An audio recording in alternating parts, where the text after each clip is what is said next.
Thank you very much.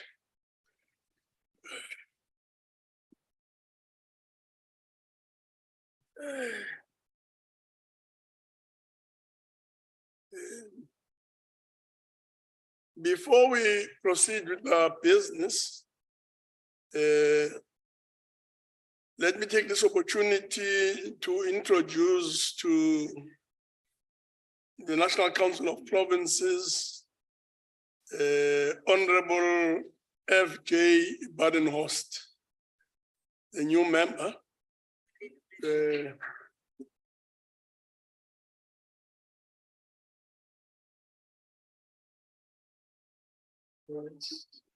Indeed, Honorable Badenhorst must feel welcome. And he replaces Honorable Sileku, who's now gone to the Western Cape Provincial Legislature. Yes. Yes. No, thank you very much. Honorable members, let me remind all the delegates that the rules and processes apply for this hybrid sitting. So I'd like to make the following announcements. That the hybrid sitting constitutes the sitting of the National Council of Provinces, that delegates in the hybrid sitting enjoy the same powers and privileges that apply in the sitting of the National Council of Provinces, that for purposes of the quorum, all delegates who are logged onto the virtual platform shall be considered present. That delegates must switch on their videos if they want to speak. That delegates should ensure that the microphones on their gadgets are muted and must always remain muted. That all delegates in the chamber must connect to the virtual platform as well as insert their cards to register on the chamber system. That delegates who are physically in the chamber must use the floor microphones.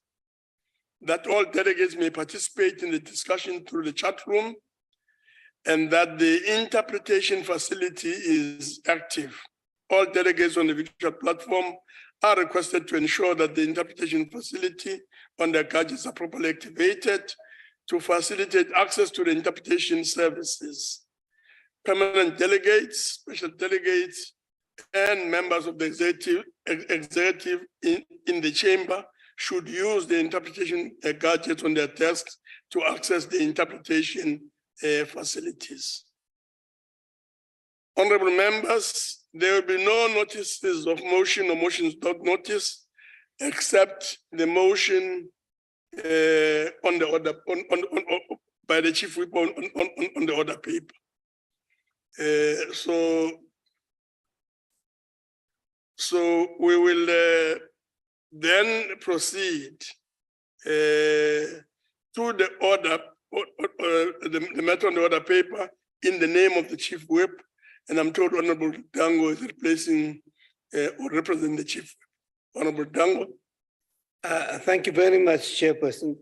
Chairperson, I draft a resolution on behalf of the chief whip of the council that the council resolves that Rule 218 in brackets 1, which provides inter alia for that the consideration of a bill may not commence before 3 working days have lapsed since the committee's report was tabled, be suspended for the purposes and consideration of the following bills. A, Special Appropriation Bill in brackets B2-2022, close brackets, of the National Assembly, Section 77, and B, Adjustments Appropriation Bill B23-22, National Assembly, Section 77. I thank you, Chairperson. Thank you very much. As we do so, I'm just reminded here that there's been we've seen and experienced the passing of the former president of the People's Republic of China on the 30th of November 2022. He was 96 years old. Those of you who keep in touch with diplomatic circles and keep in touch with international relations would have noticed that this has happened in Chabele. So we note the passing.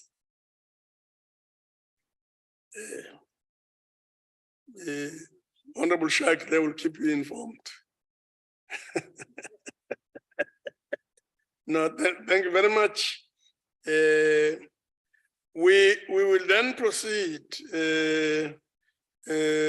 on the motion by the Chief Whip as presented by Honorable Dango. So we shall put the question, and the question is that the motion be agreed to.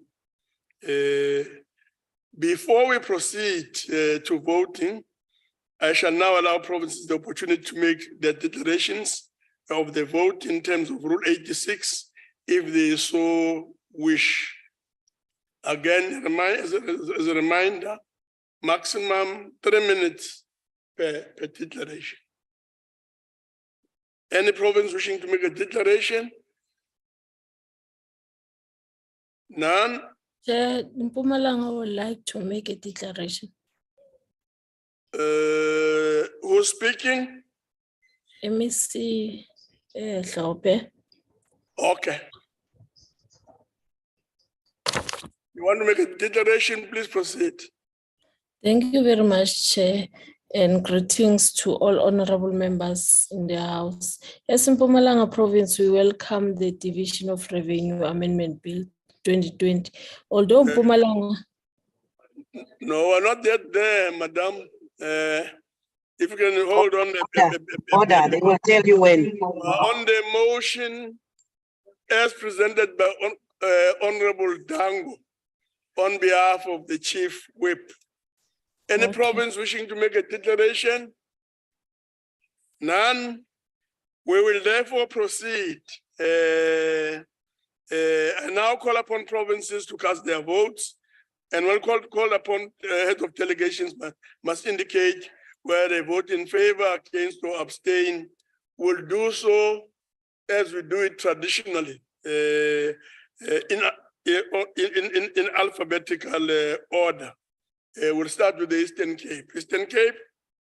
Eastern Cape, Eastern Cape votes in favor. Free State? Free State votes in favor, Chairperson. Free State votes in favor. Thank you very much. Gauteng? Gauteng in favor, Chairperson. Gauteng votes in favor. KwaZulu-Natal? KwaZulu-Natal, yes, thank you very much. Limpopo? Limpopo is support. Thank you very much, Marejane. Limpopo supports. Mpumalanga? Mpumalanga support. Mpumalanga supports. Northern Cape? Northern Cape supports, Honorable Chairperson. Northern Cape supports. Northwest? Northwest support, Honorable Chair. Northwest supports. Thank you very much. Western Cape? Eastern Cape. Western Cape? Western Cape supports. Western Cape supports. Thank you very much. Voting is now closed. So 9 out of 9 provinces have voted in favor. Therefore, declare the motion agreed to in terms of Section 65 of the Constitution. We'll proceed to the first order. But Honorable Delegate, before we proceed, I would like to take this opportunity to welcome all permanent delegates, all MECs who are here, and all special delegates to the House. We will now proceed to the first order, consideration of the report of Select Committee on Appropriations, announcement tablings and committee reports, 2nd December 2022, page 54, proposed division of revenue and conditional grant allocations to provinces and municipalities as contained in the 2022 medium-term budget policy statement dated the 2nd of December 2022. I now call on Honorable Mahlangu, the chairperson of the Select Committee on Appropriations to present the committee report. Honorable Matlangu.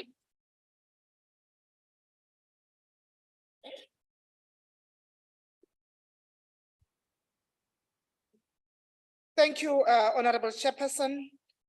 My greetings to your good selves and the Deputy Chairperson of the NCOP, members of the Executive Committee from different provinces, those who are in the platform, permanent and special delegates present, and fellow South Africans. Lochani, Dumelang, Abshen, Molweni, Kuyemore.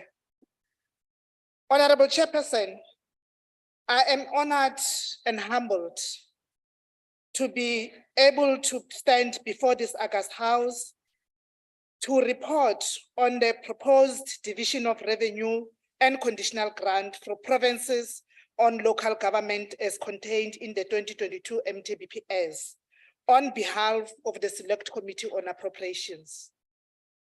Honorable Chairperson, the committee adopted the report, while the DA, the FF Plus, the EFF reserved their rights as always. Honorable members and fellow South Africans, the Minister of Finance tabled the MTBPS on the 26th of October 2022, outlining the budget priorities of government for medium-term estimates. According to Section 6, subsection 10 of the Money Bills and Related Matters Act number 9 of 2009, committees on appropriation must, within 30 days after the tabling of the MTBPS on the proposed division of revenue and conditional grant allocation to provincial and local government. We have followed, as per prescription, the most important part of the process involving the public on public participation. Upon tabling of the 2022 MTBPS chairperson, the committee considered the proposed division of revenue and conditional grant allocated to provinces and municipalities contained therein, and will conduct further consultations after the tabling of the 2023 division of revenue bill by Minister of Finance. Whilst processing the MTBPS, the committee observed the following issues and made recommendations. The provincial departments of education and health should ensure that the proposed additional allocations for 2023 MTEF through the provincial equitable share, which is earmarked for compensation of employees, service delivery, backlogs, antiretroviral and tuberculosis treatment, laboratory services and other goods and services, medicines and medical supplies are spent according to approved plans, and that, my apologies, and that all funded vacant posts are filled to improve frontline services. More resources should be set aside over the 2023 MTEF for safety and security in order to increase police visibility, boost the investigation and prosecution of serious crimes, and safeguard the country's borders and seas, as well as for the implementation of the recommendations of the Zondo Commission. The Department of Education, Basic Education, should develop mechanisms to ensure that the proposed additional amount of 1.6 billion rands is spent effectively and efficiently to strengthen oversight and monitoring capacity to improve the implementation of early child development grant, to expand ECD services in provinces over the 2023 MTEF period. The committee again reiterates its previous recommendation that intensifying in investment of resources at an early stage of education is crucial for future. Honorable members, Honorable Chairperson, the Department of Basic Education, together with its provincial counterparts, should ensure that proper processes and systems are developed and implemented to address underspending on crucial conditional grants and ensure that the proposed 1.5 billion rands for the National School Nutrition Program grant is effectively spent to continue providing nutrition meals for 9 million learners each school day for the 2023 MTEF. Honorable Chairperson, we further recommend that the National Treasury, together with its provincial counterparts, should ensure that mechanisms to continuously improve provincial conditional grant expenditure are implemented as part of the conditional grant framework to achieve value for money, particularly for the proposed additional grant funding. This including funding for SASP in KZN, education infrastructure grant for Gauteng, provincial road maintenance grant for rural bridges, national health insurance indirect grant for Limpopo Central Hospital, Kuga Development Corporation for water services in the Eastern Cape. National Treasury, together with the Department of COGTA and their provincial counterparts, including SALGA, should expedite the review of the capacity building system for local government, as well as the development of a multi-year program to improve basic service delivery outcomes and cost effectiveness. The National Treasury should also fast-track the design of a revised program and agree on an integrated approach to local government capacity development for the 2023 MTEF. Honorable Chairperson and members, the National Treasury, together with the Department of COGTA, provincial treasuries, and provincial COGTA and SALGA, should ensure that proper plans are continuously implemented to improve the quality of spending and performance in local government to achieve value for money. In light of the proposed allocation amounting to 523 billion rands, including 161.8 billion rands in conditional grants. Although the committee believes that a proper review of local government transfers is necessary to address the structural underfunding of the sphere, it supports the proposed above-mentioned increases in local government allocations over the MTEF period. Parliament and provincial legislatures will continue to monitor progress in this regard to ensure that the aspirations contained in the local government white paper of 1998 are eventually realized. The National Treasury, together with the Department of COGTA and its provincial counterparts, should put proper mechanisms in place to ensure that the much needed relief funding earmarked for disaster recovery promptly reach the deserving beneficiaries or the victims, and improve the expenditure for the proposed additional allocation of 2.8 billion rands in the municipal disaster recovery grant to fund the repair and reconstruction of municipal infrastructure damaged by the April 2022 floods. Honorable Chairperson, the Department of Cooperative Governance, together with its provincial counterparts and the SALGA, should also ensure that municipalities municipalities As you move towards closure. in advance for the proposed 8.1 billion rands of the indirect regional bulk infrastructure grant earmarked for some municipal over the MTEF period in order to avoid the return of funds back to the fiscus without delivery. As I conclude, Honorable Chairperson, I want to take this opportunity to thank all the committee members for their contributions, committee stakeholders, general public who participated and made contributions, which made written and oral submissions to the committee, as well as the committee support staff. Without these important role players, the process will not have been a success. The committee recommends to the House that the report be adopted without amendments. Ngiyathokoza. Thank you. No, thank you very much. Thank you very much, honorable delegates. And I put the question. The question is that the report be adopted.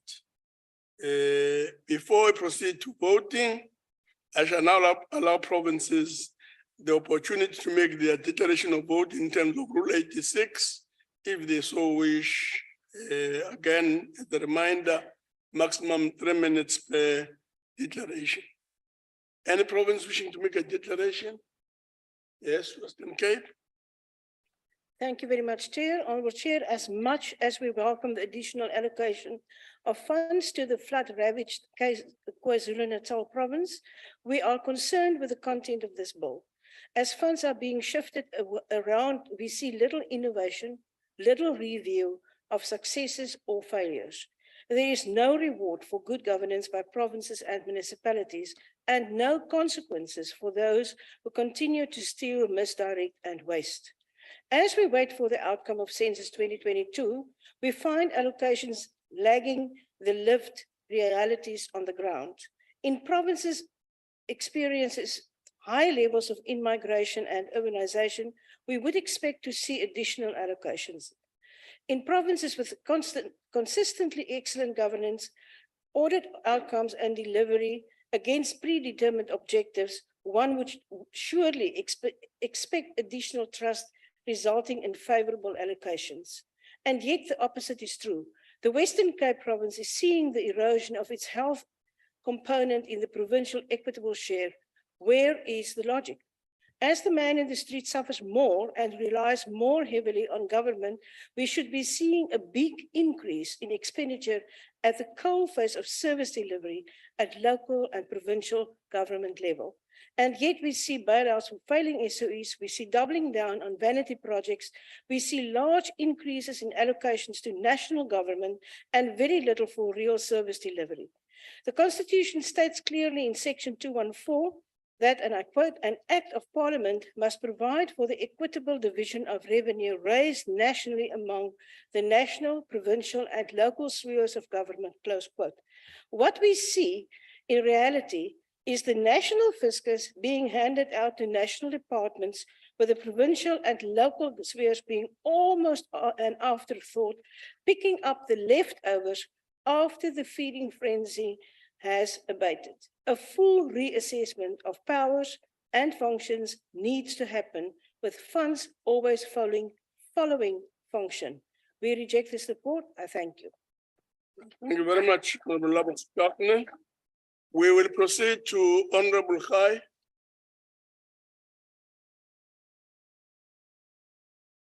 Thank you very much, Honorable Chairperson. The Division of Revenue Bill validates the commitment of the ANC government's economic policy, which centers on the inclusive economic growth as part of ANC's efforts of investing in aggressive infrastructure to grow the economy, to modernize our rural and underdeveloped provinces, and crowd in private sector. 389 million rands is added to the provincial roads maintenance grant for the construction of modular steel bridges in Eastern Cape and Limpopo, broken down as follows. Eastern Cape is allocated 308 million rands. Limpopo is allocated 81 million rands. Yes, just a reminder to members, maximum 3 minutes per declaration. I don't know what's happening to the No, watch. so but, this one is for the previous one. Please, Yeah. please proceed. Yeah. So it's a previous one, yeah. As part of the ANC, this is part of the Welisizwe Rural Bridges Construction Program. All of these projects will not only have the effect of cushioning the vulnerable were affected by these floods, but will also have the ripple effect of creating necessary jobs related to infrastructure and create a fertile ground for the private sector to be crowded in. This opens up economic opportunities for communities and give access to markets to allow for the implementation of the DDM model.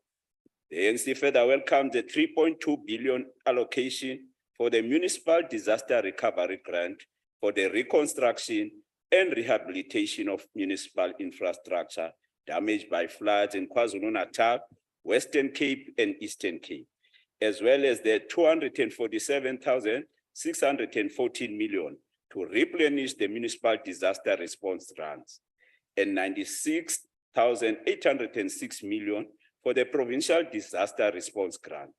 We are, however, concerned that of the 4.962 billion of municipal infrastructure grant MIG funding transferred to 218 municipalities, only 2.397 billion, which translates to 48.3%, was spent as at the end of the second quarter of 2022-2023 financial year. Of the transferred funds to the 218 municipalities, 88 municipalities have spent less than 10% of the transferred allocation, whilst 22 municipalities have spent 0%. This is unacceptable. Municipalities are the baseline of service delivery to the people. The ANC support the report of the Select Committee on Appropriation on the Adjustment Appropriation Bill and its recommendation. Thank you very much, Honorable Chairperson.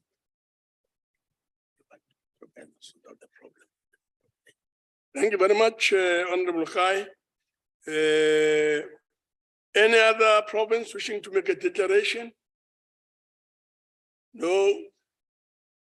Mpumalanga, where? Yes, virtual Mpumalanga. Yes, Mpumalanga, we are here, Chair. Oh, yes. Sorry for earlier, Chair, and greetings again to you. Chair, as Mpumalanga, we welcome the Division of Revenue Amendment Bill 2022, and we wish to indicate that even though we did not receive the additional funding like other provinces, but as a province, we acknowledge the additional fund for disaster response grant. The funds were allocated to be used to the remainder of the financial year, and Mpumalanga is prone to disaster caused by heavy rains, as the majority of the province is low laying. Just 2 weeks ago, Honorable Chair, the province experienced disaster after heavy rains in all 3 districts. Houses, schools, clinics, and roads were damaged. It gave us comfort that funds are available to tap into the following and in the necessary process of declaration, gazetting, requesting the funds, though the National Disaster Center. Honorable Chair, 97 million is added to the Provincial Disaster Response Grant and 350 million is added to the Provincial Emergency Housing Grant. Having said that, Chair, the Mpumalanga Province and all its stakeholders welcome the support Division of Revenue Amendment Bill. The province remain committed to saving the people of Mpumalanga so as to change the quality of their lives. And Mpumalanga support, Honorable Chair, I thank you. Thank you very much, Honorable Member. I'll come back to voting later.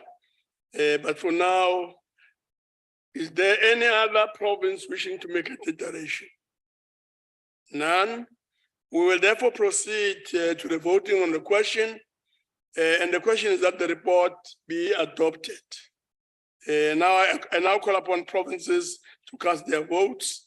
And when called upon to do so, heads of delegations must indicate whether they vote in favor, against, or abstain. We shall do so in alphabetical order, starting with the Eastern Cape. Eastern Cape, Eastern Cape iyavuma, Chair. Eastern Cape votes in favor. And Free State, Chair. Free State, Yes, Free State vote in favor, Chairperson. Free State votes in favor. Gauteng, Gauteng in favor, Chairperson. Gauteng votes in favor. KwaZulu-Natal, KwaZulu-Natal ayeseka. KwaZulu-Natal supports. Limpopo, Limpopo vote in favor, Chairperson. Limpopo is voting in favor. Mpumalanga, Mpumalanga vote in favor. Mpumalanga votes in favor. Northern Cape, Northern Cape votes in favor, Honorable Chairperson. vote in favor. Northwest, Northwest supports, Honorable Chair. Northwest supports. Western Cape, Does not support. sorry, Western Cape opposes. Oppose. Western Cape votes against. Voting is now closed. 8 out of 9 provinces voted in favor. I therefore declare the report adopted in accordance with Section 65 of the Constitution. Thank you very much. Will honorable members move on? We'll proceed to the second, third, and fourth orders of the day. Consideration of first one is consideration of rates and monetary amounts and amendments of revenue bill B25-2022 National Assembly section 77 and the report of Select Committee on Finance thereon, announcement tablings and committee reports 1st December 2022, page 103. The third order is consideration of taxation of laws amendment bill B26-2022 National Assembly section 77 and report of Selection Committee on Finance thereon, announcement tablings and committee reports 1st December 2022, page 119. And the fourth order is consideration of tax administration laws amendment bill B27B-2022 National Assembly section 75 and report of Selection Committee on Finance thereon, announcements, tablings, and committee reports 1st December 2022, page 144. I now call on Honorable M.L. Mamarikhane, Select Committee on Finance, to present the committee report.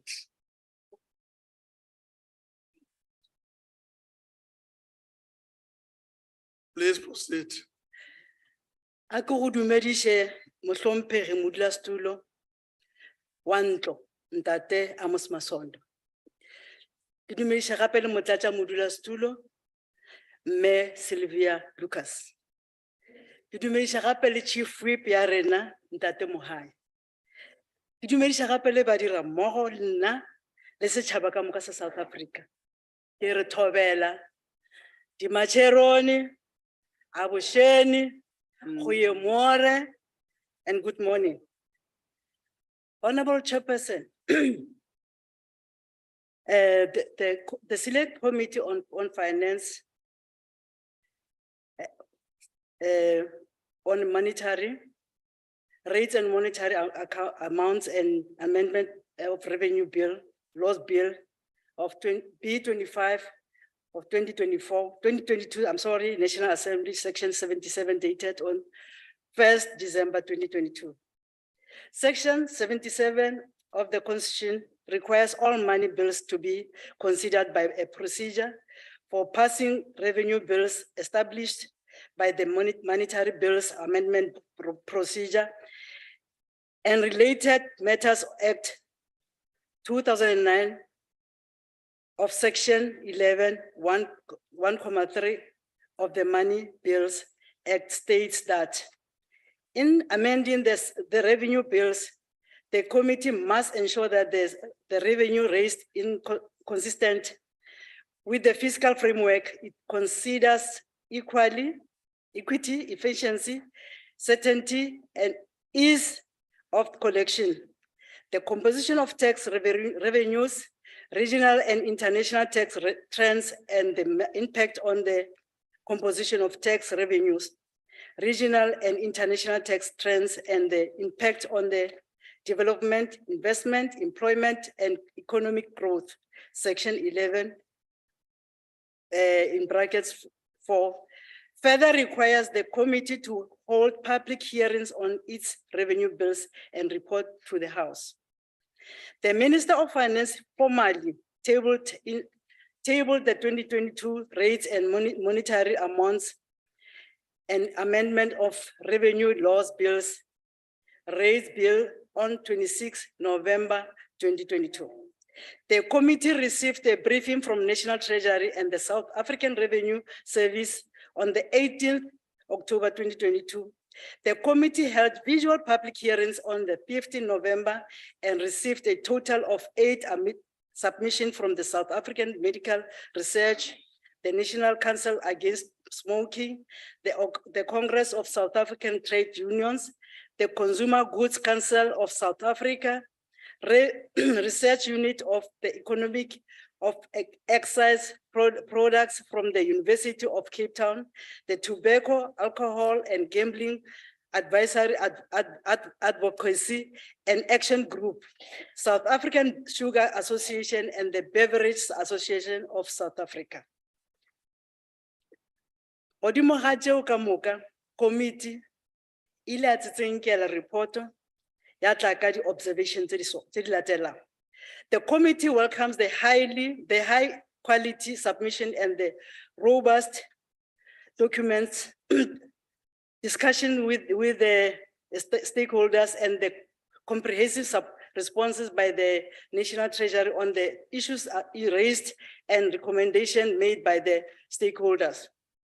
The committee observed that while concerns were raised in principle, the majority of the stakeholders support the proposed increase in tobacco tax, and that if applied consistently, tax can make tobacco products progressively less affordable. The committee also noted that the majority of commentations expressed support for the proposed extensions of the increase in the HPL by 1 year to align with the government's commitment to the sugar master plan, while acknowledging the substantive comments made, which straddle between the fiscal and health issues. The committee observed that most of the comments raised by the stakeholders are related to health, an area that the committee does not have oversight over and enough knowledge and experience on for scrutinize and should be dealt with the parliamentary committees and the Department of Health. The committee believes that there have to be appropriate trade-offs and necessary balances between the needs and the interests of the various relevant stakeholders.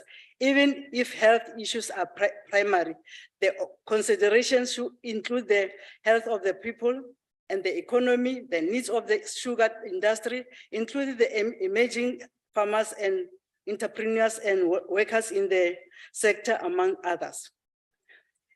General increase in the excise duty on tobacco by between 4.5 and 6.5%.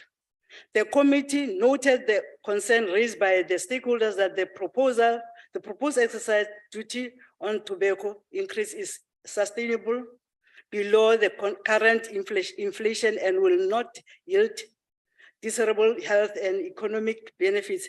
And the National Treasury responds that at the time of 2022 February budget, the excise duty rate increase were above anticipated headlines in inflation for 2022. The committee noted that importance of South Africa ratifying the WHO protocol to eliminate illicit trade in tobacco, and the National Treasury's response that the NDAOH is leading the government on the matter. The committee will follow up with the National Treasury and the SARS on the recommendation made in the report, its report on this matter. Delaying the increase to the health promotion levy for 1 year, the committee noted the sugar industry recommendation is further extend the increase in the HPL by at least 3 or 5 years to allow the industry to recover from the economic effects of COVID-19 pandemic, the impact of the unrest in KwaZulu-Natal 2021, and the impact of extreme floods in KwaZulu-Natal in 2022. The committee also noted the National Treasury's response that while the comments will be reviewed, the final decision to make changes lies with the Minister of Finance, and that such a decision will be communicated in the appropriate time. The committee noted that delaying the implementation of the increase in the HPL raised public health concerns that the desired result may not be achieved.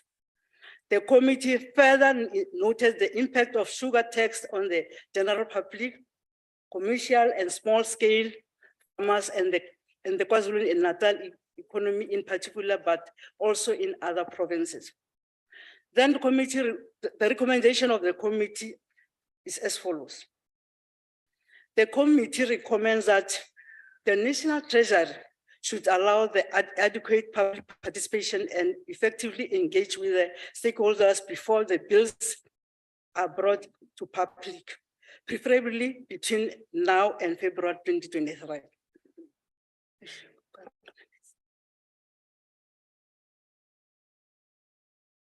Sorry, Chairperson.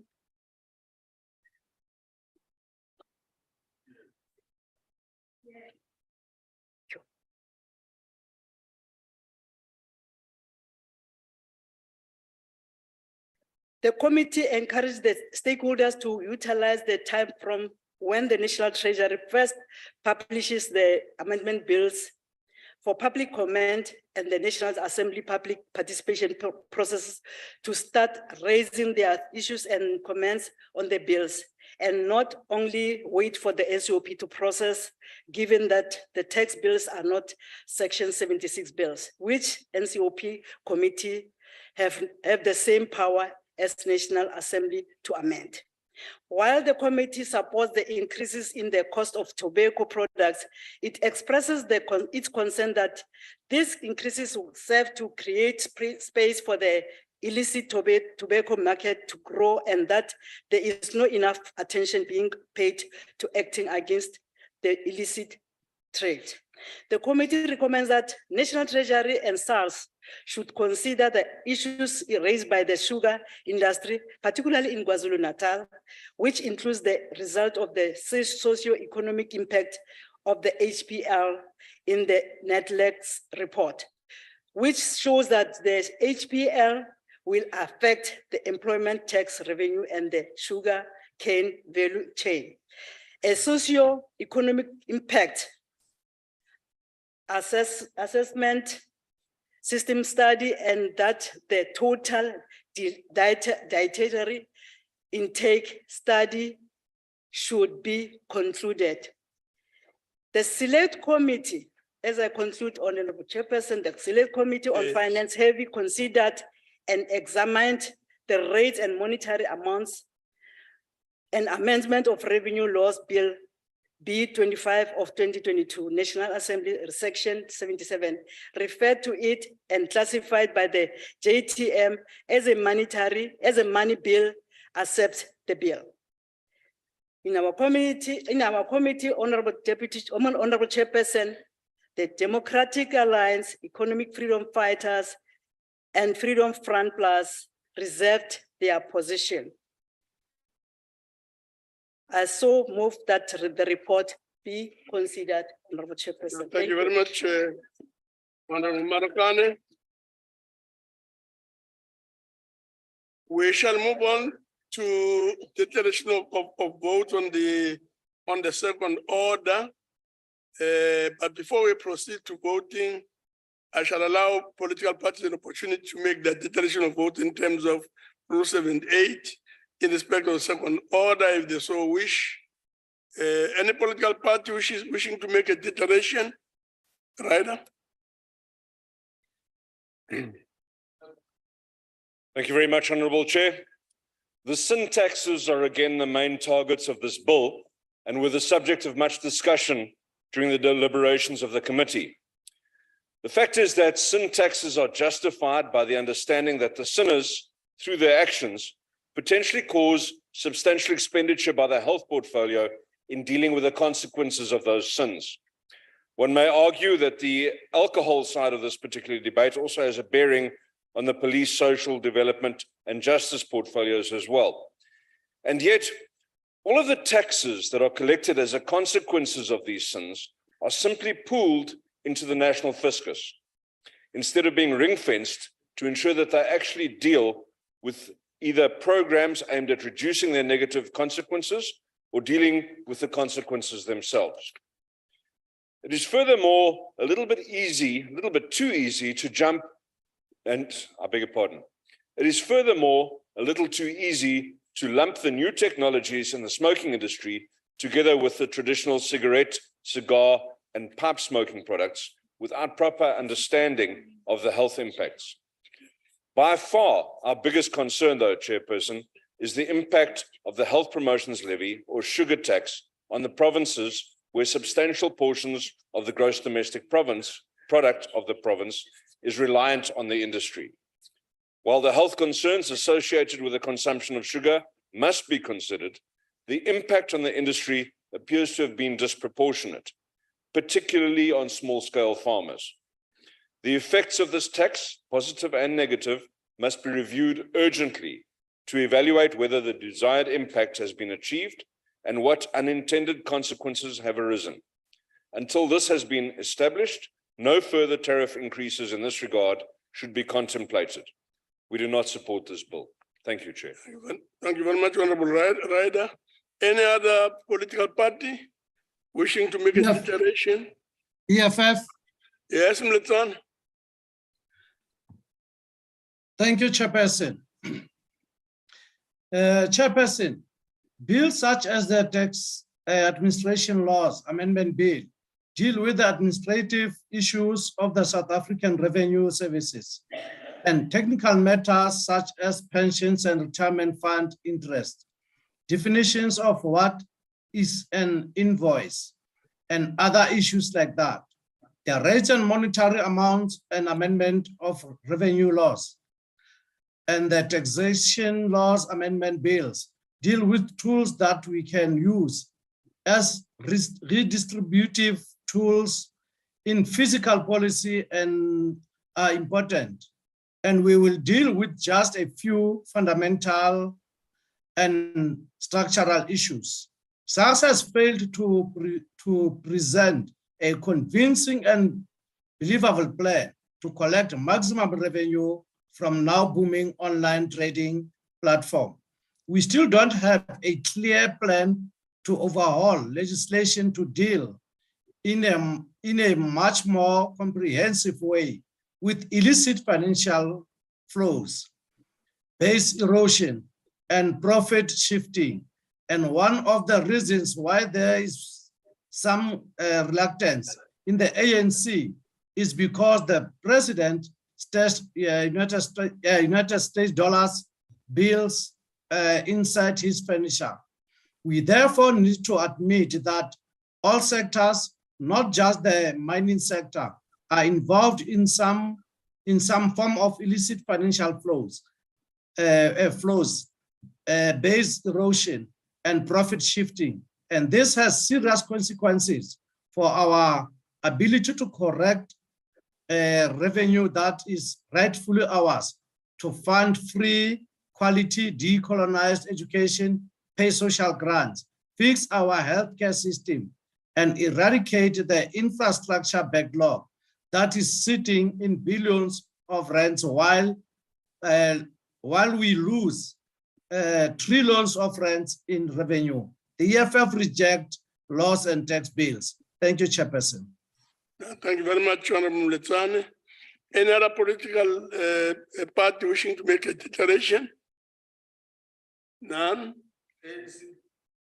ANC, okay. Sorry, Chairperson. I was thinking, thank you, Chairperson, colleagues, comrades. I thought the Freedom Front Plus might want to say something, not dissimilar to what the DA says. We've been through this before, Chairperson. You know, there's no rule in parliaments anywhere in the world that a person can raise the same thing 45 times. Backbencher. You can raise something, Chairperson, 45 times and no more. I wish there was such a rule. Nothing either of them has said. We haven't heard ad nauseum is the English expression from Latin. It's tiresome. So let's start with the DA. So they say syntaxes, and you see, taxes are always a matter of balances, finding the right balances. I can't see, by the way, Chairperson, how what they said, each of them follows that they must therefore not vote for the bill.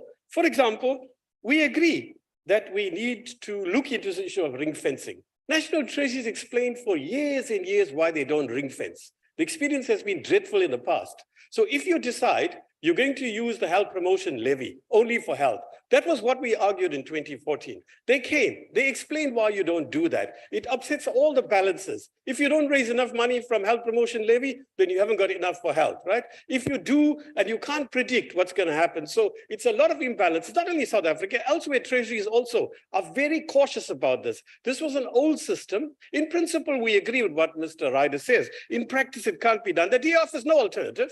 They simply repeat that. On e-vaping and cigarettes, yes, we are not health experts, Chairperson. We apply the tax. It's the health department, the health portfolio and select committees that deal with that. And the jury is out. But at the moment, the science says there's not much of a difference, that e-vaping or e-cigarettes is also bad or are also bad. That's what the science says, right? We are not scientists, okay? And we are the finance committee. We look at what the health department says, what the health committee says, and what the scientists do. But in our very report, based on what Dennis said, we have now, Mr. Ryder, we have now said, okay, let's call the health department in the first half of next year. Then on the EFF, oh, please, man, illicit financial flows, we all agree. Look at our reports, Mr. Moletsane. We've said it repeatedly, we need to address it. Okay. The president is appearing before various court processes on that matter, but it's very instructive. He raises tobacco. Who is it that's, that they get their money from? Proudly, they say we get it from Mr. Mazone, right? There you are. So look at the hypocrisy. On a point of order, Chairperson. What's the point of order? Chairperson, the member is casting aspersions. He must state what he's stating and carry on with his speech. Cannot cast aspersions on the EFF. Thank you. That's not the point of order. Please Answer the point of order. Honorable. Well, then I can raise a point of order with Mr. Moletsane about the president. Let the court processes decide on this issue. The EFF itself comes out and says it proudly. The chairperson says it proudly. I don't understand what is a commander in chief? Whose army does he control? There's only one commander. On a point of order, Chairperson. On a point of order, Chairperson. Chairperson, he controls you. He controls you. You are out of order. If a member wants a political debate, if he wants a political debate,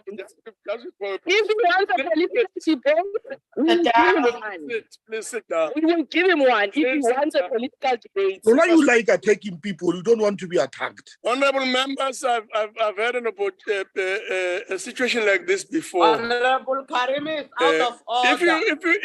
If you call for a point of order, please do not proceed and speak and give a speech. Say what your point of order is first, and then I'll make a ruling on that. But to just make a speech and so on is really out of order. Honorable Karim, please proceed. Yeah, And members must await their opportunity to speak so that they can be able to counter the arguments that have been raised in the debate, whatever the case may be, and so on. Please don't use the point of order to make a speech. Honorable Karim, can I remind my colleague there that the Constitution says that the president of the country is the commander-in-chief. He commands the army. There cannot be any other commander-in-chief, right? So there's not a debate You're here. out And of yes, this is a order, political Chairperson. debate. Chairperson, I am responding to on a point of Moletsane, order, Mr. Chair. Moletsane. He made a political Chairperson. debate. So this is politics. What's the Honorable problem? Chair, Can't on they a point accept of democracy? order. Thank you. Thank you very much. Any other political party wishing good to one. make a declaration? None. When Will therefore proceed. Will now allow for 1 minute to delegates outside the chamber to join us in the virtual platform as we proceed. So the 1 minute start now.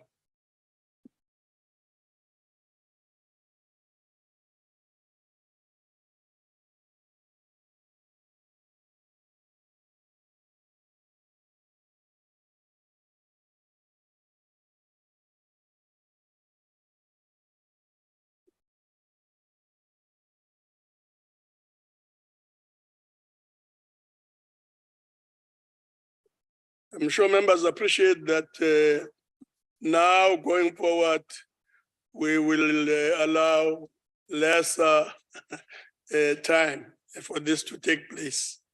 So the minute is finished, it's done.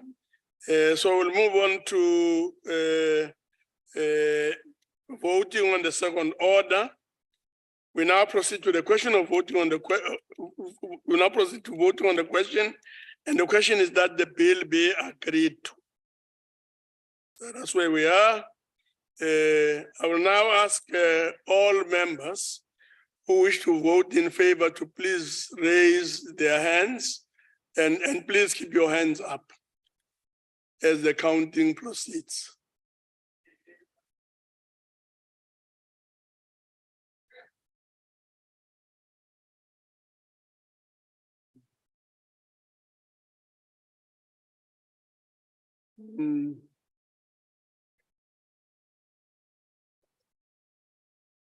Please keep your hand up.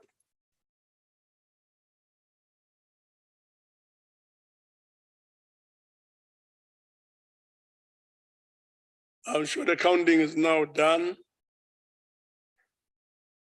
We will now lower the hands and prepare for the next vote. Those who wish to vote against, please keep your hands up. Voting against.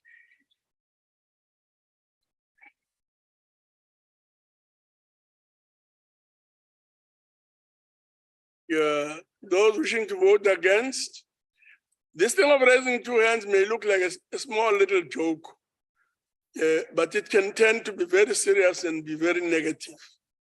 So please don't do that.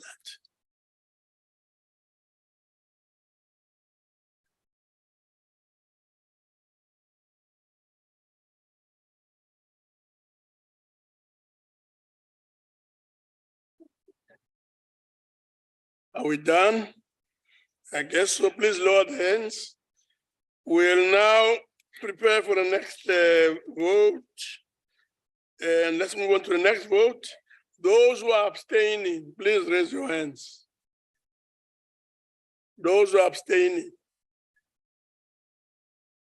Abstaining, none. Count is now completed. And the host will lower all their hands. We'll proceed to the actual announcement of the results. Those in favor,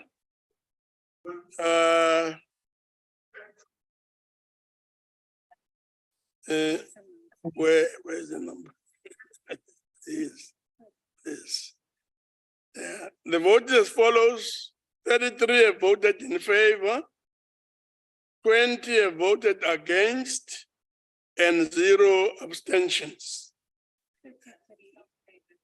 33 in favor, that's what I've said.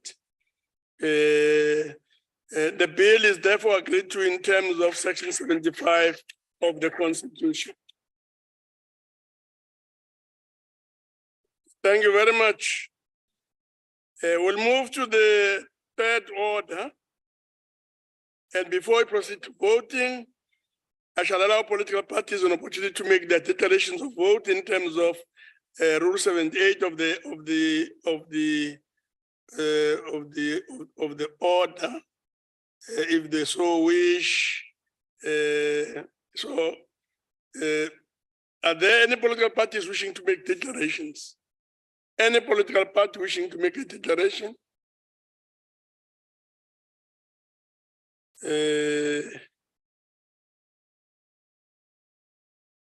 In terms of Rule 78.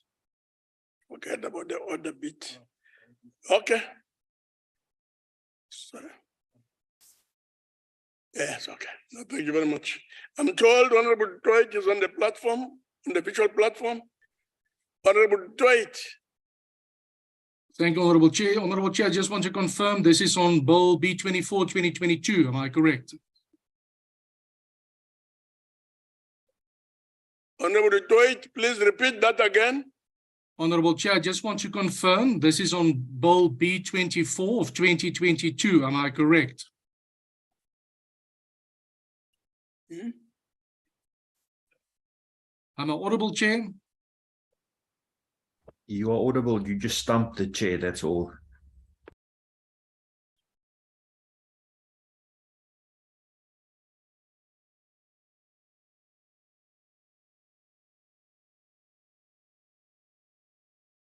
Honorable Chair. The Honorable the Joint. The check. Next. 2022.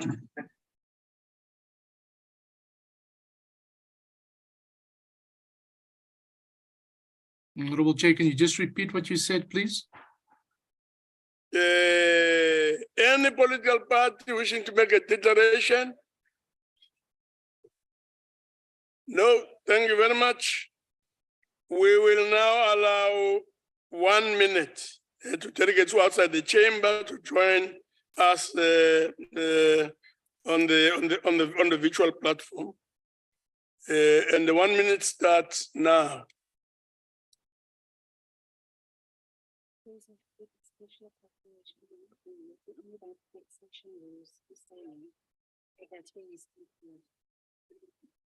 Let's leave it for now. Okay.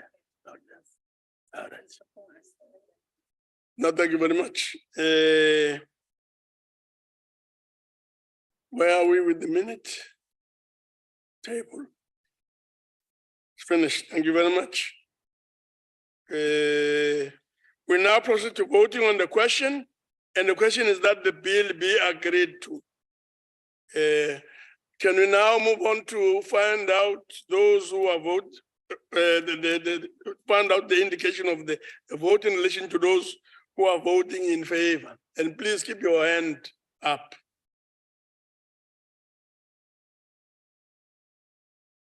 Those voting in favor, Honorable Nkosi, if your hand can just be up a bit here.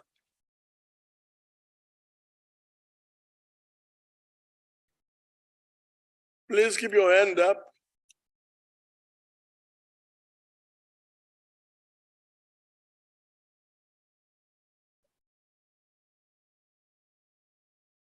Must learn from Honorable Dango. See, his hand is up. Very clear. Yeah. Karim was just about to go for you.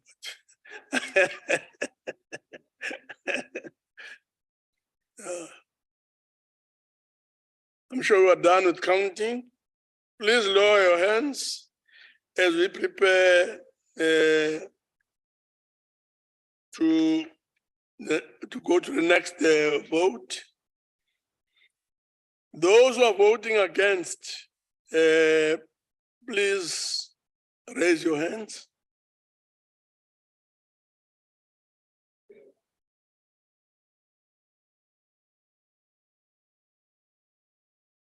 Those voting against.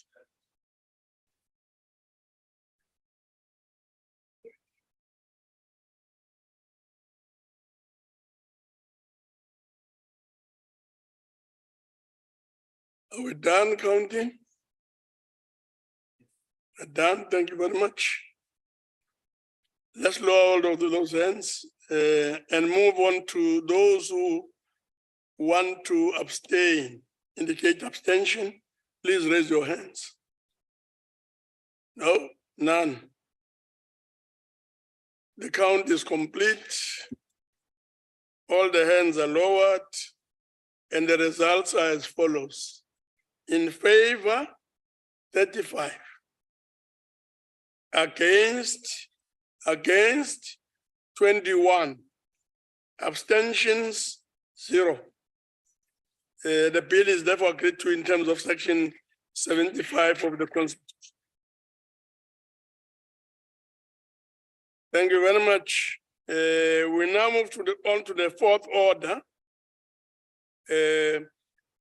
Before we proceed, I shall allow political parties an opportunity to make their declarations of vote in terms of Rule 78. If they so wish, maximum 3 minutes per declaration of vote. Any political party wishing to make a declaration? None. None on the virtual platform, none in the House. So we'll proceed. We'll allow half a minute for those who are outside the system to join in. Half a minute. I'm sure the table will keep us informed.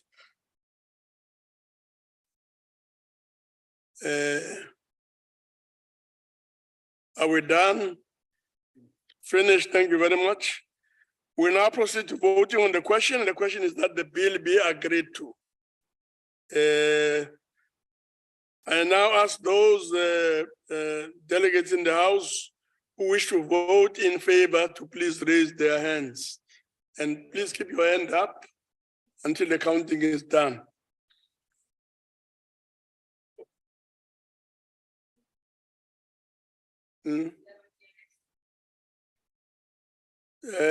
Nyambino. The two-hand thing looks like a very nice joke, actually, but let's not do it. Let's not copy from Nana.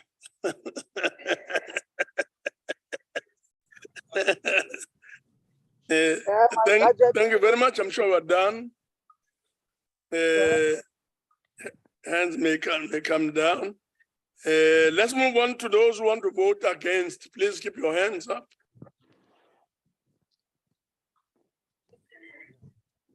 The number is 9. Those who wish to vote against, please keep those hands up. There. 07954 88. I'm sure done with counting. Thank you very much. We can lower those hands and then move on to those who are abstaining. Please raise your hands and keep them up. Those who are abstaining, none. I see none. There's none. The counting, I'm sure, is complete. We await the results from the table. And the results are as follows. 30 have voted in favor, 21 against, abstention 0. So in favor 30, against 21, no abstention. The bill is therefore agreed to in terms of section 75 of the Constitution.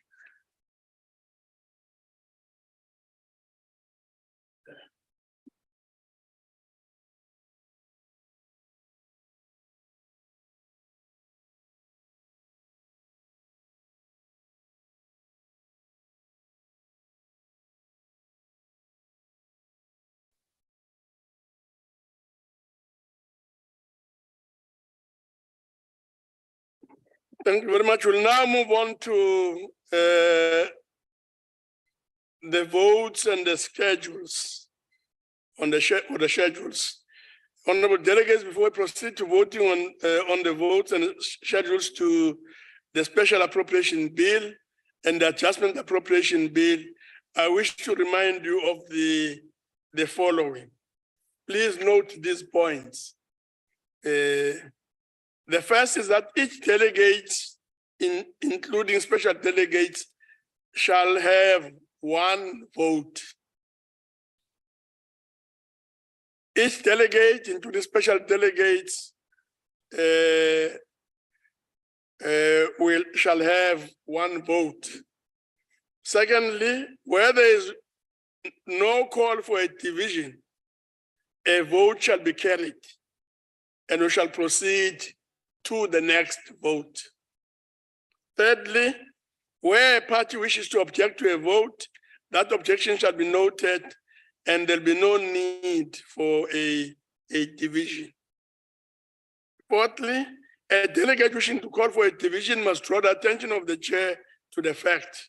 In terms of the rules, a call for division must be supported by at least 4 delegates.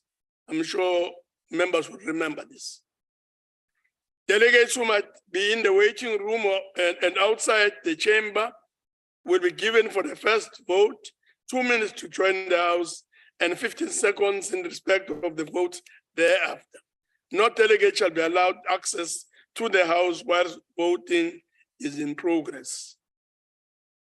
Number 6, once the question is put, delegates who wish to cast their votes must do so by using the raise your hand function.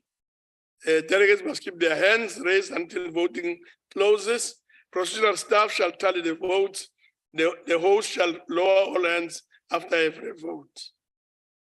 7th, if a delegate is disconnected whilst voting takes place, the vote of the delegate shall be ascertained and the records shall be amended accordingly. Lastly, which is number 8, a delegate who wishes to make a declaration of vote must use the raise the hand function. Once recognized, the delegate should indicate his or her name, party, and a declaration of vote. We have not been doing this, but this is important. We will then proceed, honorable members, to the 5th and the 6th orders. Consolidation of votes and schedule a special appropriation bill B24-2022 National Assembly section 77 and the B part consideration of special appropriation bill B24-2022 National Assembly section 77 and report of the select committee on appropriation thereon, announcement tablings and committee reports, 2nd December 2022, page 42. Now we will go on to look at public and enterprises. Vote 10.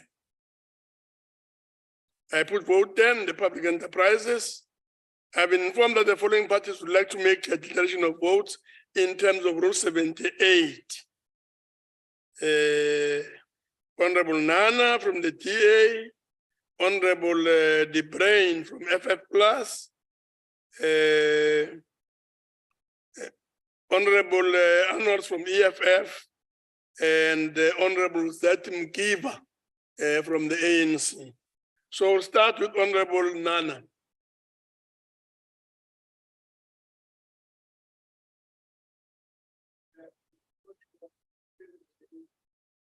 There is some confusion. I did indicate to our staff that I will be speaking in the second round, not on this one. Okay. So Nana is off. Honorable De Brain. Thank you, Honorable Chair. Same as Honorable Nana, I've indicated to speak on the second round and not on this one, so I have no declaration. Second round as well. Thank you very much. Honorable Arnold. Thank you, House Chairperson. Chairperson, the economic freedom fighters rejects the proposed budget for the Department of Public Enterprises. The mandate of the DPE is to primarily interface between government and state-owned companies and to provide input into the formulation of policy, legislation, and regulation. Yet it has not created an enabling environment in which state-owned enterprises can add economic value to the country. Instead of the development of sound legislation to create a conducive environment in which SOEs can function, we see a total collapse. Our state-owned entities are in the hands of an incompetent government, which is characterized by corruption, total collapse, looting, mismanagement, non-payment of workers, retrenchments, load shedding, unmanageable debt, to name just a few.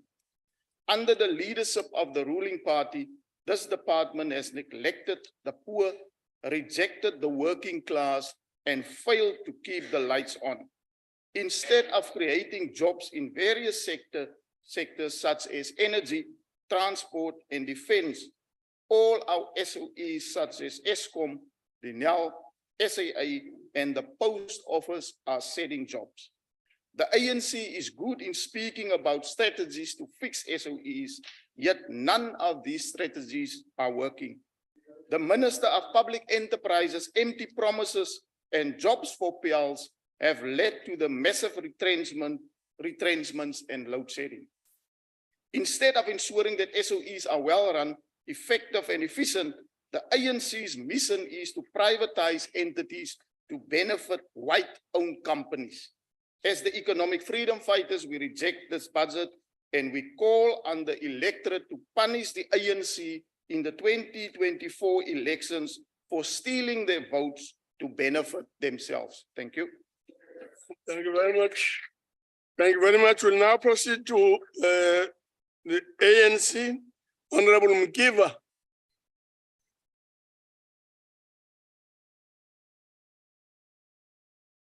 Honorable Mkiva doesn't seem to be on the platform. Chairperson, I am here, Honorable Chairperson. The ANC supports budget vote 10 without a doubt, as it is committed to making our state-owned companies more efficient, effective, competitive, accountable, and sustainable. And we have lived to ensure that this actually happens despite and in spite of many challenges that we face as a government and as a country. To be effective at this, budget vote 10 allocates 17.5 million to the Presidential State-Owned Enterprises Council to undertake immediate measures to insulate all SOEs from the anti-corporate mentality of and corruption, as was the case during the heyday of the state capture. In addition, budget vote 10 allocates funds to establish the restructuring unit to ensure that the government's efforts to repurpose SOEs takes precedence. This budget vote allocation to the PSEC and restructuring unit revive SOEs in two complementary respects. Firstly, establishing the restructuring unit will effectively and advantageously assist in developing and implementing new business models for struggling SOEs like Alexco and Dinel to ensure that they meet the mandates, Chairperson, outlined in the Economic Reconstruction and Recovery Plan. Secondly, the recommendations outlined in the Economic Reconstruction and Recovery Plan are in line with the PSEs on forging partnerships between the government as well as the private sector players in SOE That will ensure that we minimize the dependency of SOEs on government guaranteed debt and subsequently return them to profitability.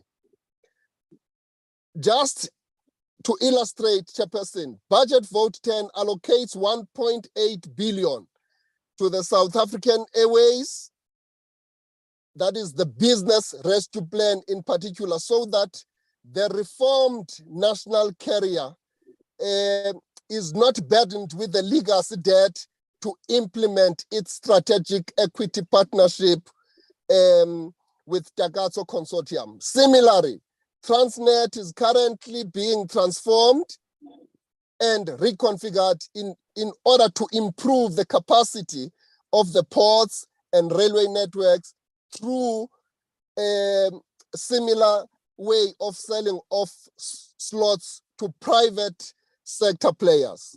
As you conclude, Honorable Member. Honorable Chairperson, talking about ESCOM now, as I conclude, ESCOM's debt has resulted in a minuscule investments, maintenance activities, leading to a low quality supply of electricity to the existing customers. However, Budget Vote 10 allocates 21.9 billion to ESCOM during this current financial year to support the utility to cover its debt servicing costs. And we're doing that because we have a firm belief as the ANC that the challenges that are confronting us at ESCOM, we are going to be confronting them, and we're confident that we're going to turn around this utility in order for us to alleviate even the issue of the load shedding. And we are on course in ensuring that we are turning around this. And therefore the ANC is in full support of this budget vote in order to ensure that ESCOM's generation capacity shortfall is only at this point around 4,000 megawatts. But in terms of our planning, we are ahead of time, and we are sure that we are going to be turning the corner very soon. Thank you very much, Chairperson. No, thank you very much. Thank you very much. I've further been informed that the TA wishes to call for a division. Is the division supported by 4 people? DA, can you confirm if you want to call for a division? No, thank you very much. We will proceed.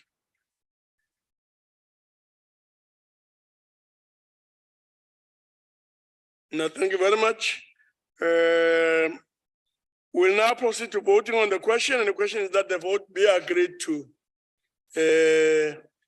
Delegates in favor, wish to vote in favor, please indicate. Oh, yes. I'm told, I'm advised and properly so, I guess, that since there's no division that has been called for, the vote is therefore agreed to. Okay. Thank you very much. We'll now move to vote 40. Vote 40. Yeah, we'll not to vote 40 on transport. And I put vote 40 transport. Again, let's find out if there are any political parties wishing to make a declaration. Anyone wishing to make a declaration? Time allocated is 3 minutes per declaration. No declaration. Thank you very much. Sorry, Chair. Yeah, that is on my guide here. Plenty. Thank you very much, Chairperson. I'm really sorry I took time. Chairperson, the economic freedom fighters rejects the proposed budget. So we'll start with the plan. Yes, thank you very much. Yes. Now, Chairperson, the economic freedom fighters rejects the proposed budget vote for transport. We reject the budget of our department, which has failed to maintain its mandate to the people of South Africa. There exists no measure in place to help and assist the poorest of the poor with the ever-increasing prices of taxis and bus fares. There are no indication to decrease one of the highest levies on the fuel in the world. We rejected the budget of a department that has demonstrated no capacity in growing public transport infrastructure. This budget that does not seek or speak an answer to the problems faced by the ordinary South Africans. It does not translate to any reality we are faced with of rotting roads, lack of infrastructure and development, safety of all rail transport, and the security of rail infrastructure. Therefore, we outrightly reject this budget. Thank you very much, Chairperson. Thank you very much, Honorable Mwema.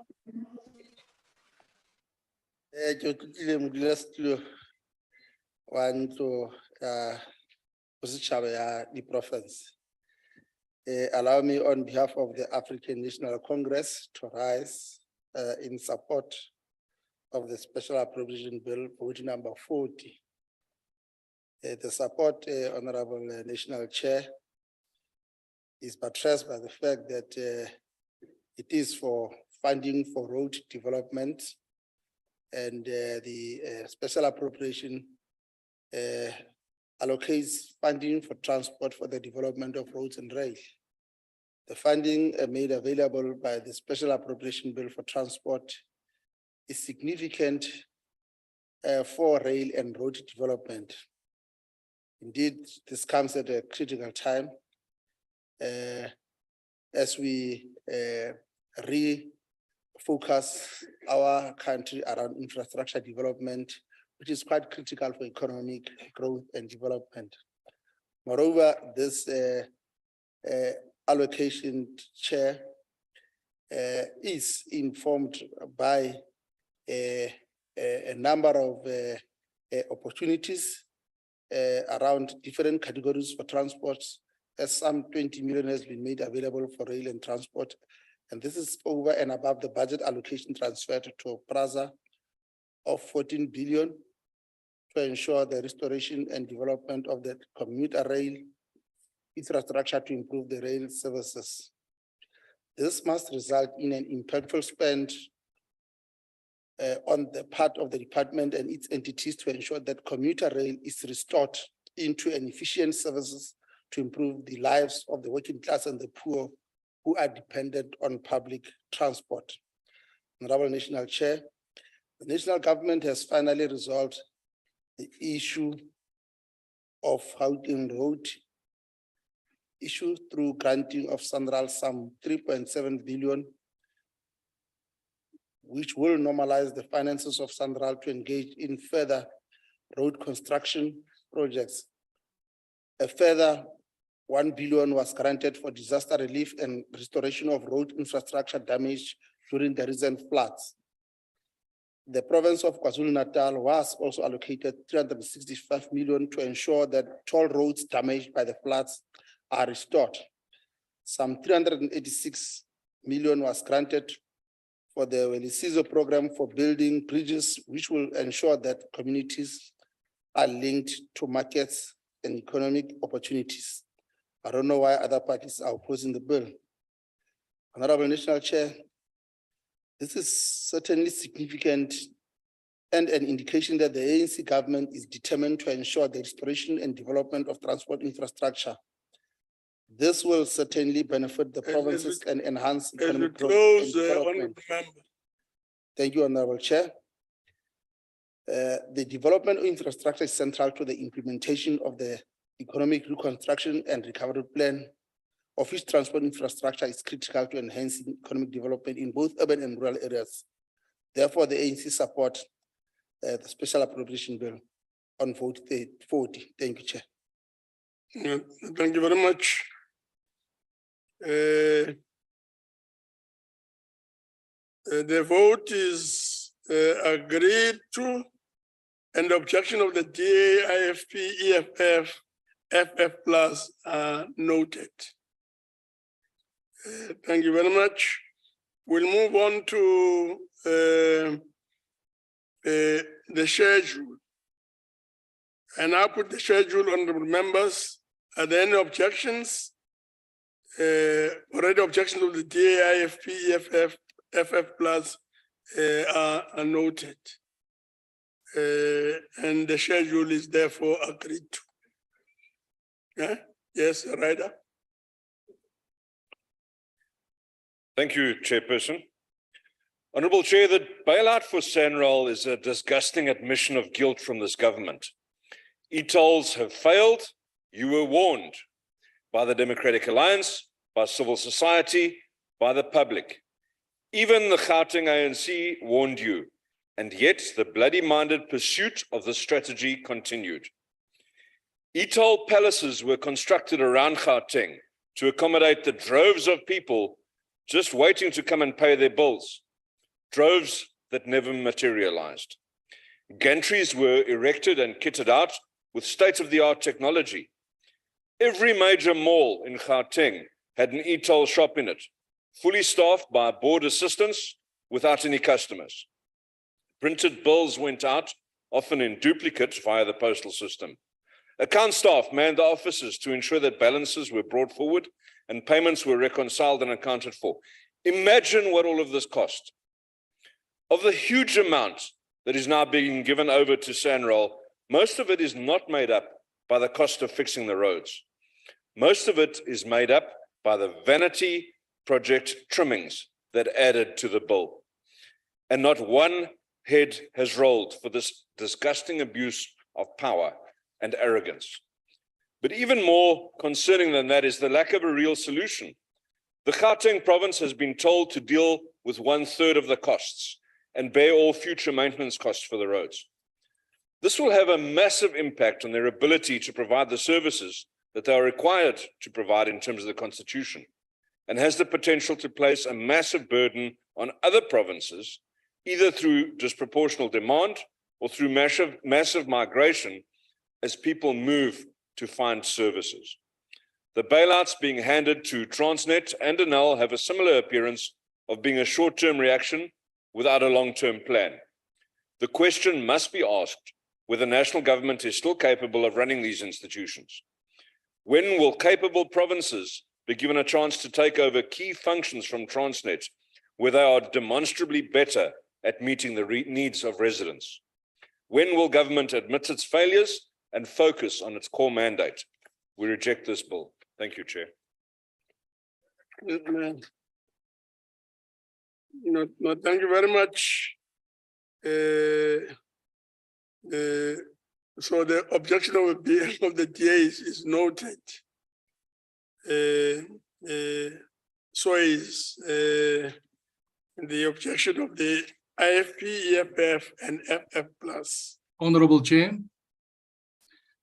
Honorable Chair, I've got want to make a declaration, please. Just repeat that again. This is the Toy Chair. I'd like to do a declaration. Yeah, no, my understanding was that you had prior indicated that your objection and that the objection being noted will be sufficient. Chair, my hand was up. You didn't notice me on the platform. But I'll give you an opportunity. I'll give you an opportunity. Please speak here.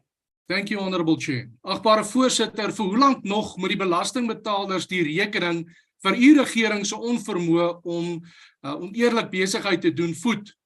Hoeveel lewens moet nog verwoes word deur gekose individue wat die afgelope 28 jaar strategies in staatsentiteite geplaas was met slegs een doel voor oë, naamlik infiltreer en reuneer, wyl selfverryking en plundering slinks toegepas word?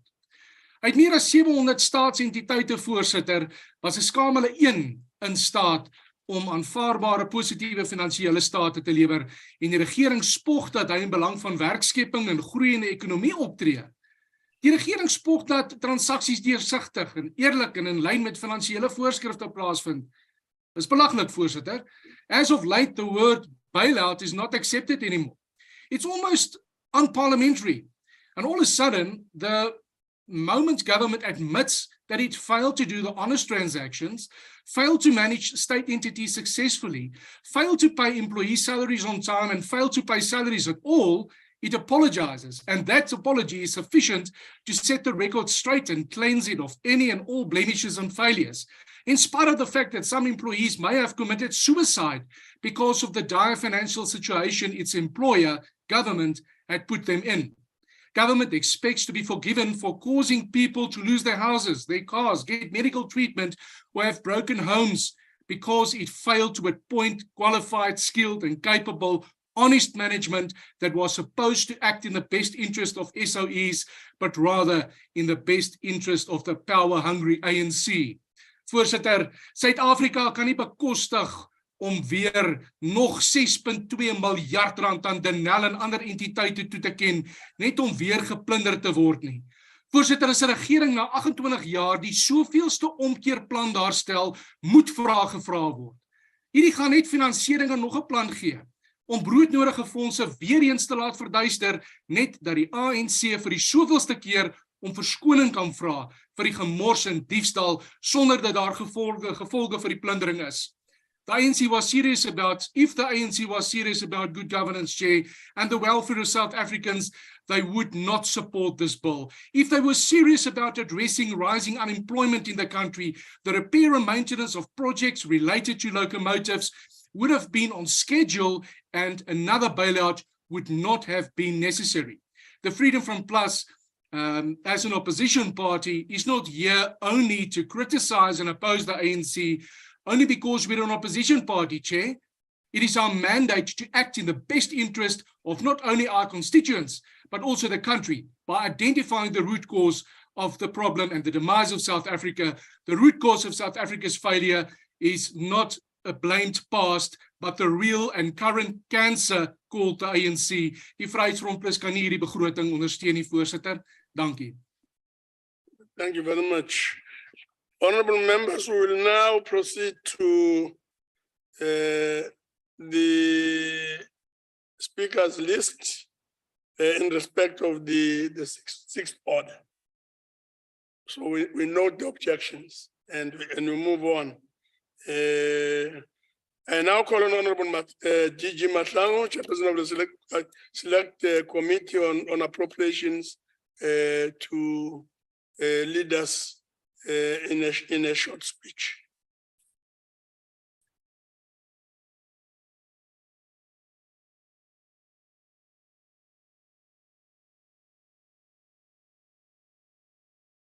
Short like me. Thank you, Honorable Chairperson and Deputy Chairperson, honorable members, special and permanent delegates, fellow South Africans, Luchan. Chairperson, once more, thank you for giving me the opportunity to stand before this August House and present a report on behalf of the Special Appropriation Bill B24 of 2022 on behalf of the Select Committee on Appropriations. The committee adopted this report while the DA, the EFF, and Freedom Front Plus reserved their position. Honorable Chairperson, we have followed the procedures. Section 213, subsection 2 of the Constitution provides that money may be withdrawn from the National Revenue Fund only in terms of an appropriation by an act of Parliament.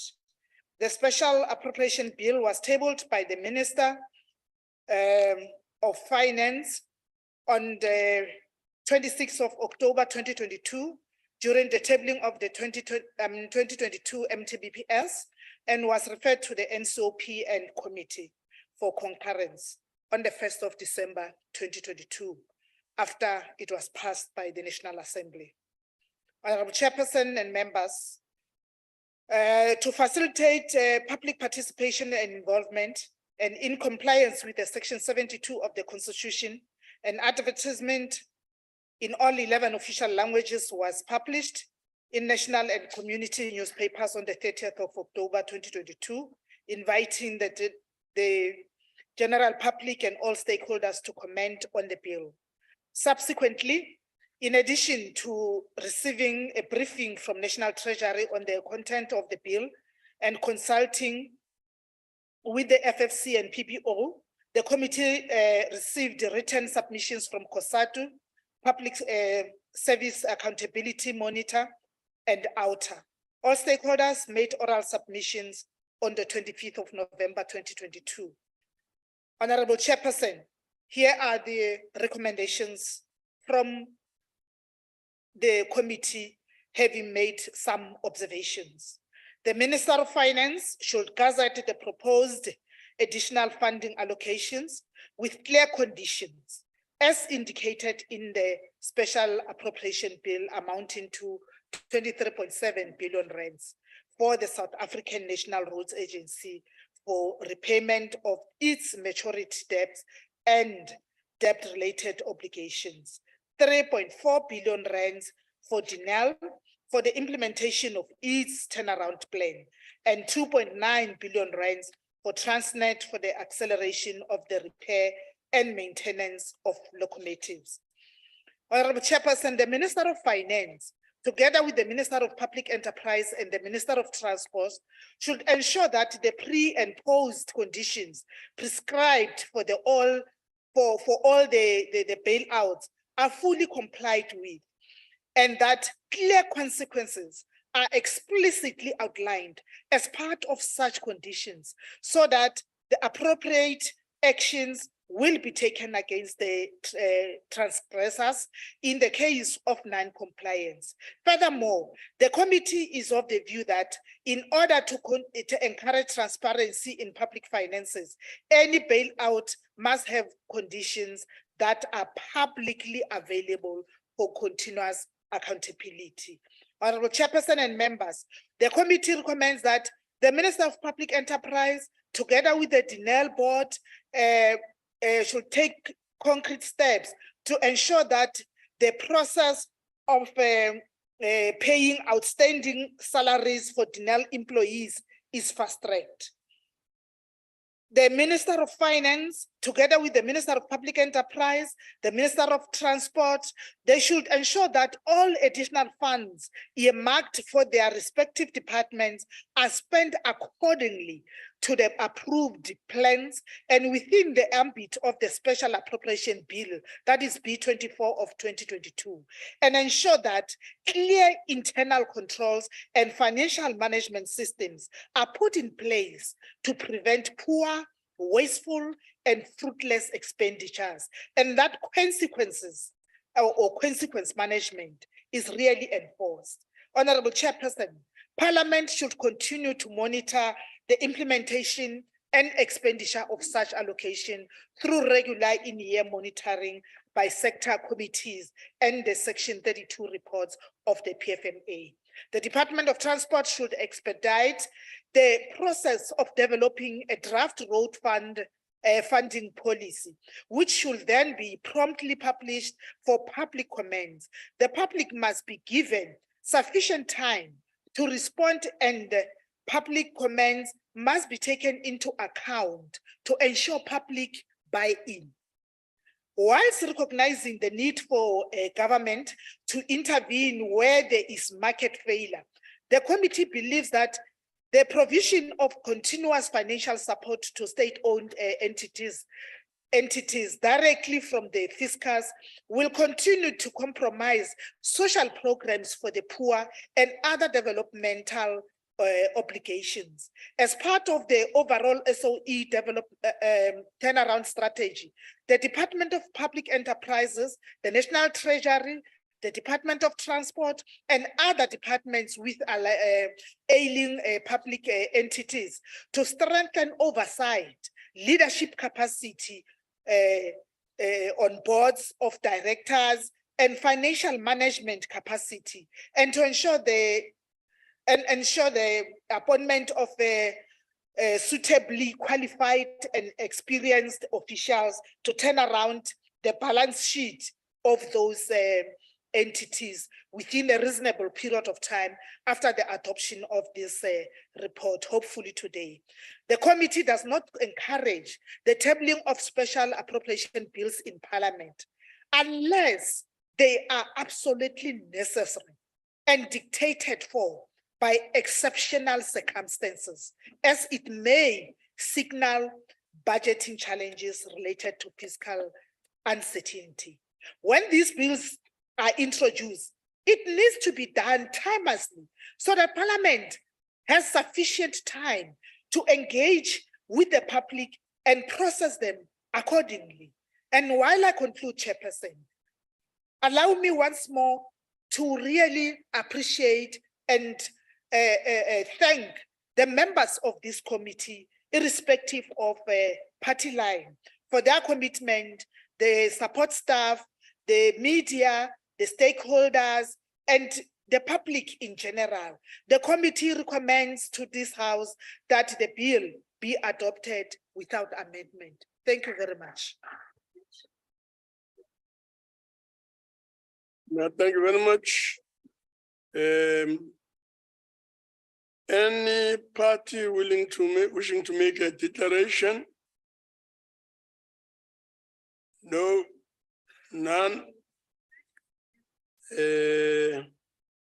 15, we'll now allow 15 seconds before we look at the question of actual voting. My hand is up, Chair. Moletsane.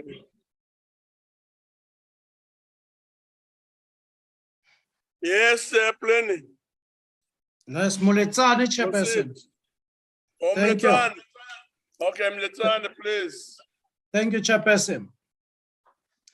The Parliament continue to pass special appropriations and fails to hold those that we entrust with public money responsible.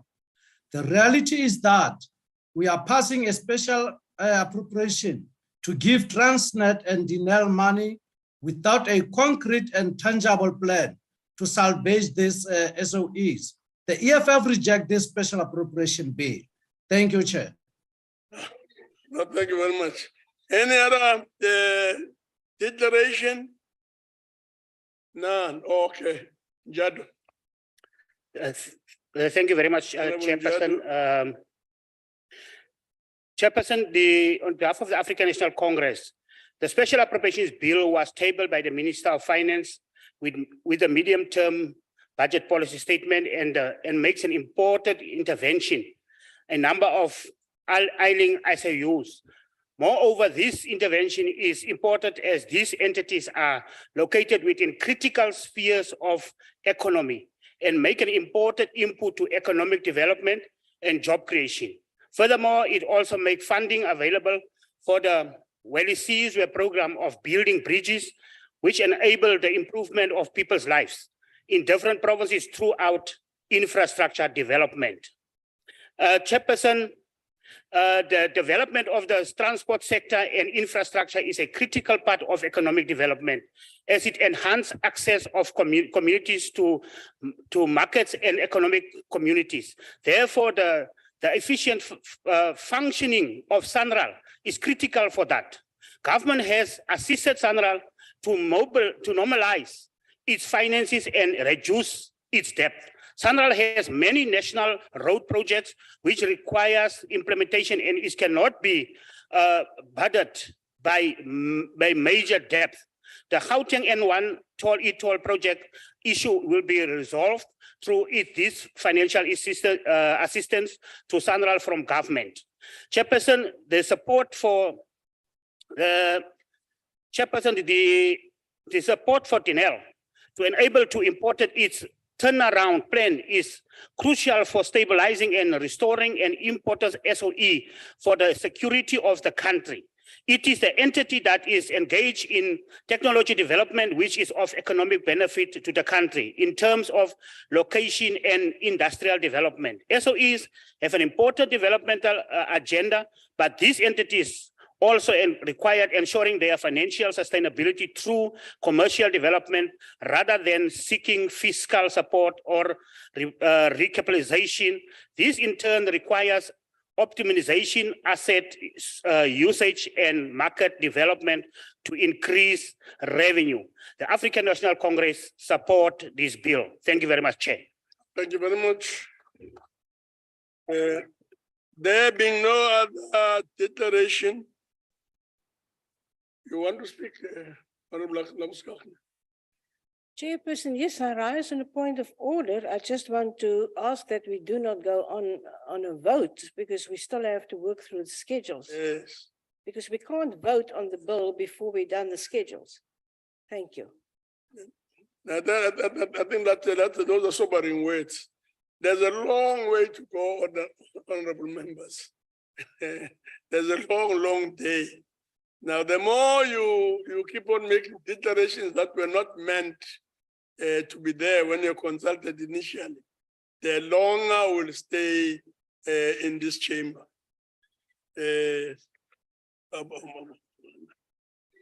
So I'm really urging that we move on to voting on the question, and the question is that the bill be agreed to. Can those people who want to vote in favor please raise their hands? Nyambo, swayenzi lento yakho.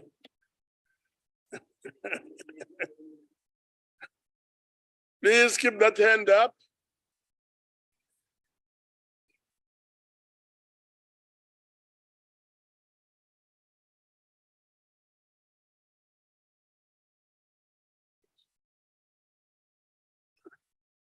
No, thank you very much. I'm sure the hands will now be lowered as you prepare for My hand function is not working. Vote.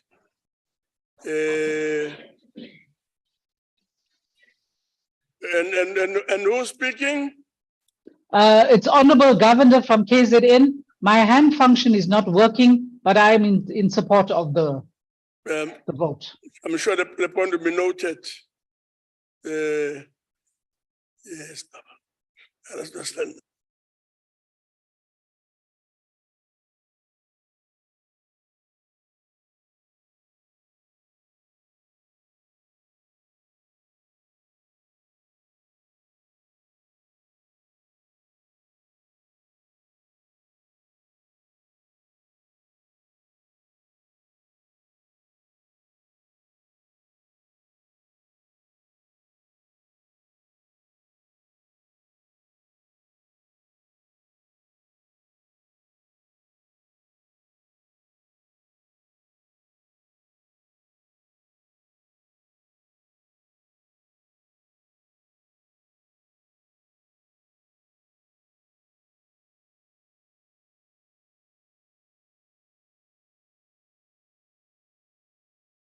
Those who want to abstain, please indicate.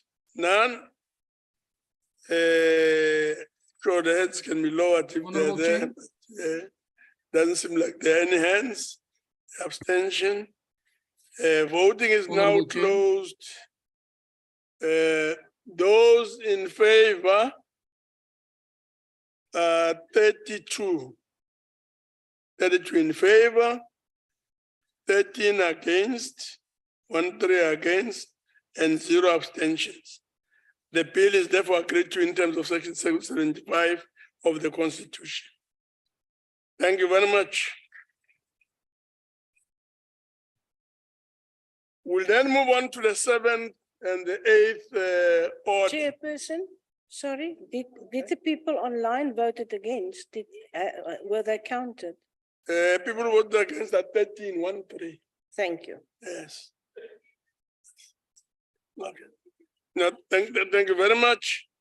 We'll move on to the 7th and the 8th order. Consideration of votes on the schedule adjustments appropriation bill. B23-2022 National Assembly Section 77. Consideration of adjustment appropriation bill B23-2022 National Assembly Section 77 and report of select committee on appropriations thereon. Announcement tabling committee reports, 2nd December 2022, page 24.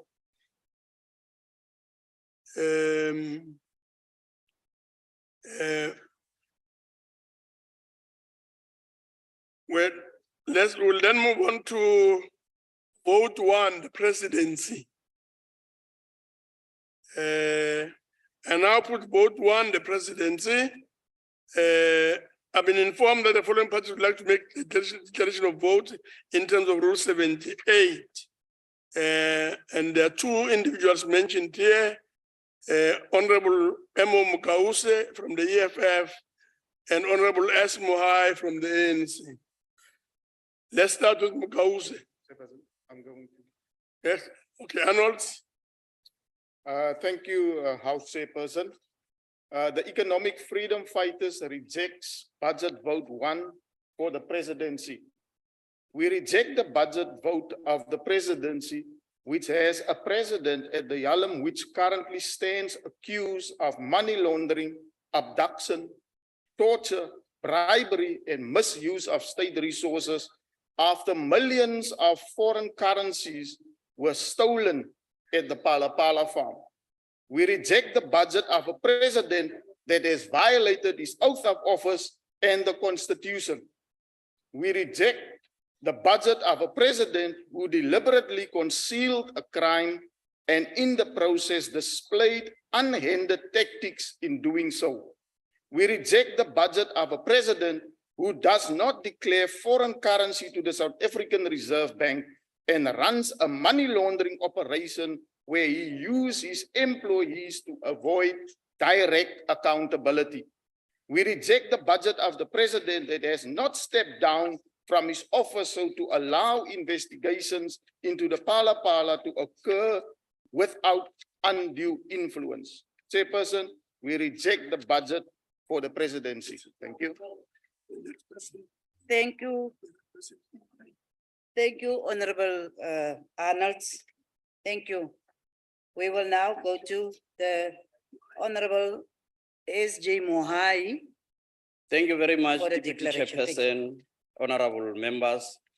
This August House considers and pass this vote on the presidency at a time when our constitution is once more under critical test with the release of the panel report into the inquiry of the sitting president in terms of Section 89 of the Constitution.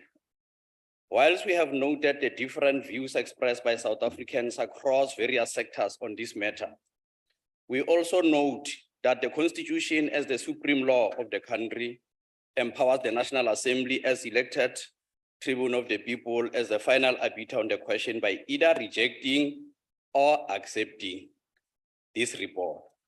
We therefore rise as the African National Congress to reaffirm our confidence in the leadership of His Excellency, President Cyril Ramaphosa. In doing so, we further note the enhanced coordination and strategic coherence of government across all sector, departments, and different spheres under the central coordination of the presidency. Honorable Deputy Chair, as the recent past has demonstrated, never before has South African international outlook and standing being so attractive to international investment than it is now under the leadership of the presidency, Comrade Cyril Ramaphosa.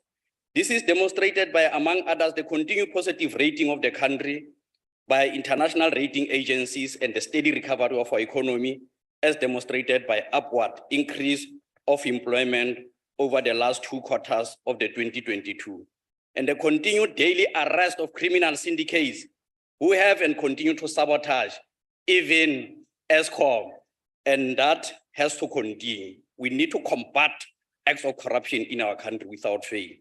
I therefore rise as African National Congress, unlike the rabble-rousers here that have spoken before me, that the House stand in support of this vote. Thank you. Yes, yes, yes. We must arrest those VBS. Thank you very much. Can we set the principle before we continue? We will call for declarations according to what is in front of us, but immediately if you want to do a declaration, indicate. Don't wait until we are finished. Secondly, can we also, when we want to call for a division, immediately indicate? So that we don't have to ask every time, any division, because I'm not going to ask and you will not blame me, indicate. So we will continue now. This is vote 1. In the call, and there is no division called, so the vote is agreed to. And the objections of EFF, Freedom Front Plus, IFP and DA are noted. If you haven't objected, indicate so. We are going to put vote 2 now. The vote on Parliament. If there are any parties that want to make declarations of vote, EFF. Thank you, Deputy Chairperson. The economic freedom fighters reject the proposed budget for Parliament. We reject the budget of a Parliament which has been unable to fulfill its primary responsibility of holding the executive and its president in particular to account for violating the Constitution. We reject the budget of a Parliament which has failed to act swiftly on the allegations and findings of the Pala report. Instead, it rejects requests for secret ballot on whether or not to adopt the report. This House has also failed to initiate or prepare legislation which would provide relief to its citizens, and there currently exists no believable plan in place to build state capacity. The EFF rejects the budget of a Parliament which sits by and watches and does nothing to change the conditions of our people. Parliament can no longer afford to protect this failing executive, and our people must kick out these people out of power in the 2024 elections. Thank you. You wish. Yes. Next. Thank you, Honourable Deputy Chairperson. It is almost 1 year since an inferno destroyed the National Assembly. Since that date, Parliament has hobbled along like a lame duck, with the NA meeting at a greatly reduced capacity and committee meetings being conducted virtually in the absence of suitable venues for on the precinct. The primary victim of this untenable situation is accountability. It is too easy for ministers and members to cite these excuses for failing to appear before the elected representatives, that's us, put in place to hold the executive to account. A perfect example of this lack of a functionality is when, in October 2019, the residents of the Nkosazana Dlamini Zuma municipality approached yours truly to intervene in a water crisis that had persisted for over 30 days. There was a complete cut-off of water in the Underberg area of the southern Drakensberg. Amongst various remedies, I encouraged the residents of that community to complete a petition calling on the Minister of Cocta for assistance. This petition was served on the office of the chairperson of the council in November 2019. Despite the urgency of the petition, this petition went nowhere. It laid in a file gathering dust until 4 August 2022, almost 2 years later, 3 years later, when it was finally considered by the committee in a virtual meeting. Against this background, it is simply incredible to note that only 118 million rand has been set aside for initial measures to restore Parliament. Given the expected costs, this is a drop in the bucket and moves the People's Parliament no closer to a much-needed recovery. For over a year, there have been promises of investigations, criminal sanctions, rebuilding, etc., etc. A lot of talk, but very little action. Parliament must stand its ground as one of the pillars of our democracy and demand the funds it requires to repair the fabric of our constitutional democracy. I thank you. Thank you, Honorable Brataseth. Honorable Mashlangu, ANC. Thank you, Honorable Deputy Chairperson. Chairperson, the African National Congress welcomes the 118 million rands that has been appropriated in the adjustment bill to Parliament to cover the initial costs to rehabilitate the part of parliamentary precinct that was damaged through arson. These are initial and need to be considered in this context. The responsibility we have to restore parliament is both a moral responsibility and a patriot duty, given that it is our heritage and we are instructed by law. It is therefore logical that the options that have been chosen through negotiations seek the most cost-effective route whilst reconstruction is carried out. We believe that additional allocations will be necessary and we shall see these forthcoming in next year's, in next year's budget and the subsequent adjustment appropriations bill in October next year, 2024. The support of this huge project, which we are informed will be in the region of 2.3 billion rands, will restore a national asset and one which is vital to the functioning of the state. Honorable Chairperson, as the ANC, we support the adjustment of this budget vote 2 of Parliament. Thank you. Thank you very much, Honorable Mashlangu. The objections of the EFF and the DA are noted and the vote is agreed to. We continue, and I put vote 3, cooperative governance. And if the parties that will make Honorable declarations, Chair. I will call them as I see Honorable them here Chair. in front of me. Honorable Someone Chair, is the Freedom calling. Front Plus also objected to that bill. It was communicated to the table. Can it You are please be noted as such? We note it. Thank you. That is vote 2, because we are already now on vote 3. Which one did you object to? We object to all the votes, Chair. That includes vote 2. Okay, fine. Then we get the story now. Clear. Vote 3, cooperative governance. We will then continue to call you in this order. And if you want to make a declaration, if none, just decline. Don't say anything else. EFF. Thank you, Chairperson. The EFF rejects the budget for cooperative governance and traditional affairs. We reject the budget of the department, which has municipalities in their worst state, with many metros under the ANC government still focused on looting and not on providing services to our people. It is for this reason that the public representatives in many of these municipalities are now killing each other because they all want to be in charge so they can loot the state and not deliver services. We reject the budget of the department whose management and monitoring of governance has not yielded desirable results.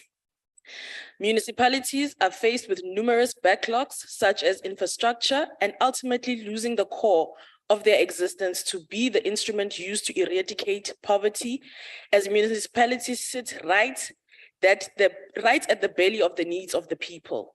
The instability seen in municipalities such as Ditsobotla, where the municipality ran in parallel with 2 mayors, 2 speakers, and 2 MMs.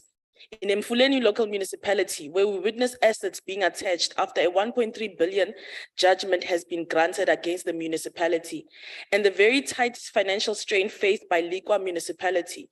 All this is happening due to failure of monitoring, and this is done with impunity, where we see municipal managers who come from dysfunctional municipalities being moved even with political bodies elevated to higher positions. It is also concerning how equitable share is granted to municipalities that fail to manage their own financial affairs, creating a huge crisis such as one like the one in ESCOM. The district development model is a concept document that won't find expression if those who are tasked to ensure its implementations are not held accountable. We therefore reject this vote. Thank you. Thank you. There is another Dlamini sworn in the end. Is it your brother? Okay. FF plus. Agbare voorsitter, die verval van munisipaliteite is angswekkend. According to recent presentations by stakeholders, over the past decade, the number of financially distressed municipalities has risen from 10% to over 90%. Yet, there are no concrete plans on what is being done to halt this rapid deterioration. Die aanpasbegroting maak voorsiening vir ondersteuning van plaaslike regeringsingryping, maar is nie duidelik oor hoe hierdie fondse spandeer gaan word of hoe dit effektief aangewend gaan word om vervalle munisipaliteite te herleef nie, voorsitter.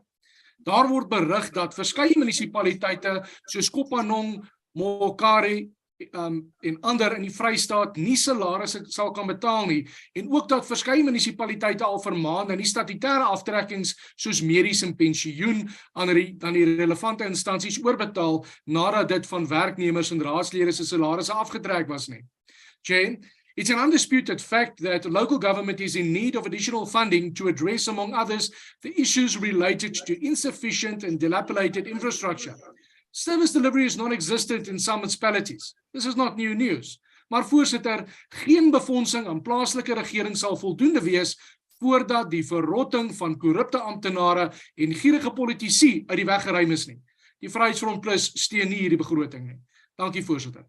Baie dankie. Agbare de Tooi, IFP. Honorable Adebe, is jy nie daar nie? We'll pass and come back to you if you are back. Honorable DA. Thank you very much, Deputy Chairperson. Deputy Chairperson, voorsitter, daar's 'n baie noue verhouding tussen plaaslike regering en gemeenskappe. Al die plaaslike regeringskwessies begin en eindig by ons deure. Die vraag wat ons onsself moet vra is hierdie departement daartoe in staat om plaaslike regering te red? The funding given to municipalities does not correlate with the mammoth task of the department to facilitate sound and honest municipal governance. Chairperson, the Minister surely knows that the funding available to municipalities, the services received, and the public's expectations from local government are miles apart. Municipalities continue adopting unfunded budgets, and surely this cannot be acceptable. Agbare minister, adjunct voorsitter, die verval van plaaslike regering se werksaamhede is skrikwekkend, veral in ANC-regeerde munisipaliteite. En die waarheid is dat slegs 'n handjievol daartoe in staat is om enigstens effektief te funksioneer en om dienste aan gemeenskappe te verskaf. Dit is ook nie toevallig dat die wat in staat is om dienste te verskaf, almal amper DA munisipaliteite is nie. Chairperson, I'm not playing cheap politics here. The matter is far too serious for that. Every year we hear of how municipalities continue to bleed while the ANC is busy fighting among themselves. And the Messiah called DDM is also not going to assist municipalities, as one of the pilots is also struggling. The only hope is saving municipalities is to do one thing, and that is to make sure that those who don't care about rendering sustainable services, aka the ANC, are not entrusted with power again. I thank you. And Deputy Chairperson, the DA intends to call for a division at the appropriate time. Thank you. Thank you. Before we continue, I see Honorable Hadebe is logged on, but only with his video, not with his sound. Can it be possibly the problem? Let us solve it now, if that is possibly the problem, so that we don't have a problem going forth, that he will come in afterwards and say you want to do a declaration or something. ANC, Honorable Dujobu. Thank you, Deputy Chairperson. The unforeseeable and unavoidable expenditure that resulted in an adjustment of the vote of funds was allocated for the reconstruction and rehabilitation of municipal structure damage arising from the floods. This adjustment obviously needs to be supported as government response to the disaster relief. The NCOP was part of the Parliamentary Ad hoc Committee that carried out oversight on the reconstruction and rehabilitation in the affected areas of KwaZulu-Natal, Eastern Cape, and Northwest. The plans that were laid out initially were delayed due to negotiations around financing between provinces and National Treasury. This unnecessarily delayed matters. Our oversight to the affected areas brought us face to face with the challenges we have with delivery, in particular as this relates to an adjustment to the appropriation bill. The concerns of the ad hoc committee that the quality of expenditure left a lot to be desired.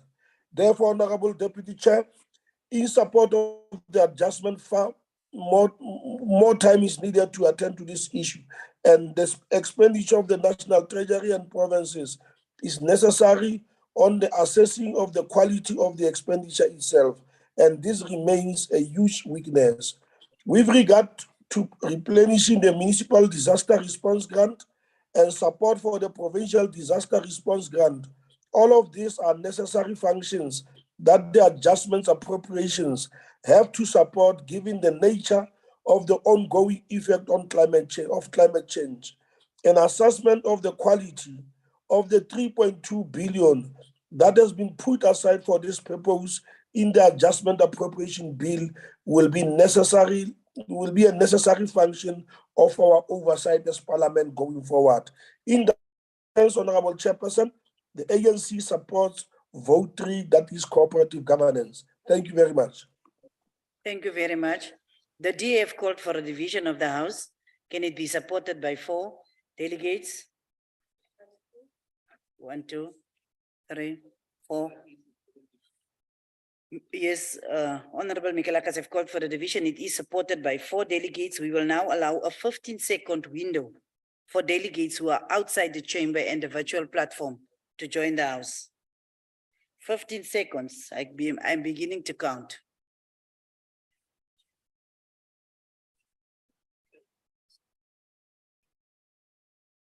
We want the House to divide.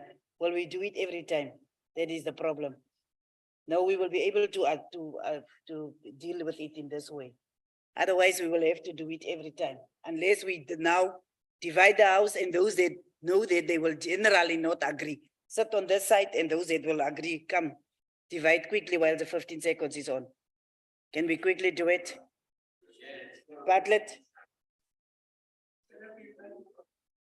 Yeah, no, it's fine. Come, let's divide the House. Honorable Njadu. It will just make the work easier.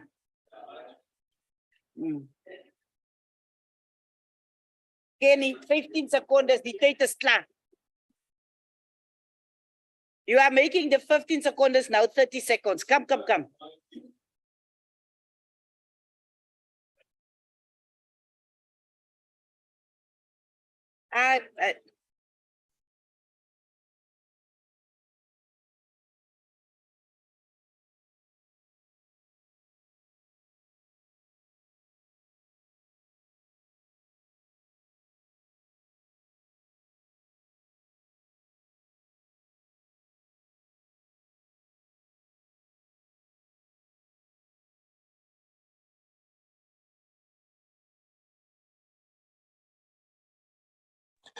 Chair, what is happening? The DA is taking Honorable order. Dodovu, I am still in charge of the House, so relax. Sorry, Chair. I see the DA walking out of the House. The movement, no, they are not walking out. The opposition is just uniting.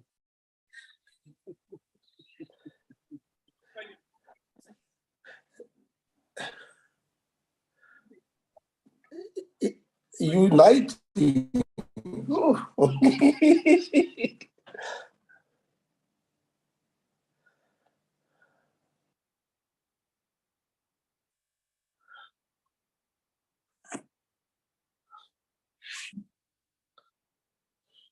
Thank you. The time is up now.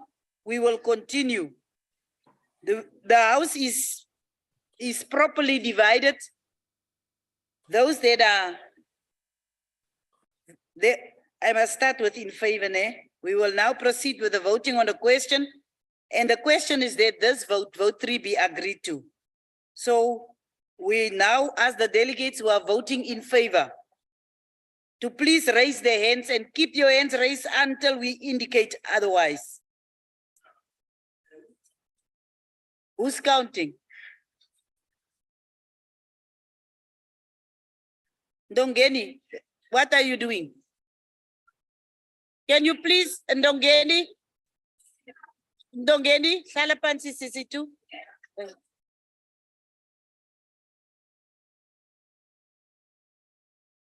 As soon as the counting is finished, the table will indicate, because we are also counting those on the platform.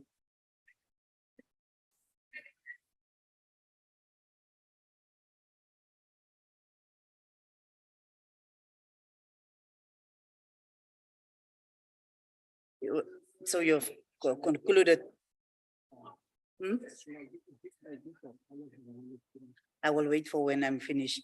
Those who voting against, those that have voted in favor, you can lower your hands. And also the table must lower the hands on the system. Thank you.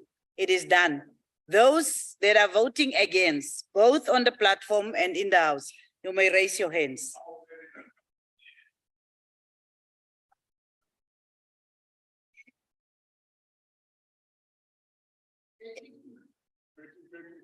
Mrs. Longwe, are you voting against?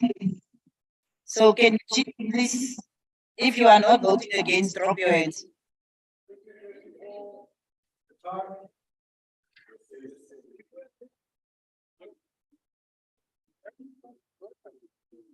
Thank you.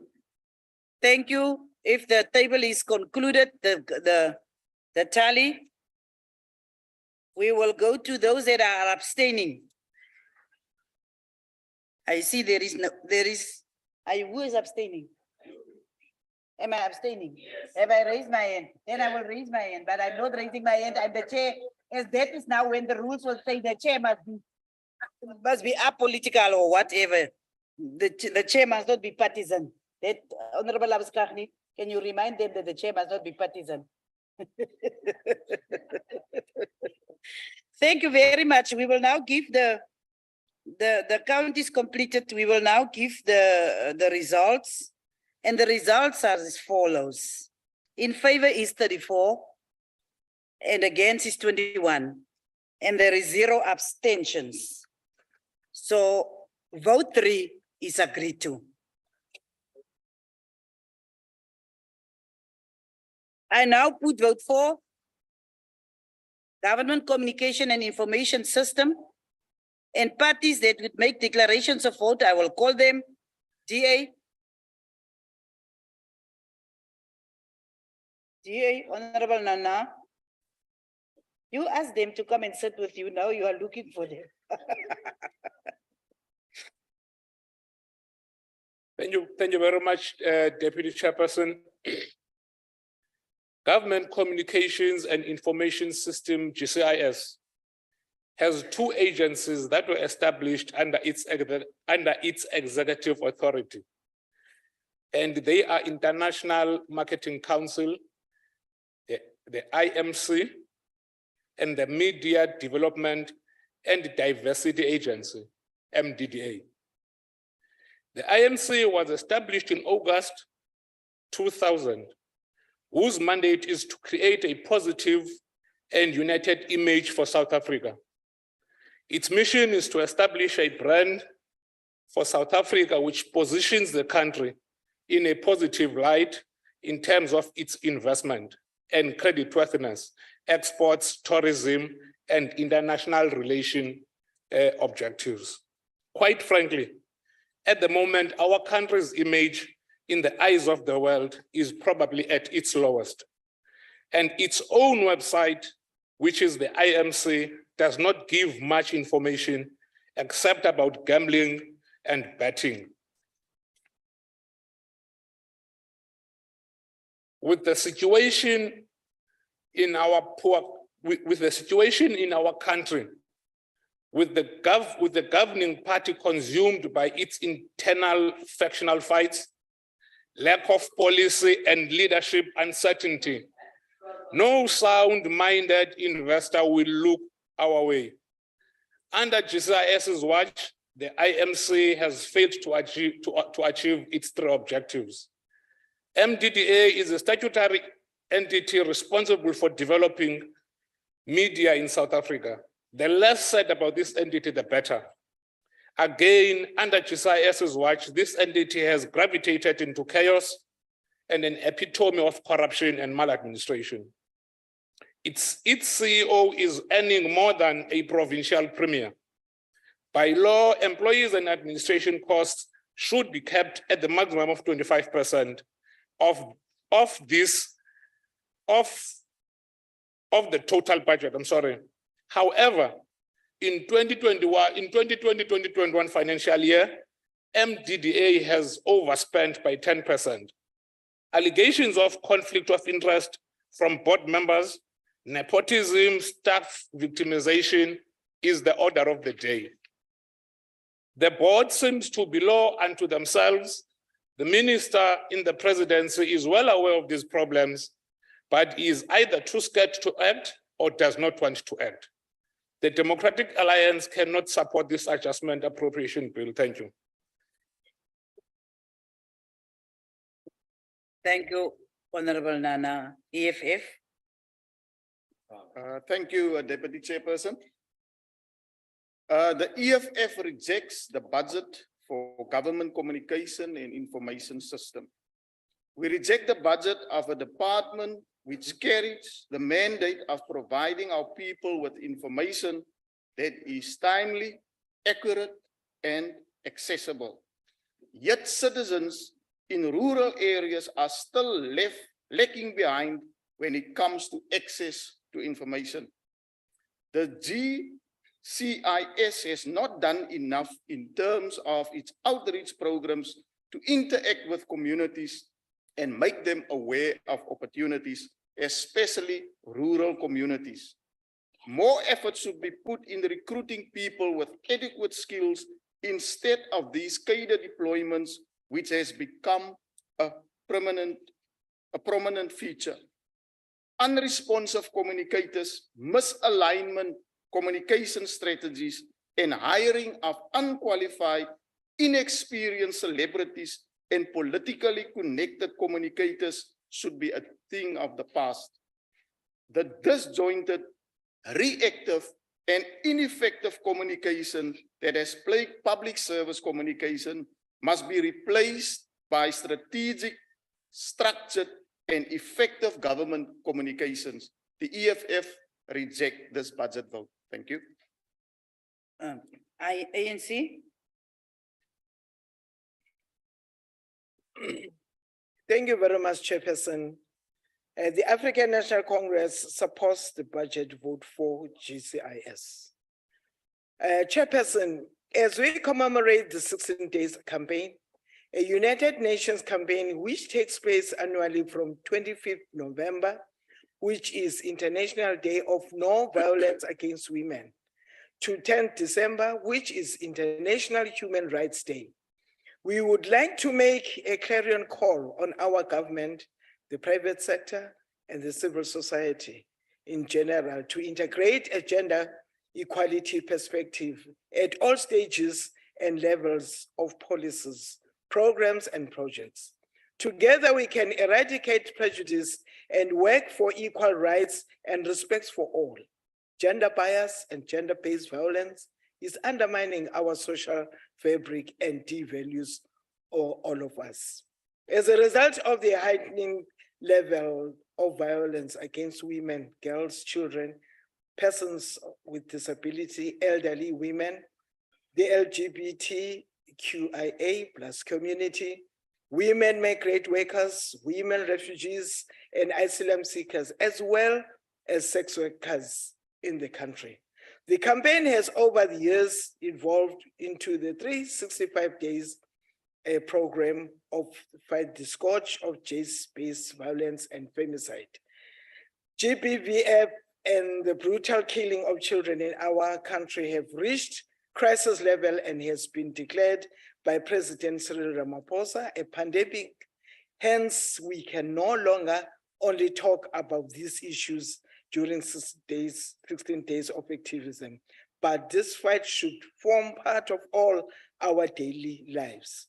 To this effect, the African National Congress welcomes the allocation of 392.7 million over the medium term towards 1,140 community and stakeholders engagements and community development projects, which will be conducted per year over the medium term.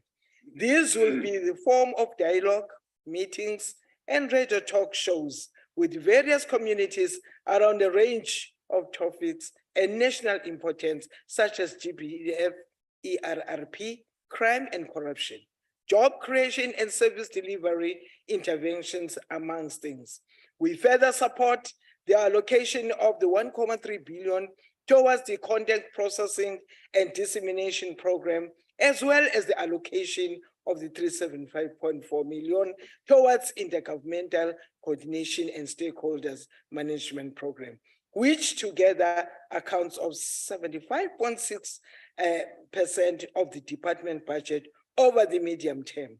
Not the conceptualized cohesive campaigns, develop communication strategies and disseminations, information and stakeholders engagement. That is African National Congress government does. I thank you, Chairperson. Thank you. Deputy Chairperson, the day would like to call for a division. A division should be supported by 4 delegates. Can we see the 4 delegates? Yes, we do have the 4 delegates. There is a division of the House. And we will now allow a 15-second window to delegates who are outside the chamber or the virtual platform to join the House. Where's Mangwenya?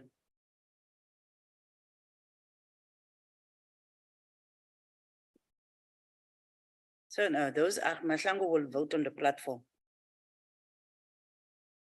We will now proceed to the voting on the question. We're just waiting for the bells to finish ringing. No one outside the doors, so it's fine.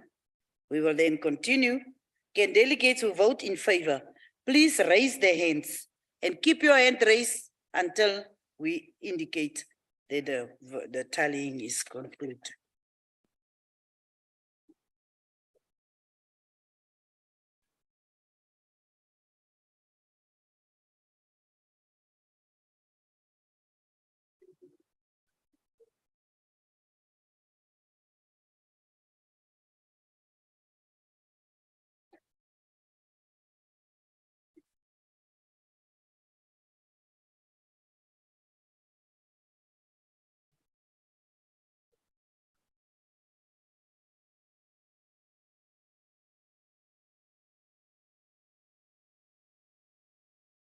They are counting.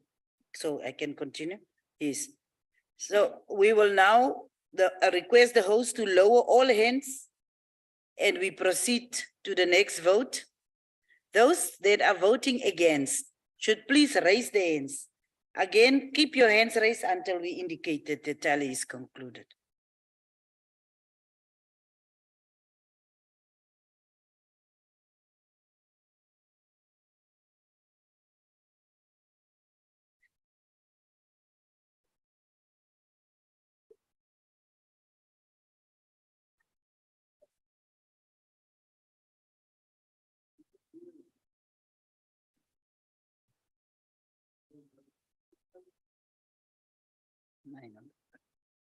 Thank you. The count is completed. You may lower your hands and the host will lower all hands on the system. Thank you. We will now go to delegates who wish to abstain. Can you please raise your hands?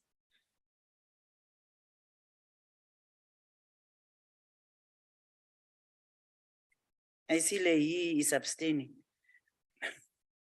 No, Chair, no. The count is completed. Thank you very much. The voting is now closed. The results are as follows. In favor, it's 32. Against is 21.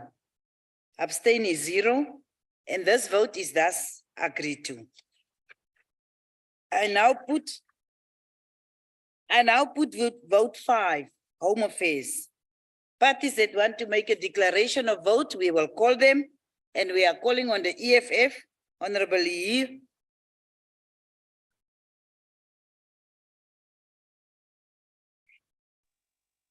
Chairperson. Chairperson, the Economic Freedom Fighters reject the proposed budget vote for the Department of Home Affairs. This department has not been effective in the performance of functions such as the regulation of migration, registrations of birth, marriages and deaths, and the issuing of identity documents and passports. This department stands as one of the most dysfunctional departments in government, which is concerning to note as the services of the Department of Home Affairs are central to the everyday life of South Africans and immigrants in the country. We reject the budget of a department which is known for nothing but its queues, which often start at the early hours of the morning. At Home Affairs, most of their offices are chronically unstaffed, making it impossible for the workers to provide efficient services to the people. There exists lack of leadership at Home Affairs and no capacity. As the EFF, we therefore reject the budget of a department which offers poor services, lack of information, lack of guidance, unprofessional staff, and never-ending technical problems. Chairperson. Thank you, Honorable Lee. We will now call on the ANC. Honorable Malika. Thank you, Deputy Chairperson. ANC rise in support of budget vote 5. The budget vote on Home Affairs encompasses the department's budget and that of the Independent Electoral Commission, which is important for holding free and fair elections.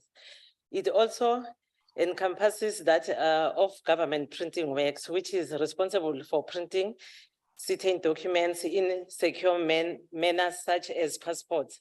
The department is responsible for the management of identity in a secure manner and managing information migration. It is a fact that South Africa has problem of porous borders. The fragmented border management approach has not assisted the problem. Porous borders can lead to problems of trafficking of women and children, the smuggling of drugs, stolen goods, counterfeit goods, and contraband. Counterfeit and illicit goods trade cause immeasurable harm to our already strained economy, and the local economy suffers the most. The consequence of porous borders is the undermining of the security of a nation and its economic development. The 54th National Conference therefore resolved that the Border Management Authority Bill must be expedited and implemented in order to address the question of irregular immigration and border management.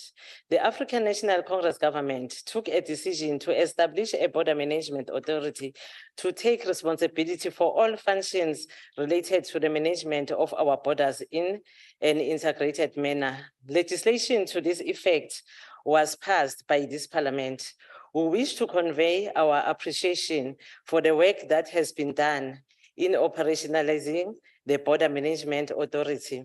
The importance of the BMA cannot be stressed enough. It is necessary for safeguarding our borders and the people living and who come to South Africa. Much progress has been made on the implementation of the Border Management Authority. The BMA model will be implemented at land, air, and seaport of entry and will create a platform for proper coordination between different government departments. We welcome the department's strong fight against corruption and encourage it not to relax its efforts in ensuring a safe country. The ANC supports the vote. Thank you. Honorable Malika. Whilst we are taking note of the objections of the EFF, the Freedom Front Plus and the DA, the vote is agreed to. I will now put vote 6, international relations and cooperation. And parties that would like to make declarations of vote are now allowed. And I will call on them, EFF. Chairperson, we reject the international relations and cooperation. We reject the budget of a department which has failed to develop a coherent international relations framework that centers the sovereignty of nations. We reject the budget of a department which has unclear commitments to oppose the interference of powerful nations on the politics and the lives of other nations. We reject the budget of a department which has kept silent while King Mswati keeps on abusing the people of Swaziland and denying them their democratic rights. Despite this, we congratulate the role played by the department in restoring peace in Tigray region in Ethiopia. We also congratulate the minister for standing firm and refusing to be bullied on the US-inspired war between Russia and Ukraine. We reject this vote. Thank you. Thank you for the compliments. Honorable Dangor, ANC. Thank you, Chairperson. The work of the Department of International Relations and Cooperation has not escaped the impact of COVID-19. Much of the diplomatic work has to be done through virtual platforms, what we call virtual diplomacy. With the relaxation of lockdown in both our countries globally, thanks to the efforts taken by countries of the world to fight the pandemic, the department has now returned to normal diplomacy. This means the return of diplomatic activities to physical interactions.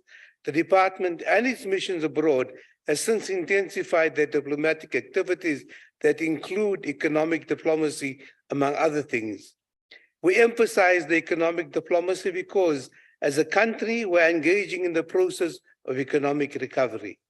This is conceptualized by what the President of the Republic tabled in Parliament titled the Economic Reconstruction and Recovery Plan. We note that the medium-term budget statement, the department will be allocated an adjustment of 10.4%. This is largely due to the point that we have on increased departmental activities following the relaxation of a global lockdown. A matter of concern is that some local authorities have taken their own foreign policies, and the EFF should note that where they are in alliance with the DA, they've invited the Israelis to Johannesburg. The ANC supports Budget Vote 6 of the Department of International Relations and Cooperation. Thank you. While taking note of the objections of the DA, the EFF, the Freedom Front Plus, and the IFP, the vote is agreed to. I will now put vote 8, National Treasury. The parties that would like to make a declaration of vote is allowed in terms of Rule 78. So if there is none. My hand is up, Muletsane. Oh, in fact, it was only indicated that the ANC will make a declaration of vote, but we thought we will leave it there. Now, Honorable Muletsane, you may make your declaration of vote. Thank you, Deputy Chairperson. Deputy Chairperson, the Economic Freedom Fighters reject budget for National Treasury. The National Treasury is responsible for managing South Africa's national government finances and to ensure transparency, accountability, and sound financial controls in the management of public finances. We reject the budget of a department which has not introduced believable policies to reduce poverty and vulnerability among the country's most marginalized. We reject the budget of the department which, together with SARS, has failed to present a convincing and believable plan to collect maximum revenue from now booming online trading platforms. The National Treasury has demonstrated that they are not interested in building robust capacity. Instead, loss of revenue has had tremendous consequences for the economy, including negative impact on economic growth. As EFF, we reject this vote. Thank you, Deputy Chairperson. Thank you, Honorable Njadu. Do you want to continue with the declaration? Thank you, Honorable Deputy Chair. Vote 8, National Treasury. The African National Congress, the adjustment to the vote for the National Treasury deal with a number of aspects, which is normally the case with an adjustment on this vote. Therefore, Chair, only the uncomfortable part of the adjustment appropriation in a matter that has been repeatedly raised with National Treasury is that of the integrated financial management system. Then, Chairperson, We support the adjustment of 48 million in the provincial equitable share to the Provincial Department of Social Development in KwaZulu-Natal for the ongoing support to floods victims in the province. The African National Congress support this vote. Thank you very much, Deputy Chair. Thank you, Honorable Njadu. Noting the objections of DA-EFF Freedom Front Plus, the vote is agreed to. I will now put vote 9, planning, monitoring and evaluation. I've been informed that there is parties that want to make declarations of vote, and we will request the EFF to continue. Thank you very much, Chairperson. Chairperson, we reject budget vote 9 on planning, monitoring and evaluation. This department, since its inception in January 2010, it became clear that in contrast to what it was supposed to be, it is just another cover-up for the ruling party to bankroll their comrades. From the first year of the establishment of this department, there was never any planning that was done by the department. In fact, Chairperson, South African government have no plan whatsoever, and that is why there are so many service delivery protests.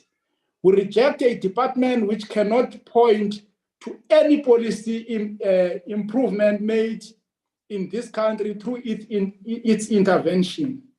There's never been no area of performance in government that has improved because of areas of improvement identified through the intervention of this department.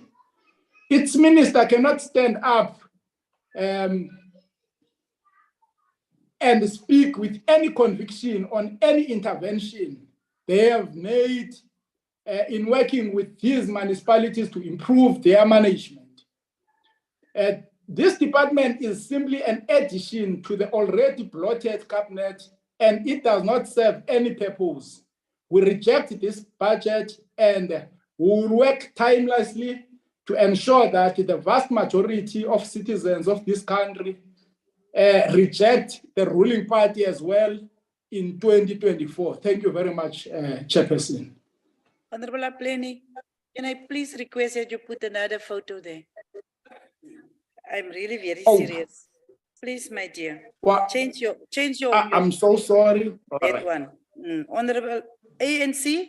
All right. Honorable. Thanks, Deputy Chairperson.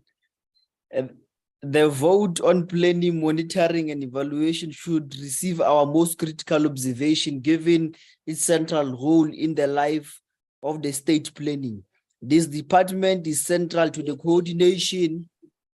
This department is central to the coordination with the National Treasury in measuring how the fiscus is spent, as well as the performance in all 3 spheres of government. Given that oversight work by parliamentary committee provides an emerging scenario of poor planning, poor procurement practices, despite the guidelines and framework, very poor project management capability challenges and poor financial accountability despite a defined regulatory environment within departments. This informs us that the department remains with a huge challenge of coordinating state planning, monitoring and evaluation.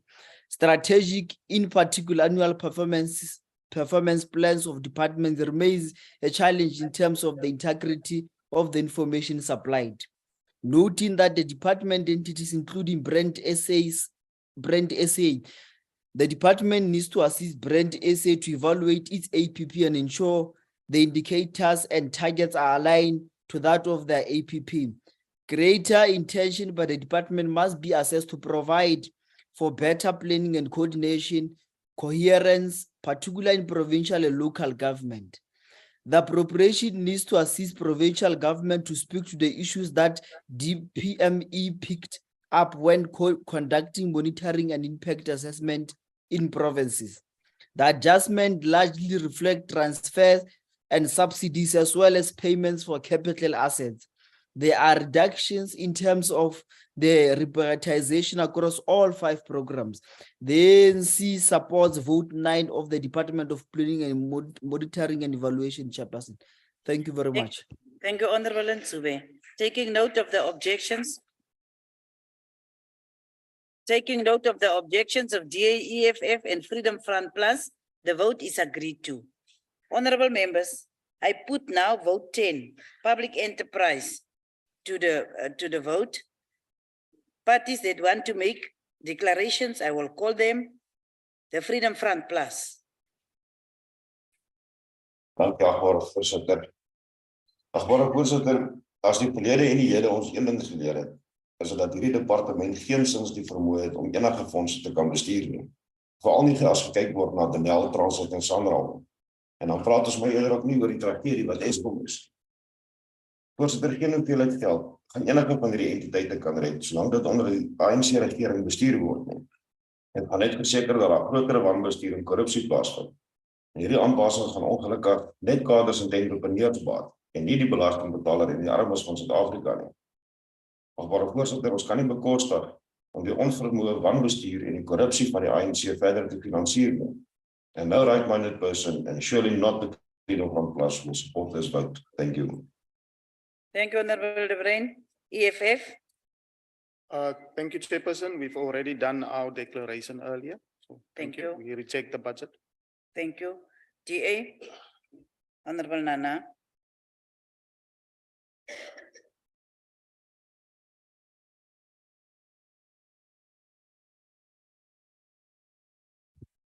Order.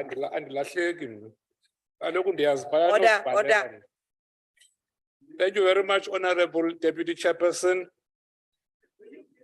For all its sins. We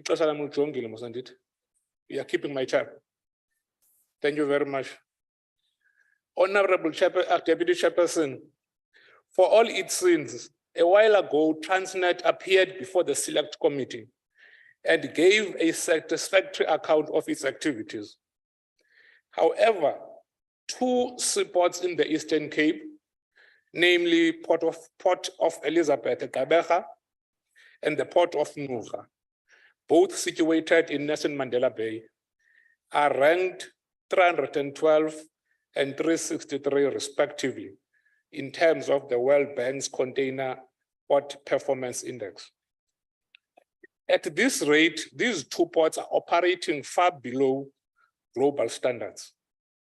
To get our seaports to function at optimal efficiency and maintain their global competitiveness, government should consider establishing a task team to investigate a new port operating model, which should include local stakeholders, such as the municipality, business, and any other relevant entity, which could culminate in the establishment of a localized port authority. Like the majority of our state-owned entities, that Denel has not been spared from state capture. Consequently, once a pride of our country, a leader in its own right in the defense and aviation space, was run down to its knees, and to this day, it is battling to meet its financial commitments, including but not limited to staff salaries. Despite the red flags raised by the SIU over the appointment of one Mr. Riaz Saloji to lead the turnaround plan at the State Arms Manufacturing Company, the SIU has further told Denel that a docket is with the NPA and his appointment as a chief restructuring officer should be withdrawn, as this will violate the spirit of good governance. Of course, the board and the minister dug in their heels and went ahead anyway. It is now perceived that Minister Gordhan is in a purge crusade of officials whom he sees as obstacles. The DG of Public Enterprises, Mr. Tlhakudi, and the CEO of Denel Dynamics, Mr. Ntsihlile,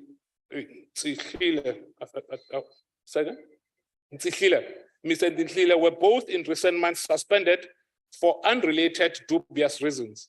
On the part of Mr. Tlhakudi, he has asked the Speaker of Parliament to investigate damning allegations of corruption he has leveled against Minister Gordhan. If these shenanigans have any merits, I am afraid, honorable members, as the country, we are in for state capture part 2. The DA cannot support this budget and would like to call for a division. Thank you. Thank you, Honorable Nana. ANC. Honorable Mkiva.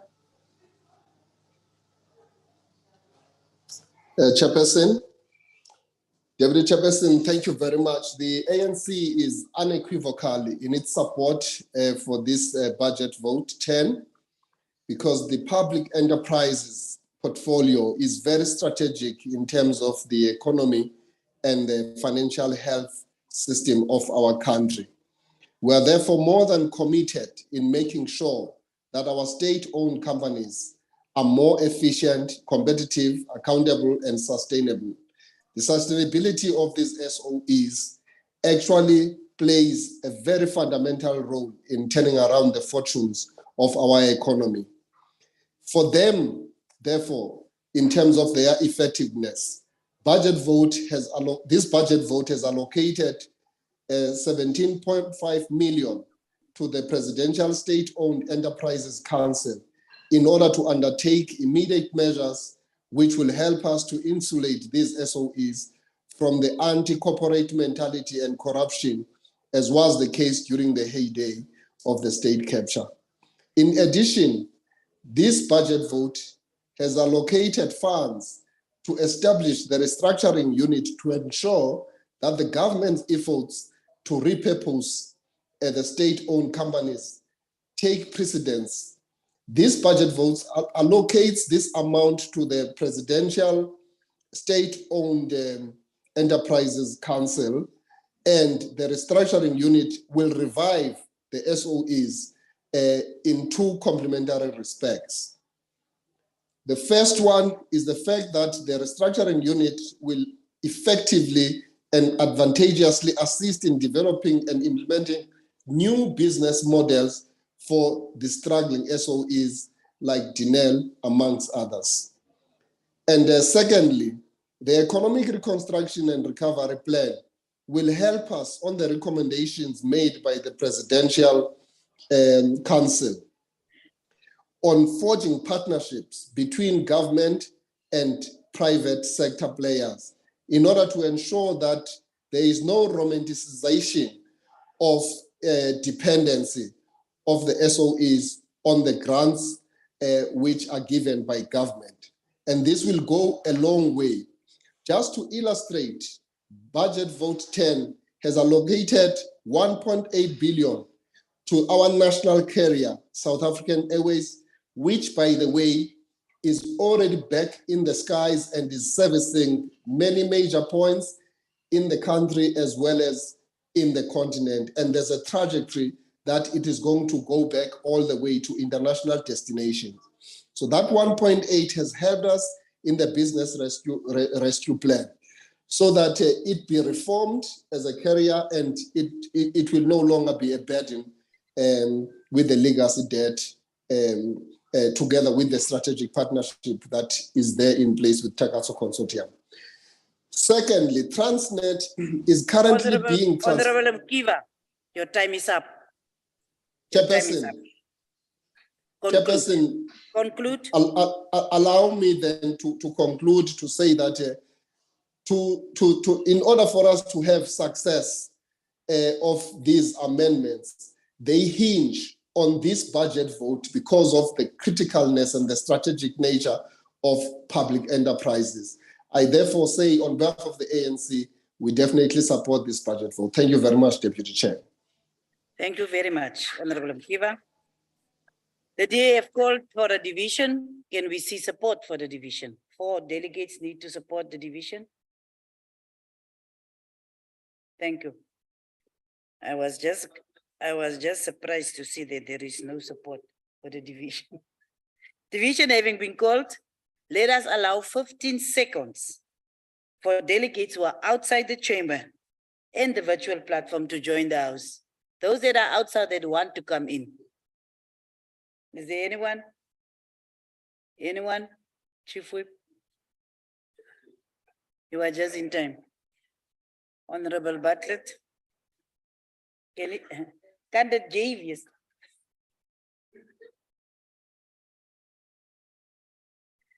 It's fine, sit anyway. We want to continue. We will now proceed to the voting on the question. 15 seconds have passed and the question is that the vote be agreed to. So all delegates who vote in favor should please raise their hands and keep your hands raised until we indicate that it is.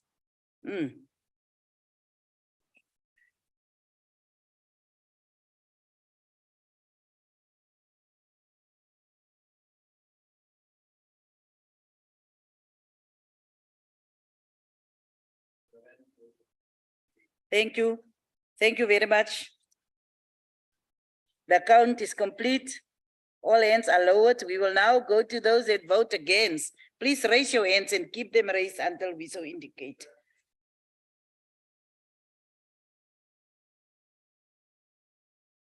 Roy ligt nogal die moeite in 'n bond agtergrond.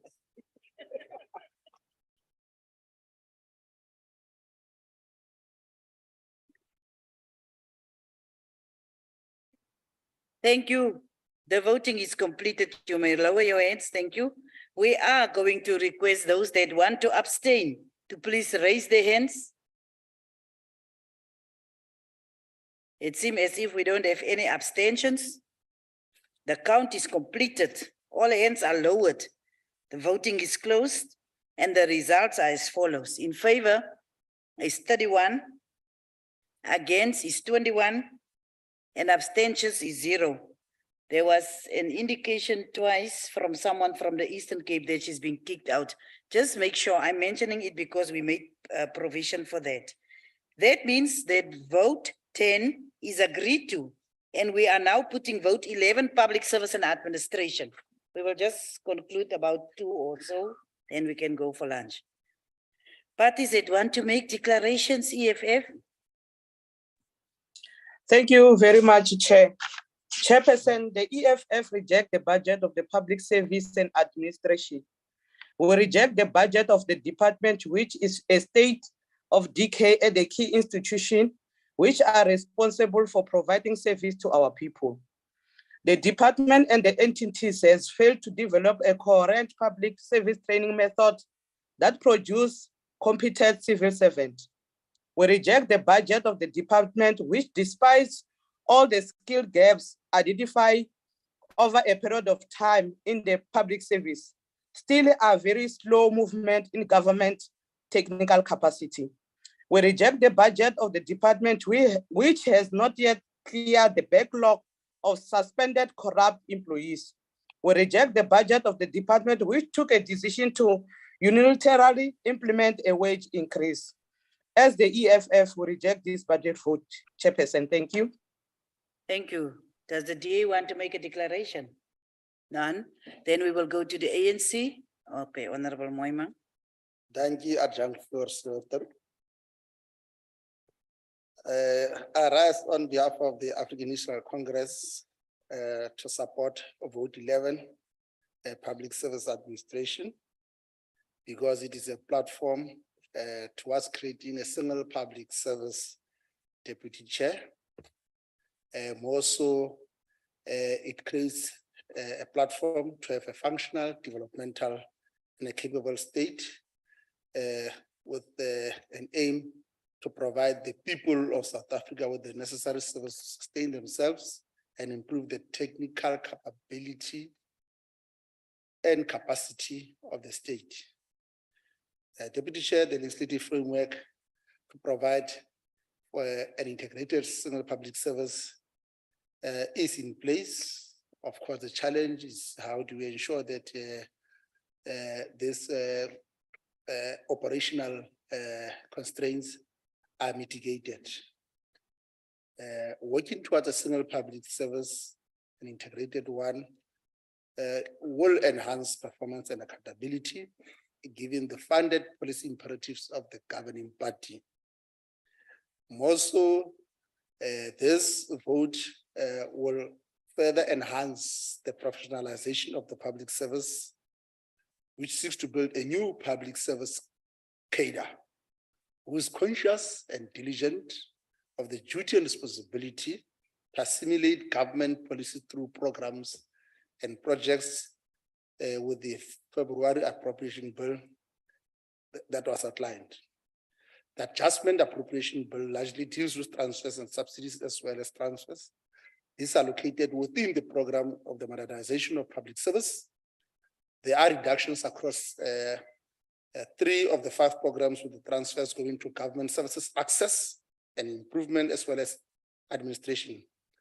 Honorable Deputy Chair, strengthening state capability is a necessary condition for growth and a capable state response to socioeconomic challenges. As I indicated, the ANC support Vote 11 Public Service Administration. Thank you, Deputy Chair. Thank you, Honorable Moimang. The DA indicated that they will call for a division.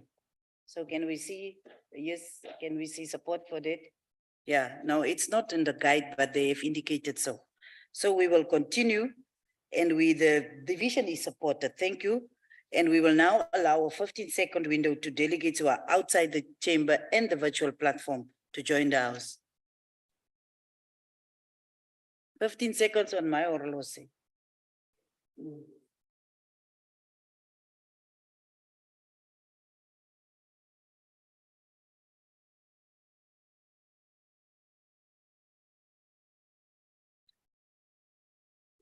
We can continue. I don't see any person that is entering the House. So we will now proceed to the voting on the question. And the question is that the vote be agreed to. We are voting on vote 11. And delegates who are voting in favor should please raise their hand and keep them raised until we indicate otherwise.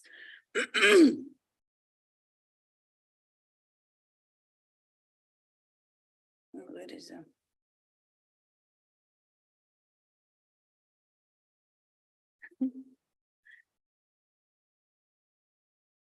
Let us see.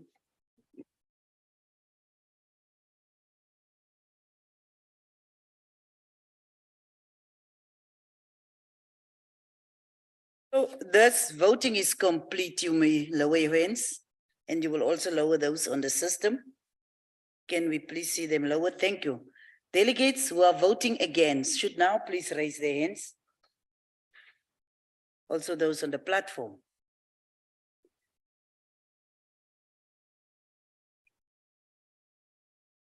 Honorable Baronos, you don't have to raise your hand so high. In fact, you are the only one with the lightest suit amongst everyone. I know it's your maiden performance. Thank you very much. Now we will just also call on those who want to abstain to please raise their hands. We don't see anything on the system and also not in the House. The voting is now closed and the results are as follows. In favor is 31, against is 21, and abstentions is 0. I will now put vote 12. I want to conclude vote 12, 13, and 14 if it's fine with you. Afterwards, we will go for lunch. I will now put vote 12, Public Service Commission. I have been informed that parties want to make declarations of vote, and I will call them now. EFF. Thank you very much, Chairperson. Chairperson, the EFF rejects the budget on Public Service Commission. The mandate of this department is to empower, investigate, monitor, and evaluate the organization and administration of the public service. It is quite disappointing to note that this department is not fulfilling its mandate. In Eastern Cape province, for instance, the health system has but collapsed with several hospitals dysfunctional. In Basha, for instance, Emadwaleni Hospital has turned into a mess with laundry piling up in laundry rooms, floors dirty as if one is entering at a butchery. Long queues of patients wait for many hours before they receive any help. Correct declaration. Honorable, is it the correct declaration? Because he's speaking about the hospital floors that are dirty. We are speaking about the Public Service Commission department, Chairperson. So it is the same in the education system. I've just disturbed me a lot. Now you will bear my time. I'm very sorry. I'm very sorry. So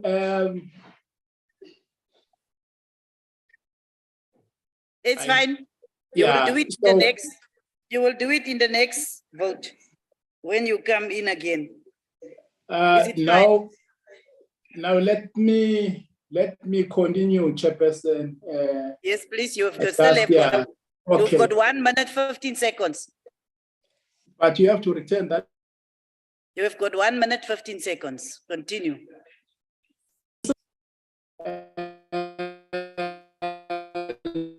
Lot of school structures with no decent water. It is even worse when it comes to public works, a very important component of government that has turned into a supplement of EWEP. Our roads that have been there for many months without anyone bothering to fix them. Public servants are demoralized, overworked, underpaid. It should be the Public Service Commission which ensures that public service and its servants are being properly maintained, serviced, and adequately remunerated at all levels. We therefore reject this budget. Thank you very much, Chairperson. Thank you, Honorable Chairperson. Thank you. May I continue? Don't call order. I will correct it. Yes. Can we just apologize to you because it was not clear on what vote you are reading the declaration. So we are actually apologizing to you for what transpired. So I don't think it's, we must continue to be time conscious. Honorable Marachane, Mama Marachane. Thanks, Honorable Deputy Chairperson. The Public Service Commission has the responsibility to promote the values and principles of the public service and stipulate in the Constitution. As we have long discussed through our oversight, there is an urgent need for a values-driven approach in the public service, given the complaints that our communities and more broadly citizens have raised with regards to the quality of services they receive. We must, through oversight, continue to insist that public service workers adhere to the code of conduct and promote a culture of discipline and integrity in the public service. We must accelerate honesty, competency, and accountability in the public service and fight corruption through the state institutions designed to investigate and prosecute corruption, in particular, public service conducting business with the state. The public service workers have to uphold the values and principles of the public administration by promote ethical leadership and focus on the program to professionalize the public service. We must continue to monitor irregular expenditure and cases of financial misconduct in the public service and ensure stringent consequences management. Matters raised by the Auditor General on the Public Service Commission relate to the Commission being unable to meet the targets of paying invoices within the given time frame. The adjustment appropriation bill addresses specifically transfers from the administration program to leadership and management, monitoring and evaluation, and integrity and anti-corruption. These transfers are welcomed. This in particular in the leadership and management practices is aimed to provinces that are experiencing challenges in upholding the code of conduct and where there have been discrepancies. The ANC supports vote 12, the Public Service Commission. Thank you. Thank you. Thank you very much, Honorable Mama Rakhane. Noting the objections of the DA, the EF, and the Freedom Front Plus, the vote is agreed to. I will now put vote 13, Public Works and Infrastructure. And I am calling on the FF Plus to do the declaration. Thank you, Deputy Cloud Chair. 13. Sorry, Honorable Member, you may continue. Thank you, Chair. Chair, there's a saying, when plundering becomes a way of life for a group of men in society, over the course of time, they create themselves a legal system that authorizes it and a moral code that glorifies it. Chair, no amount of money will ever be enough to fund any budget in South Africa. And therefore, this appropriation will once again also not be sufficient to fill the pockets of corruption. Millions were already spent on the infrastructure built anti-corruption forum. But how many cases were to date concluded? What were the outcomes and how many individuals were actually kept accountable and brought to justice? Accessing resources meant for general good are easily converted to private gain by positions of power. And positions of power is no longer driven by the need to serve, but by grabbing your turn to loot. This adjustment is once again full of promising figures and hope, but how many of the infrastructure projects actually reach full completion without the extension of time claims, exceeded budgets, or contracts that needs to be reallocated to more competent contractors? As long as efficiency, integrity, and effectiveness of public sector management, and also the accountability and transparency, are not used as qualifying criteria to appoint service providers and contractors, this government will never be able to stabilize any budget. It is estimated that between 10 and 30% of the investment in publicly funded construction projects may be lost through mismanagement and corruption, and an estimated 20 to 30% of project values are lost through corruption. Corruption reduces investment and it reduces the quality of this country's infrastructure. And the Freedom Front Plus will therefore not be supporting this vote. Thank you. Thank you, Honorable De Bruin. EFF, Honorable Moletsane. Chairperson, it will be done by me, Honorable Matebul. It's fine, you may continue. Thank you very much, Chairperson. The Economic Freedom Fighters reject this budget vote number 13 on public works and infrastructure. We reject the budget of the department characterized by high level of corruption, influence of processes by political heads. We reject the budget of the department which failed to maintain a proper register of its assets. Across the country, there are thousands of state buildings owned by the department that has dilapidated with no hope of ever being fixed because department has no records of this. Practical example, Chair, is the public works houses which belong to this department in Kremeta in Guyana, which is being hijacked and someone is benefiting out of it and the department takes too long to investigate. In Zumeri in Guyana Mopani, there is also existing another building that belongs to the municipality, but someone hijacked it and is benefiting out of it. This department has failed to manage state property, as was the case with the 37 million Bait Bridge border fence project. This department reported that there were 3,653 agricultural state land parcels available for redistribution. Today, most of this land is strictly lying fallow, and the department has done absolutely nothing to ensure that the land gets released for productive purpose for those people who need it. Chairperson, there is nothing stopping this department for expropriating land and buildings. There are literally thousands of derelict buildings across the country that could be expropriated and refurbished for student accommodation and to be used as a house of homeless. But it chooses to stand by and do nothing to benefit our people. We reject this budget vote.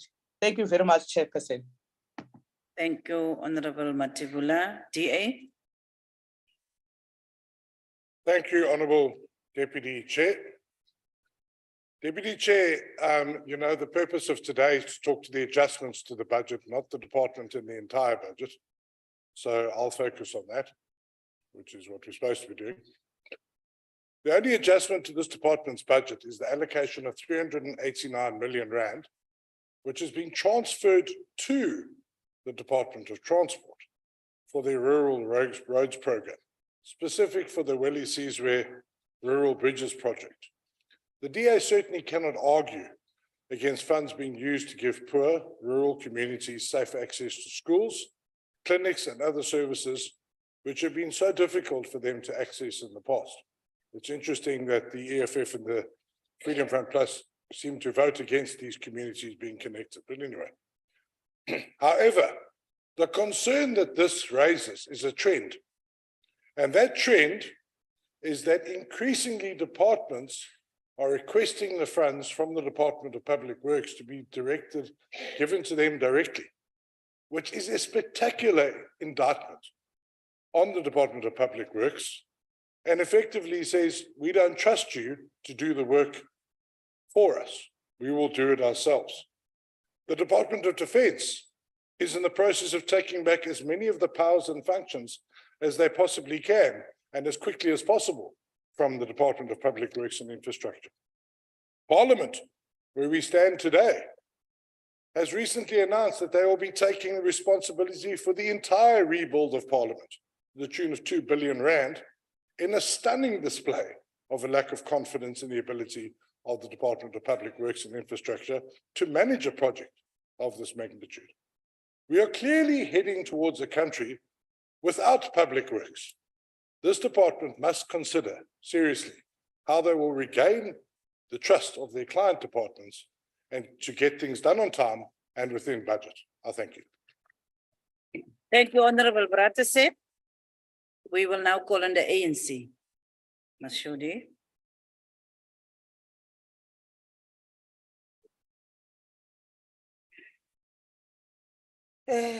Thank very much, Deputy Chairperson. Good afternoon. The ANC support the adjustment appropriation bill for vote 13 for public works and infrastructure. This department over the past financial year has made steady progress to restore government and financial control. The entity which reported to the department has also made progress and improved. Focus is in terms of executing its mandate, including the IDT. This is important to effect critical programs for transformation in terms of infrastructure development, public employment, and enhancing the property portfolio of government. The department has been marginally underspending, and this needs to be corrected as this negatively impact on the execution of this program. Honorable Deputy Chairperson, vacancies of staff, which is a root cause of underspending and need to be filled with appropriate skills and capacity. Vacancies also negatively impact in the implementation of program, which further results in underspending. The department has critical transformative program such as the EPWP program. It is important that the skills and artisan training program is expected going forward as part of dealing with the problem of unemployment in the country. Critical to the implementation of the economy reconstruction and recovery plan is infrastructure development, and it is critical that ICA is able to effectively facilitate the delivery of infrastructure program. This requires greater coordination between the three spheres of government. The management of the property portfolio of government does require an asset register to ensure that PMTE can optimize the financial value of the portfolio, which has already commenced and need to be completed on the correct platform. This is a source of revenue for the fiscus and need to be developed as a matter of agency. The performance of the entity reporting to the department is critical for the built environment and development. The improvement in the performance of this entity must be noted, as even the opposition have recognized this. However, this entity contains skills which must be utilized in the infrastructure development and revising apartheid spatial planning. In closing, Honorable Chairperson, the department must efficiently utilize its budget and ensure impactfully and quality spending. Supporting this adjustment appropriation bill on vote 13 for public works and infrastructure means support for the improvement and program of the department, such as job creation and skilling of the people, as well as ensuring the development of strategic infrastructure projects as part of implementation of the economy reconstruction and recovery plan. Thank you, Honorable Mashodi. In noting the objections of the EFF and the Freedom Front Plus, the vote is agreed to. I will now put vote 14, Statistics South Africa. The parties that are going to do declarations is EFF. Thank you, Honorable- Deputy Chairperson. Mm. Deputy Chairperson, no policy will bring about concrete and practical solutions without a proper understanding of the material conditions. And that is why Stats SA exists. It exists to be a credible source of data that should and must inform policy formulation and implementation. But the Stats SA's budget has consistently been cut. This has compromised the quality, scale, and scope of work that the Stats SA can do. The Parliament has consistently failed to interrogate proposed budget cuts and their implications because the ruling party abuses its majority. We have on previous occasions suggested that Stats SA must be an independent institution away from manipulations and pressure of the government.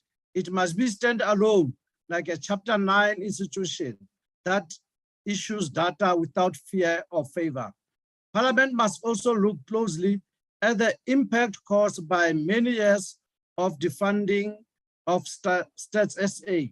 Study the impact of prolonged vacancies of critical positions, cancellation of essential studies, and come to a more practical funding for Stats SA instead of lip service. Stats SA must be given a clear mandate to collect and disseminate data that should inform the beneficiation of mineral resources, job creation, and industrialization in South Africa. It must be accessible to all, including schools, community-based organizations, NGOs, all political parties, and traditional leaders. It must present to the public a clear, practical, and implementable strategy to rebuild human resource capacity.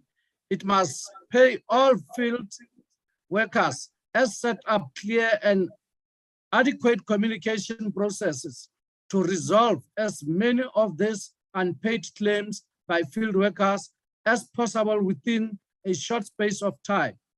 We hope this will be resolved as soon as possible. We cannot accept a budget failing to allocate enough resources to rebuild the Stats SA. The statistics of South Africa plays a very important role to our government. It assists the government to be able to draft its budget. At the moment, the population of South Africa is estimated to be 60.6 million by the end of June 2022. We have 3,468 live births average per day and 2,057 death average per day. SEFF, Honorable Member, your time is up. Conclude, please. SEFF, we support this budget. Thank you, Deputy Chair. Thank you. Thank you, Honorable The Malisane. support, Chair. Thank you. So, ANC support. The objections of EFF, Freedom Front Plus are noted and the vote is thus. EFF is supporting the, I don't know why it is objection, it's just FF Plus. The vote is agreed to. I'm sorry, honorable members. I think we have now reached the time that we can allow for members to go on for lunch. We will allow 30 minutes. We have arranged lunch in the restaurant, so you can go there directly and get something to eat. We apologize to those on the virtual platform. We will send your food through the system. Okay, so we can just leave all our stuff. Right?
traditional affairs. The parties that will do declarations, let me just leave this Zoom platform, it's making noise in my ears. The parties that will make declarations have been identified and I will call them now. EFF.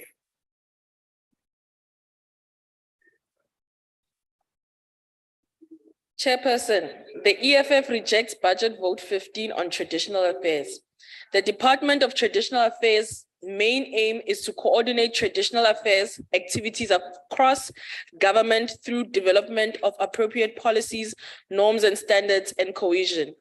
With traditional leaders traditionally being seen as custodians of the morals, values, and cultural systems of many of the people of South Africa, yet this department has but taken minimum effort in preserving African life.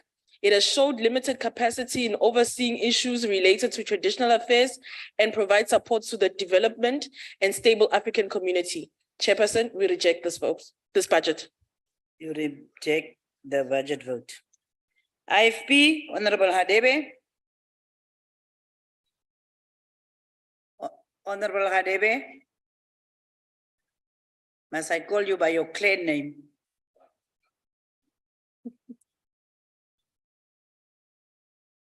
And then you will have to return the honor. Dingumamko.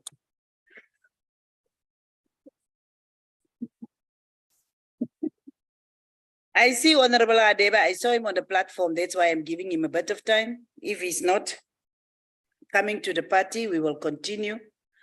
ANC. IFP only have one member. That's why I'm calling him by his name.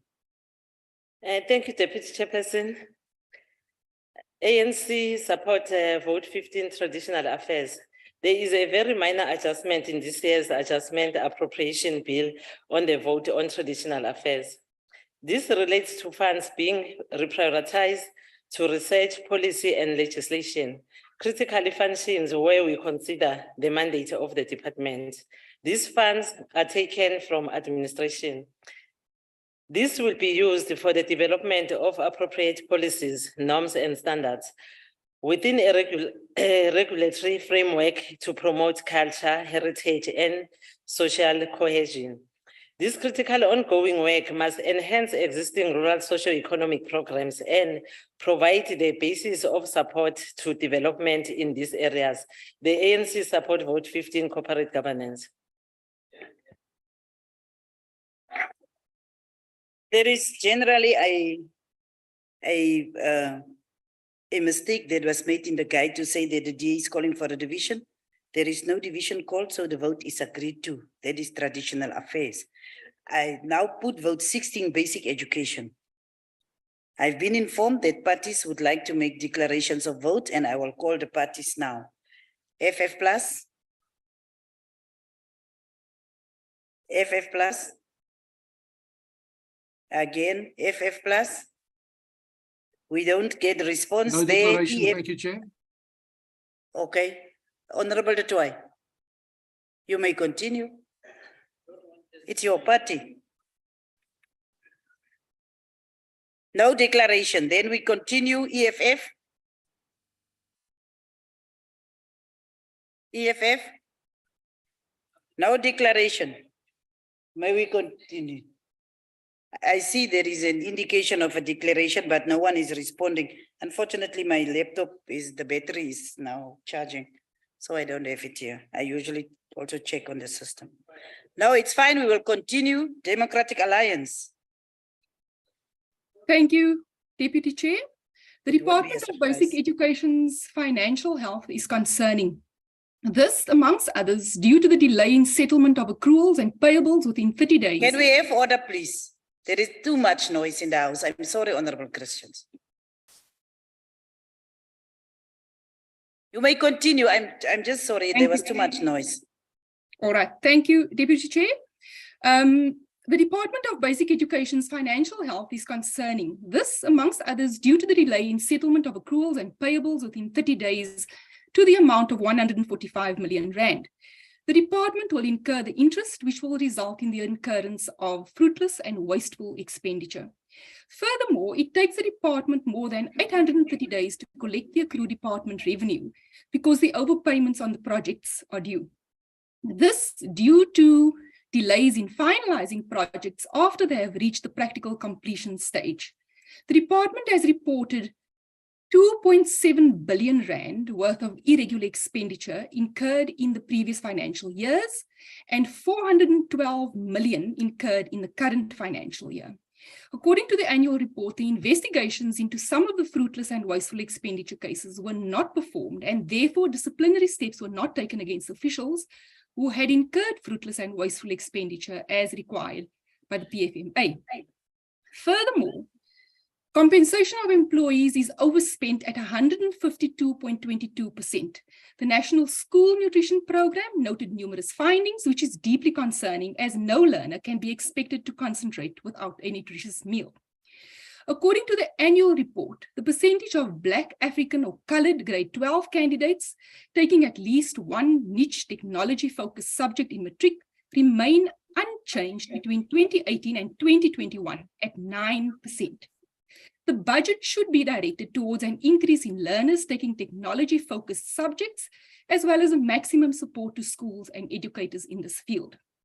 Lastly, school infrastructure delivery remains a huge concern, as only 6 of the 30 schools envisaged for 2022-2023 have been completed. Only 50 of the 149 sanitation projects have been completed, and only 19 of the 50 identified schools for water provision have thus far been concluded. The Basic Education Department is failing the youth of this country. Thank you, Deputy Chairperson. Thank you, Honorable Christians. ANC. Thanks, Honorable Ntabaleng, did you go via Durban to come to Cape Town? Yeah, I had to go through Durban to take a jeep there. Thanks, Deputy Chair. The South African education system is in an ongoing process of continuous improvement, which has resulted in gradual improvement in education outcomes. Our education system is still confronted with several challenges which impact teaching and learning outcomes. The department has continuously prioritized supporting programs which improve these outcomes. Our education system is not immune to the effect of climate change as it threatens various avenues of human endeavor. The appropriation adjustment of Vote 16 is mainly to respond to the flood disaster which impacted KwaZulu-Natal schools. Therefore, the department has shifted over 138 million rands through the conditional allocation to provinces of the education from the education infrastructure grant. Without sufficient infrastructure, teaching and learning are hampered, and the flood disasters have disrupted this core mandate of education. We are confident that this allocation will go a long way in restructuring the school infrastructure, in reconstructing the school infrastructure. One of the major challenges affecting infrastructure development is the department's challenges of implementing agents who do not implement projects within the prescribed scope, which results in delays of infrastructure development. In other instances, poor project implementation result in cost overruns, which should be avoided. This points to the importance of the department having sufficient technical capabilities, which improve planning and project management to ensure government accrues the minimum benefit of expenditure. What is also critical is ensuring that the reconstruction of damaged schools and infrastructure should be developed in areas which are not flood prone, with climate change resistance infrastructure designs and materials. The adjustment appropriation also allocates funds for the National Education Collaboration Trust, which pilots interventions to improve the quality of basic education. We welcome this adjustment as they strengthen critical areas which require immediate and continuous attention to ensure the department delivers on its core mandate of providing quality basic education for all and leading the establishment and development of a South African schooling system for the 21st century. The ANC supports the adjustment appropriation bill 16. Thank you, Deputy Chair. Via Danke. Thank you, Guy Danke. Noting the objections of the DA, the EFF, the Freedom Front Plus, the vote is agreed to. I will now put vote 17, higher education and training. I've been informed that parties would like to make declarations of vote in terms of Rule 78, and I will call on the parties. EFF. Chairperson, the Economic Freedom Fighters rejects the budget vote for higher education. Chairperson, the Department of Higher Education is one of the most important departments as it molds the future of this country, but it is still in the hands of the minister who has no vision and love for our students. We are approaching a new year, and once again, the chaos that will be seen in our higher learning institution will shock all of us. This department does not learn from its previous mistakes.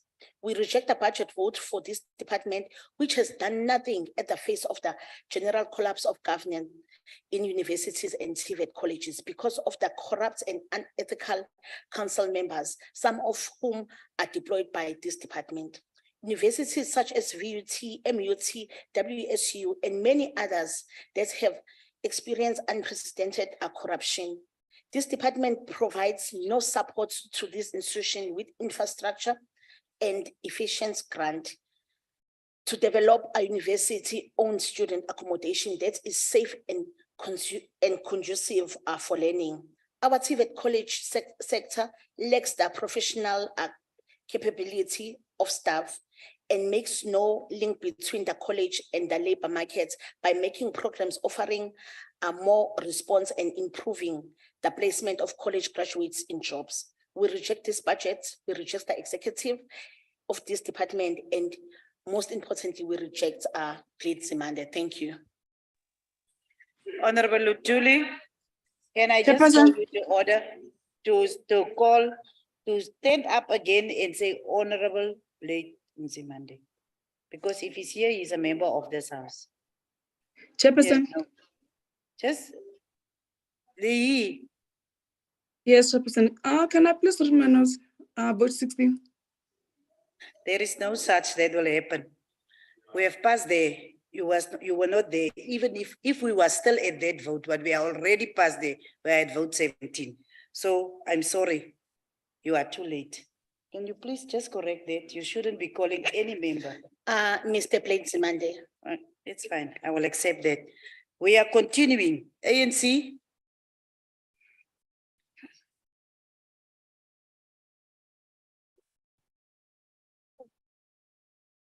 Thank you very much, Honorable Deputy Chair. Higher education's growth is an important priority to expand access to higher education and training. Since the fee-free higher education policy for the poor, budget vote 17 has been experiencing the fastest growth in expenditure terms. This growth has also accentuated the skewed distribution of the appropriation distribution between the university programs, the technical and vocational education and training program, and the skills development program. All these programs are critical and require a balanced approach, which ensures all the three major programs are adequately supported as each reinforces the other in responding to the skills needed of our economy and country. Noting that the adjustment was made to fund students by just over 1.3 billion, this adjustment negatively impacts the allocation for infrastructure for the Sol Plaatje University and University of Mpumalanga, and the shifts from the university education program allocation to several universities. Honorable Chairperson, without a comprehensive student financing model, the allocation of funds of this vote will continue to be skewed for funding university students in the main. This will significantly impact the attainment of the National Development Plan skills development targets. What is of concern is that historically disadvantaged universities have been negatively impacted by the shift of funds affecting the Sibusiso Bengu development program, the foundation provision, capacity development, academic clinical training grants, and other grants allocated to universities. Technical and vocational education and training colleges are critical institutions to produce the required artisans and various occupational skills needed in the economy. Honorable Chairperson, we welcome the increase in allocation for community education training colleges, which make a significant contribution, particularly for citizens with a low education and skills base, through training them in various fields. It is through skilling our nation that we will be able to free the potential of all South Africans for socio-economic transformation. The ANC support budget vote 17 on higher education, and we really love the minister, Mr. Blake Zimande. Thank you, Honorable Nkosi. Noting the objections of the DA, the EFF, and the Freedom Front Plus, the vote is agreed to. Honorable members, I now put vote 18, health, to you. We are continuing. I've been informed that parties would like to make declarations of vote in terms of Rule 78, and we will call on the parties now. EFF. Chairperson, the Economic Freedom Fighters reject the budget for the health. The EFF rejects the budget of the department, which has the worst minister of the health in the history of ANC government in this country. Under the leadership of Minister Joe Panda, this department has nominalized a crime and irregular and wasteful expenditure. The provincial hospital in Gauteng are in a serious state of crisis, and may collapse anytime because the demand of public health service is not matched by the quality supplied of these services. Nurses and doctors are overworked, leading to long queues in those hospitals and often preventable deaths because of the delays in people's getting health care. We continue to demand the true prioritization of primary health care, prevention, and education as true tenet of our healthcare system. We reject this budget vote. Thank you. Honorable Lutuli, DA. Thank you, Chairperson.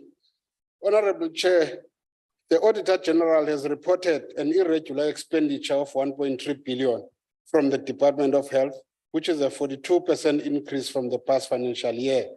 While this is the case, there are critical issues that require the immediate attention of the department, like long patient waiting periods, staff attitude, unique patient identifier system that is not working, shortage of healthcare workforce, stigma and discrimination against people living with HIV and key population, infrastructural issues of healthcare facilities that require renovation, corruption and cadre deployment, lack of political will and commitment from those in power. These should be packaged in order to deal with them with immediate effect. The total expenditure for employee compensation in 2021-22 was 848 million. Had the department rooted out corruption, which would have completely dealt with staff shortages, it is therefore important for the department to implement effective monitoring system. By far, most of the wasted money is due to non-compliance with procurement procedures, supply chain management prescripts, and contract management controls. The Auditor General also highlighted the lack of consequence management within the Department of Health and its entities. The Health Ombudsman laid bare the reality of systemic mismanagement, crumbling infrastructure, and chronic staff shortages. The Health Ombudsman had this to say with regards to the National Health Insurance. As things stand today, we couldn't go into the NHI with the level of inspection and certification we have done so far, because I suspect most of the hospitals will not meet the high standards required of the NHI. The Ombudsman also stated that the Western Cape is an exception to the rule. In conclusion, COVID-19 lessons will stand us in good stance for the HIV and TB recovery strategy. Correctedness, collaboration, and meaningful relationships with the essential ingredients of a coherent strategy. With fewer new HIV infections and better TB case management, the AIDS epidemic will be less of a public health risk in South Africa. I wanted to add that, Chairperson, just to indicate that it's because we are, we were in last week, we were looking at the AIDS program. So I thought I must just add that as a way of encouraging people to look after themselves and make sure that they get tested so that we all know our status. Thank you, Chairperson. Thank you, Honorable Baha. Honorable ANC.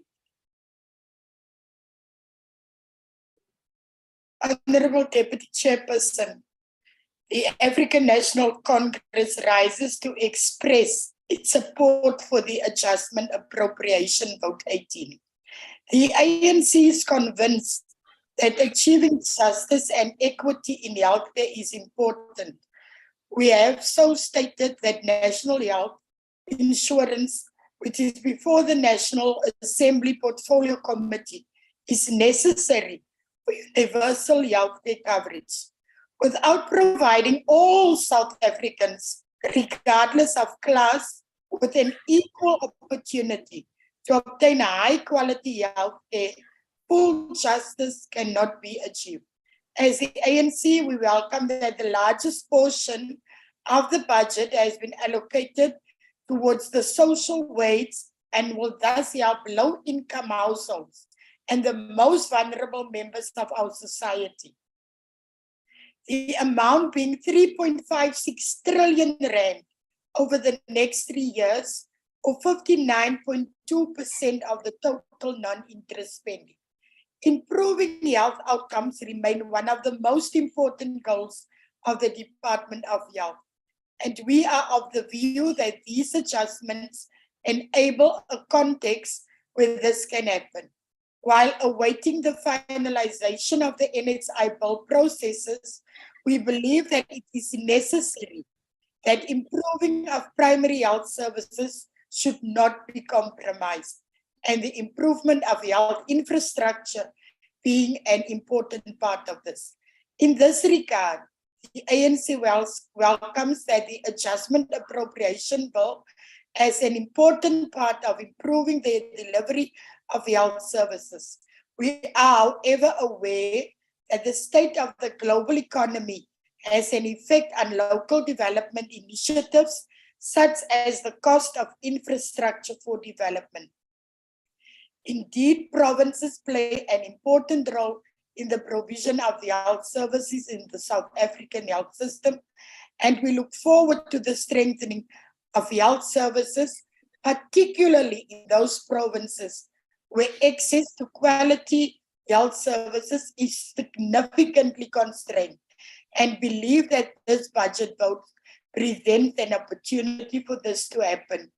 We also put the vote of confidence against in the Minister and the Deputy Minister of Health.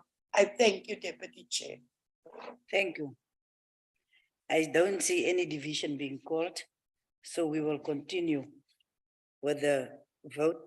Unfortunately, it was indicated that there is a division. Since there is no division, let us note the objection of the EFF, the Freedom Front Plus, and the DA, and the vote is thus agreed to. Chairperson, sorry, I thought it was indicated that we would want to call for a division. And I said the rules right at the beginning when I started. Now, when you were talking to me, I was indicating, I thought you could read my sign. I'm doing it like this. It's fine. In any case, there was an indication. No, I'm talking to the chairperson of the House. Please. Order. Honorable members, there was an indication, but remember I asked in the beginning that party should immediately indicate. But he's indicating because I saw him showing this. I don't know. I thought he was flying. Now, can we get support for the division? Can we get it? Thank you. The division has been called, and we will now allow a 15-second window to delegates who are outside the chamber and virtual platform to join the House. Fortunately, we've got the time just here in front of us. 15 seconds is very fast. I hope everyone is inside. They should be inside.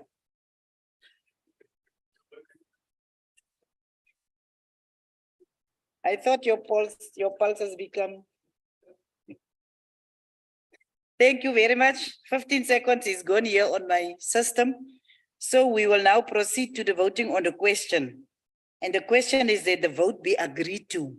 So delegates who vote in favor should please raise their hands and keep your hands raised until we indicate otherwise. Honorable Tangor, can you raise your hand?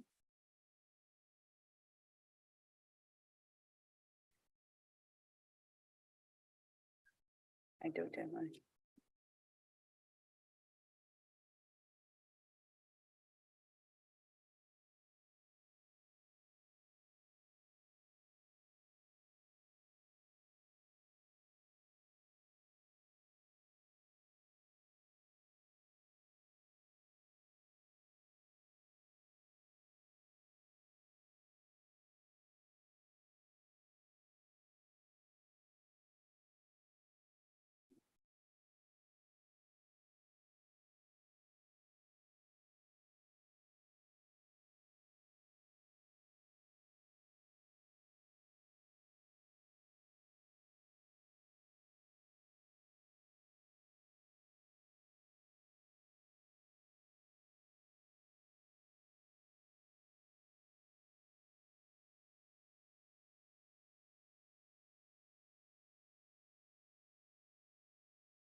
Still hands up, Deputy Chair.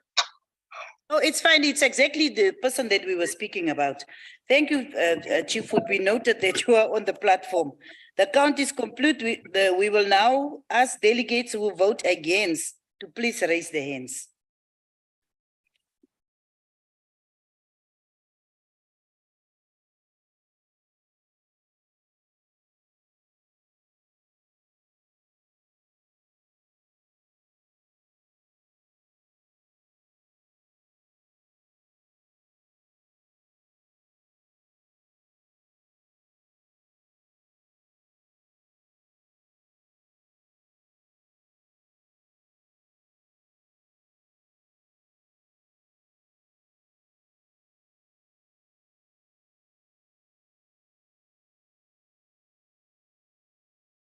Count is completed.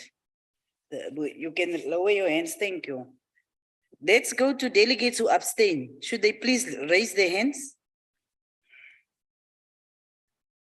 If there is none, the voting is now closed. We are waiting on the results, and the results are as follows. In favor is 32 and against is 21. The vote is thus agreed to. I put vote 19, social development, and we will call on parties who would like to make declarations of vote, EFF. Chairperson. What is this? Chairperson, the Economic Freedom Fighters rejects the budget for the Department of Social Development.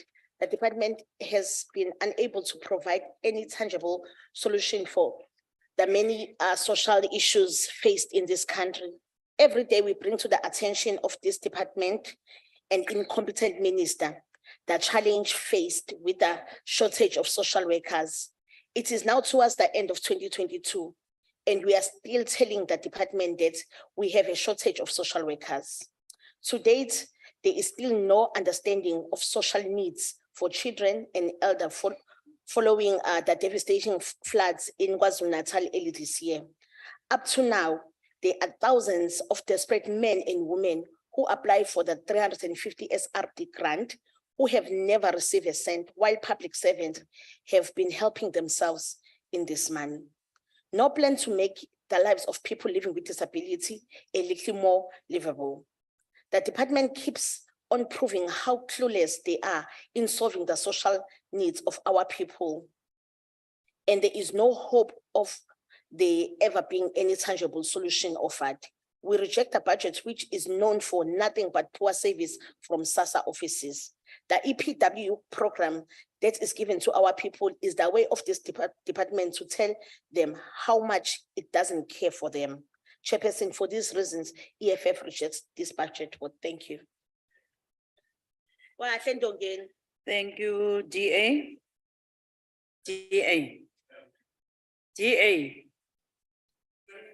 Thank you, Deputy Chair. Program 2 of the Social Development Program, namely Social Assistance, shows unspent funds to the value of 1.77 billion rand. This unspent allocation is due to the lower than anticipated uptake of the social relief of distress grant. This is usually concerning, as 1 in 10 South Africans go to bed hungry every night. And per month, 30 million people in the country are experiencing food insecurity. In July this year, almost 1 million SRD applications were received from people under the age of 20, and more than 600,000 applications from individuals with tertiary level education were received. This is an indication of the severity of poverty and the lack of employment in the country. Furthermore, this raises questions about the effective implementation of the grant.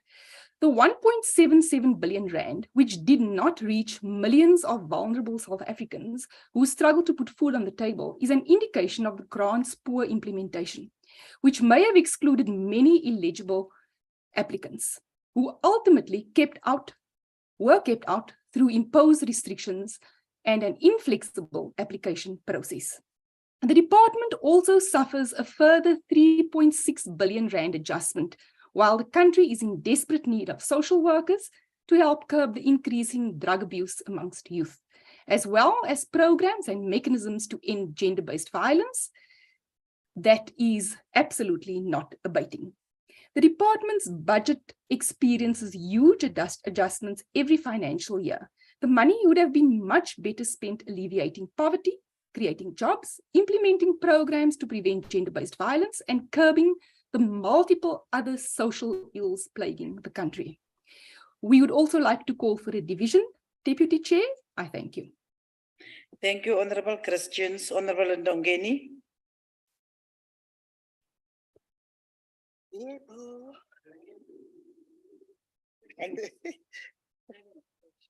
Thanks, Deputy Chair.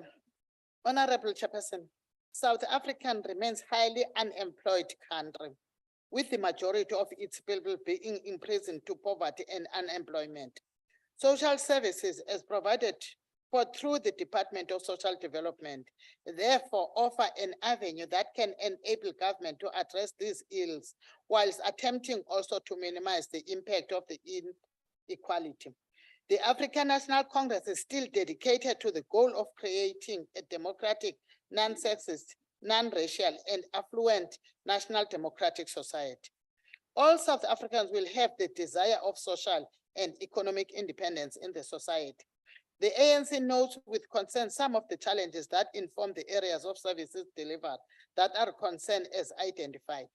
There is indeed a need for the department to strengthen its oversight in the department, and it is in the context of this platform that we urge the required attention to be placed in ensuring that the vulnerable people in our country are not further plunged into poverty. We are concerned that the adjustment appropriation has resulted in a decline of 6 billion rand. This is a result of the changes in the social relief distress criteria, which also resulted in persons who are not in need as per the threshold receive funds. It is of importance that we take into consideration that the world is faced with global financial challenges that as a nation we are not immune to. The global economic context further highlighted the necessity of the basic income grant as one of the key drivers of the transformation and dealing with poverty in South Africa. The ANC rises to support the adjustment appropriation bill as proposed.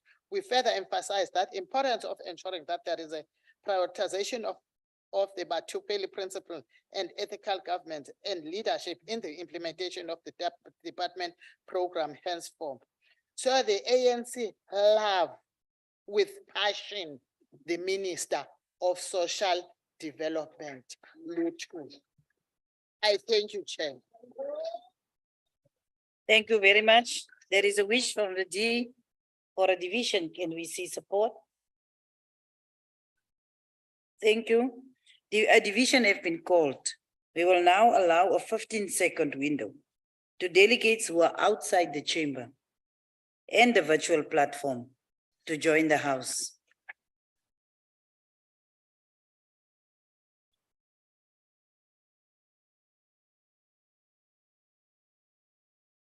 15 seconds have passed. We will now proceed to the voting on the question.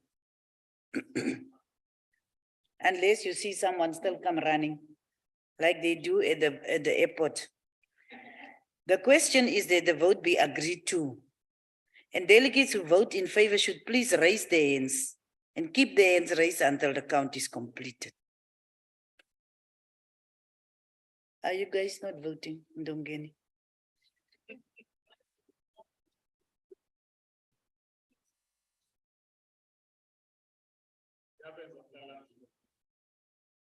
If you are, no, if you are in the house and I ask if you are vote and you are not voting, I must ask you, because you can just vote for, against, or abstain, isn't it?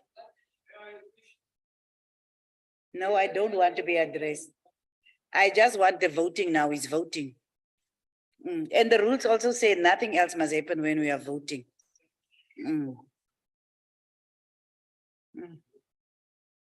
So, fine, thank you. You may now lower your hands. All the delegates who vote against, can they please raise their hands and keep their hands raised? Mahlangu, are you sleeping?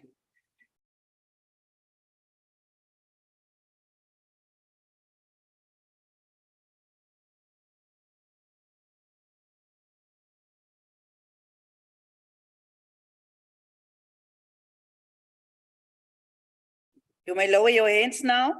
Delegates who abstain should please also raise their hands now. If none, we will then take it that the count is completed. The voting is now closed and we will receive the results from the table. The results are as follows. Then I just want to write the vote. We voted on vote 90 now, ne? Vote 19. Yes, in favor is 31 and against is 19. Abstentions is none. That means the vote is agreed to. Thank you. Now we put vote. Yes. Thank you, Chairperson. Chairperson, I know most of the people on that side will most probably vote for it each time, but you cannot remind them to vote because it might be that they vote against. So to be impartial in the chairperson's position, you should not. No way. Raise his hand, please. Do you think if you are not voting, I will not ask you? No, Chairperson. If somebody is not raising his hand, it is not the job of the chairperson to ask that person to raise his hand. That is not acceptable. I put vote 20, women, youth, and first. Thank you, Honorable Okamp. You may sit down. I put vote 20, women, youth, and persons with disabilities. Any parties that want to do declarations, I will call them now. EFF. Lee, you will come. Yes, when I'm Chairperson. in vote 22, then you will want to make the declaration. Please. Sorry. Okay, excuse Chairperson. Thank you. Chairperson, the EFF rejects budget vote 20 on women, youth, and persons with disabilities. We reject the budget of useless department that cannot respond to the many challenges faced by women in this country. We have done absolutely nothing to promote initiatives of young people in their fight against unemployment. Bašwa ba ineeletse mo diritibatsing le bosenyi. Ga gona ditiro ebile ga gona ditirelo. Dialogane di le dintsi mo nageng di dutse ka dithutego di palelwa ke go bona tiro. Matlhabisa ditlhong a puso e sa kgathaleng bokamoso jwa naga. Ke ka lebaka la eng go sena tshegetso. Dithuso le lenaneo leo le ka kgonang go netefatsa gore bašwa ba bona ledinyana go aga dikgwebo potlana. This budget offers no new initiatives. It breaks no new ground. It is stale and repetitive.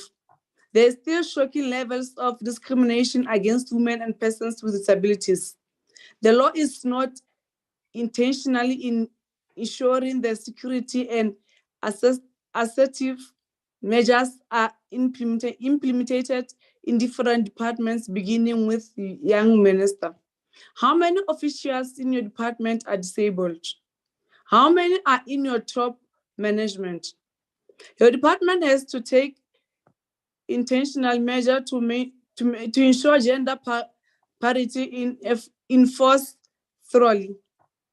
Government buildings are still not suitable for persons with disabilities. Dikago tsa puso di santse di bontsha kgethololo e e tseneletseng go batho bao ba tshelang ka bogole. Maokelo, dikolo, lefapha la pholo kgotsa tirelo e santseng e kgetholola thata fela. Tota lefapha le paletswe ke go tshegetsa le ditheo tseo di lekang go thusa batho ba rona. Ditheo di le dintsi di a tswalwa ntlheng ya go tlhoka le go tlamela badiredi ba go tlhokomela ditheo. Many centers have closed and shut down due to lack of funding and support. How do you expect our vulnerable elders and children be taken care of when government fails to provide aid to centers across the country, to thousands of these centers? Batho ba rona ga ba tsebe tsia ke puso ya gago. E fetotse batho ba rona malata e le ruri. Ke a leboga Modulasetulo. We reject this budget. Thank you very much. ANC? I'm sorry, members, for the economies. Sorry, honorable members, I will share this joke. Ndongeni is asking, can you please have Dango's jacket to put over her knees? It's cold inside.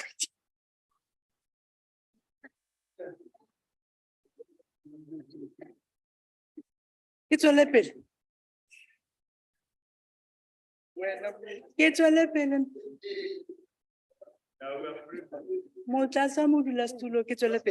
I'm sorry, honorable Barbara, can you be continued? Thank you, Deputy Chairperson. In the midst of that 16 days of the Violence Against Women and Children campaign, we are fully conscious that gender-based violence remains very pervasive in our society and requires all of us to activist against gender-based violence, and that our activism cannot be restricted to 16 days of activism. We are emerging from gender-based violence and Femicide Summit. We are with a clear program which National Treasury has allocated substantial funding towards.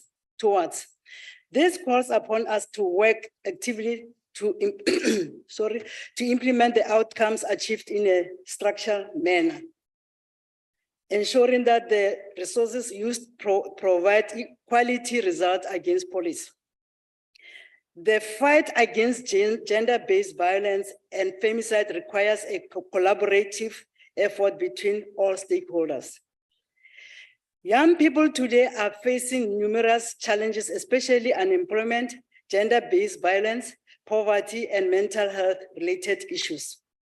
All this could be contributed to the high levels of unemployment, which were exacerbated by the pandemic and slow economic growth. The adjustment appropriation bill contains an adjusted appropriation of 500 million rand set aside for the Home Affairs digitization project, which will employ 10,000 young people over a 3 years period and is a response to the high levels of youth unemployment in the country. We welcome this adjustment and trust that the employment opportunities created will provide work experience, skills, and transfer of practical experience, which beyond 3 years period can be utilized in future work opportunities. The main adjustments of the vote are for the compensation of employees, as well as monitoring, evaluation, research, and coordination on mainstreaming women's rights and advocacy. While there is a transfer for compensation of employees, there are reductions on goods and services and in both mainstreaming programs, which is a concern. The ANC supports vote 20 of women, youth, and persons with disabilities. I thank you, Chairperson. Noting the objections of the DA, the EFF, and the Freedom Front Plus, this vote is agreed to. I will now put vote 21, Civilian Secretariat for the Police Services. I've been informed that parties would like to make declarations of vote in terms of Rule 78, and I will call the parties now. EFF.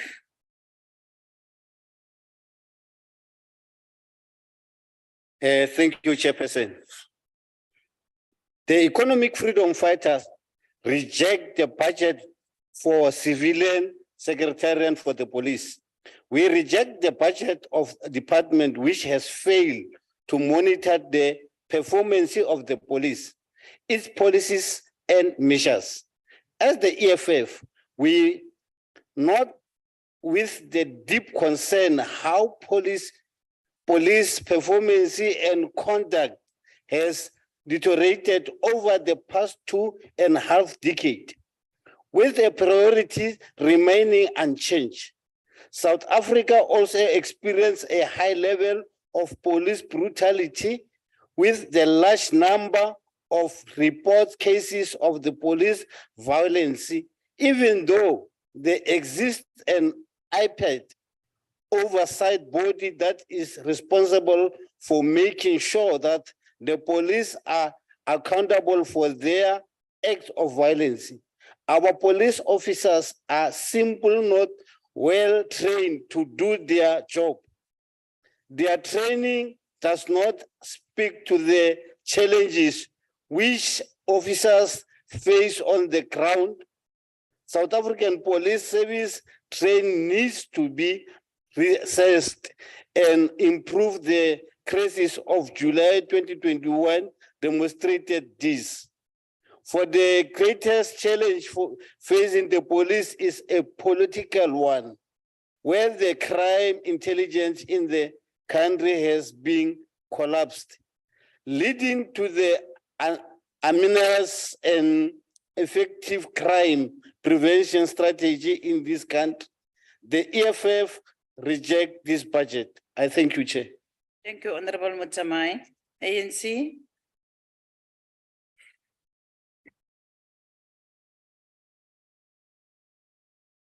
Thank you, Deputy Chair of the House. The transformation of our society is an agenda that the democratic government should pursue at all levels. This includes within the police service as well. We support this budget vote because, Chair, we believe that the Civil Secretariat for the Police is critical to ensuring the civilian oversight of the SAPS to ensure the transformation and accountable police services that reflect on democratic values and principles of the Constitution. We commend the Civilian Secretariat for the Police for putting the painful matters of gender-based violence and femicide as one of their priority programs. In this regard, Chair, the awareness campaign undertaken by the department in school to educate our young people about the discovery of GBV+F is highly commendable. Truly, to its mandate, the Civilian Secretariat for the Police has submitted to critical bills to the executive in this financial year. These are the protection of the constitutional democratic against terrorism and related activity amendment bill and the Independent Police Investigation Directorate Amendment Bill. This protectorate bill will ensure that the country has strongly legislative instrument to combat acts of terrorism and other related activities. This will safeguard the safety and the security for our citizens and the country.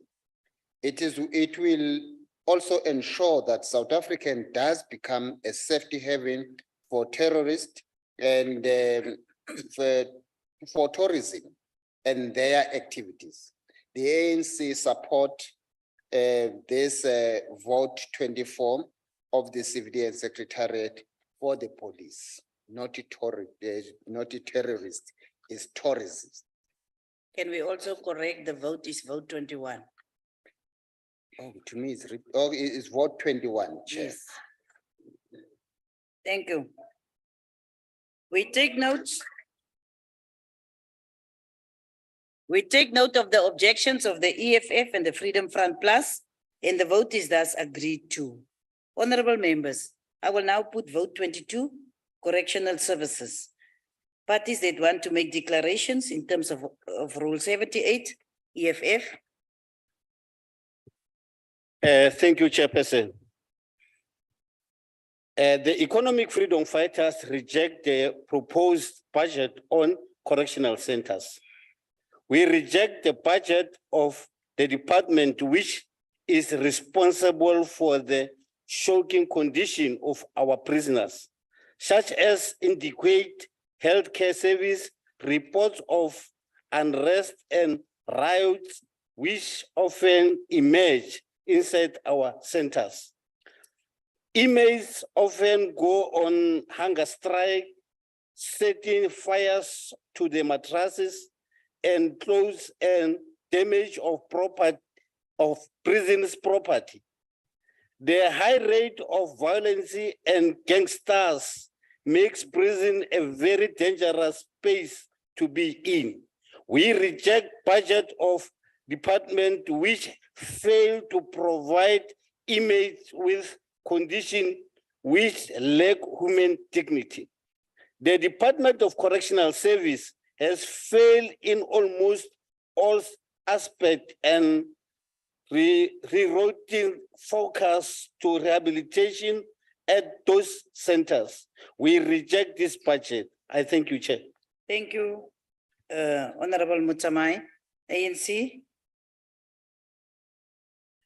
Thank you, Deputy Chairperson. The African National Congress rises in support of the budget vote on correctional services. Budget vote 22 contributes to a just, peaceful, and safer South Africa through the effective and human detention of offenders and remand detainees. It contributes to the rehabilitation and social reintegration of offenders back into the community. The core mandate of the DCS is to correct offending behavior and rehabilitate inmates. The vote is in line with the call of the Freedom Charter and contributes to the rehabilitation and social reintegration of offenders back into the community. The DCS effectively contributes to a capable, ethical, and developmental state, to social cohesion and safe communities as visioned by the National Development Plan. The objectives of the rehabilitation process, as summarized in the white paper on correction, are to focus on correcting offending behavior, enhancing human development, and promoting social responsibility and positive social values amongst offenders. Equipping inmates with appropriate and relevant skills and training through the rehabilitation programs is important. After inmates have served their time and upon reintegration into society, they are able to utilize the skills they have acquired and contribute meaningfully to the community. This play a pivotal role in the reduction of recidivism in the country. The Department of Correctional Services will continue to implement the self-sufficiency and sustainability strategic framework. This initiative is aimed at developing and utilizing state assets under the department to reduce the cost incurred by the fiscals and to generate revenue to the department. The sustainability strategic framework is already yielding positive results. With inmates and correctional officials working efficiently to produce more various correctional facilities. As a result, the production levels in the farms, workshops, and bakeries at various correctional centers across the country are increasing. The ANC support the budget vote 22. Thank you, Deputy Chair. Thank you. Thank you, Honorable Malika. Noting the objections of the D, the EFF, and the Freedom Front Plus, the vote is agreed to, and I will now call on the House Chairperson to take over the presidium. Whilst he's on his way, I put vote 23, defense. Parties that want to make a declaration of vote, I will call on the EFF. Ke a leboga modulasetulo. Chairperson, we reject budget vote on defense. Order, members. Continue, Honorable Mtsamai. We reject the budget of department that is not serious about the capacity of the defense force to defend the country and people. This is the face of a border which enable hijacking cars, poaching of rhinos and other products of nature to pass through. We need a professional armed forces that can defend the country at all times. We need soldiers and military veterans that are remunerated well. We need to maintain and renew our military resources from the aircraft to the most basic of weapons. We need to get DINEL and AMSCO working again for the benefit of this and future generation. The minister of this department has failed the country and we reject this budget. I thank you, Chairperson. Thank you. ANC. Thanks, Honorable House Chair. I'll start from the beginning. The ANC supports the budget vote 23 of the Department of Defense. The defense is very critical for our country as it safeguards our borders and thus ensures our sovereignty and statehood. In this regard, we commend the department on the deployment of all 15 landward subunits to execute border safeguarding in Limpopo, Mpumalanga, KwaZulu-Natal, the Free State, Eastern Cape, Northern Cape, and Northwest. This constitutional mandate for the defense requires that the department should be adequately resourced and capacitated to ensure that it is able to execute its mandate. It is common cause that the budget allocation for defense has been on the decline for some years. This, we believe, impacts negatively on the operations of the department. However, we also know that the defense has been instrumental in peace operation missions across the continent and thus contributing to the call of the African Union to silence the guns on our continent. Throughout this year, the South African National Defense Force provides support to 2 external operations: the United Nations Peace Support Operation in the Democratic Republic of the Congo, and the deployment of personnel as part of Operation Vikela to assist in combating terrorism in Mozambique's Cabo Delgado province. The defense continues to play a critical role on the humanitarian support, both in our country and elsewhere. In regards to the situations of disasters, in the recent past, the defense has provided support in the KZN and the Eastern Cape. This is commendable work by our defense. It is therefore important to note that in the MTBPS, there is an adjustment that ensures that the defense provides humanitarian support during this floods. We also take note of the developments regarding the program of the defense to revive the defense industry, which is critical for contributing to the defense capacity, as well as gathering the necessary revenue for our country through defense products. we support budget vote 23 of the Department of Defense. Thanks, House Chair. Thank you. Any House call for Chairperson. division? House Chairperson, the DA calls for a division. Let's see the support.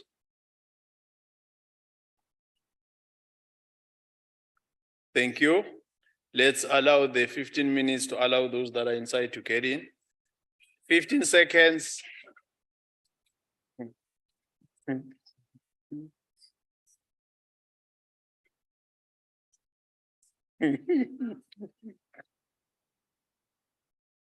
No, the 15 seconds has lapsed. Let's vote. Those that are voting in favor, raise your hands.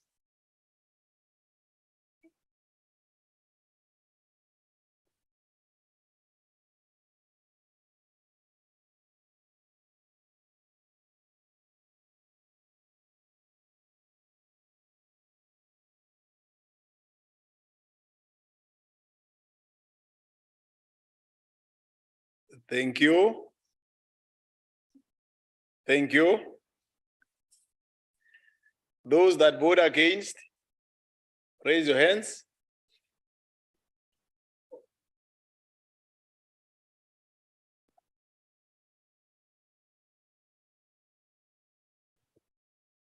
Thank you.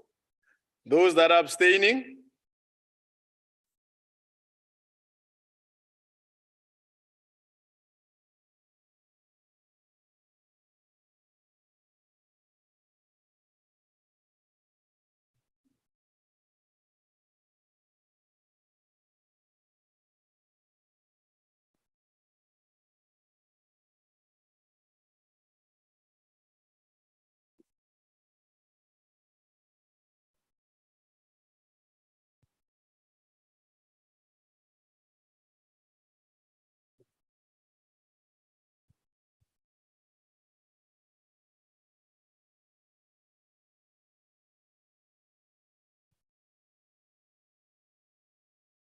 In favor, 30, against 20, abstaining, 0. The vote is agreed to. I now put vote 24, Independent Police Investigative Directorate. I've informed that the following parties would like to make declaration. EFF. Ke a leboga, Chairperson. The economic freedom fighters reject budget 24 on independent police investigative. We reject the budget of the department, which has shown time and time again that it lacked the capacity to conduct independent, imperial, and quality investigations of identified criminal offenses allegedly committed by members of the South African Police Service. SAP's leadership has been in a crisis for over a decade. We need for process which will see South African police top management downsized and police leadership position open up in a transparent and competitive recruitment process with only the most experienced being put in charge of running the police. We reject this vote. I thank you, Chair. Thank you. ANC. Thank you, Honorable Chairperson. Honorable Chair, the ANC supports budget vote 24 of the Independent Police Investigative Directorate. The Independent Police Investigative Directorate plays a critical role in ensuring the oversight over the South African police services, the SAPs to conduct independent and impartial investigations of independent criminal offences allegedly committed by members of SAPs and the municipal police services. Honorable Chair, this is to ensure that the police acts within the parameters of the Constitution and laws when executing their constitutional mandate. It is to ensure that the rights of civilians are respected at all material times by police as they do their work. But most importantly, Chair, to ensure that the police play no role in criminal activities. We commend the Directorate for exceeding its annual targets on investigations of rape by police officers. This is important considering the concerning rise in the rate of rape crimes in our community, in our country. Honorable Chairperson, we urge the IPAT to speed up its investigations on matters relating to the role of some police in corrupt activities. Corruption is cancer that eats at the little resources of our country earmarked for service delivery to our people. Corruption withers away the confidence and trust of our people in the state and state institutions. It must be dealt with without fear or favor. Honorable Chairperson, the ANC supports the budget vote 24. I thank you. Thank you, Honorable. Thank you, Honorable Bartlett. Any call for division? The vote is agreed to. The objection of the DA, EFF, FF plus are noted. I now put vote 25, Justice and Constitutional Development. The following parties will do declaration of vote in terms of Rule 7.8. EFF. Sibonga Sihlalo, EFF ayiseki budget vote 25 on justice and constitutional development. South Africa's democracy is entering a very dangerous period during which the very concept of justice and the rule of law will be severely challenged and undermined. We reject the budget of a department whose laws are so lenient to a point that criminals do not fear the toothless system that has made living in this country a total nightmare.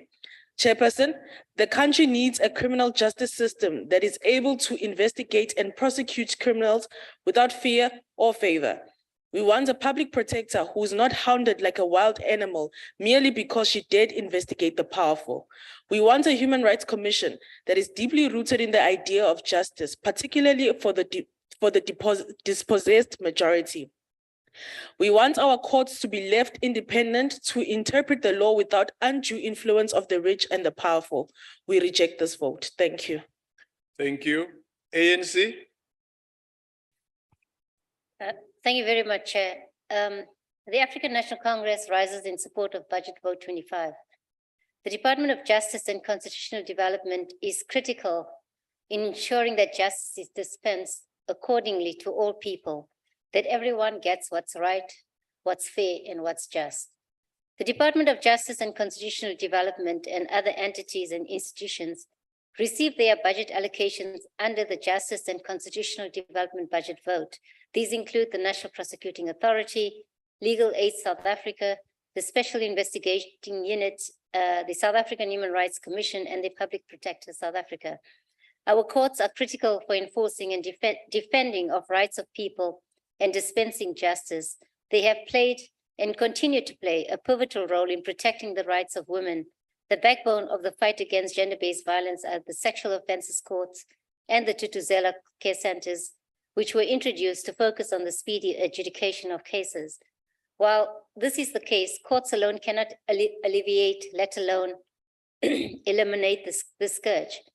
The concerted efforts of all South Africans, government, the private sector, faith-based organizations, traditional leaders, and the community at large is needed in this fight. We welcome the efforts made by the Department of Justice and the entire JCPS cluster in the fight against fraud and corruption. We welcome the efforts of state institutions like the SIU and the Asset Forfeiture Unit. In line with the ANC government's resolution to fight corruption, to intensify the fight against corruption and ensure sufficient capacity for the investigation and prosecution of criminal cases emanating from the State Capture Commission, funds have been set aside. Among others, this will allow the independent director to appoint staff members in a permanent capacity. We welcome the report that the amount of 34.3 million is reprioritized to Legal Aid South Africa over the MTEF period to capacitate the 6 newly established specialized commercial crimes courts in Limpopo, Mpumalanga, Northwest, and the Northern Cape. The ANC supports the budget vote 25. Thank you, Chair. Thank you. Any declaration? Any call for division? The vote is agreed to. The objection of the DA, EFF are noted. I now put vote 26, military veterans. Declaration of vote in terms of Rule 7.8 EFF. Ke a leboga, modulasetulo. Chairperson, the EFF freedom fight. Okay. The economic freedom fighters reject the budget for military veterans. We reject the budget of the department which failed to support and recognize military veterans for their contribution to bring about the realization of a peaceful, democratic South Africa. This department is not sensitive to the many challenges faced by the veterans after they leave the military. Payments made to the military veterans are inadequate. Many veterans struggle due to the poor education, lack of skills, and health problems.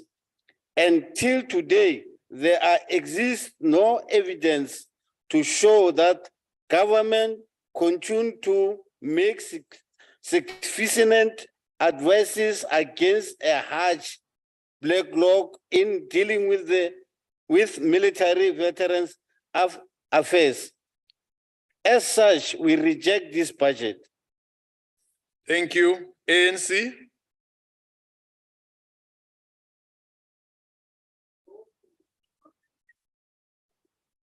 Thank you very much, Honorable House Chair. The ANC supports the budget vote 26 of the Department of Military Veterans. The plight of military veterans is one of our major concerns.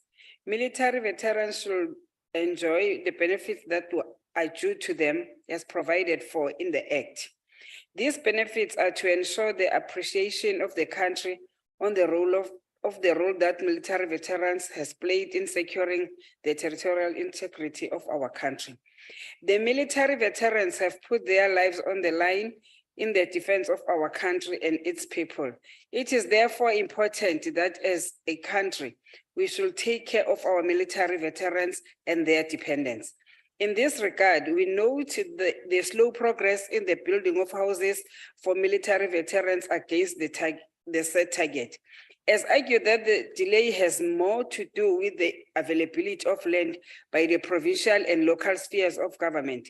We urge the three spheres of government to cooperate in ensuring the speedy building and delivery of houses to our military veterans.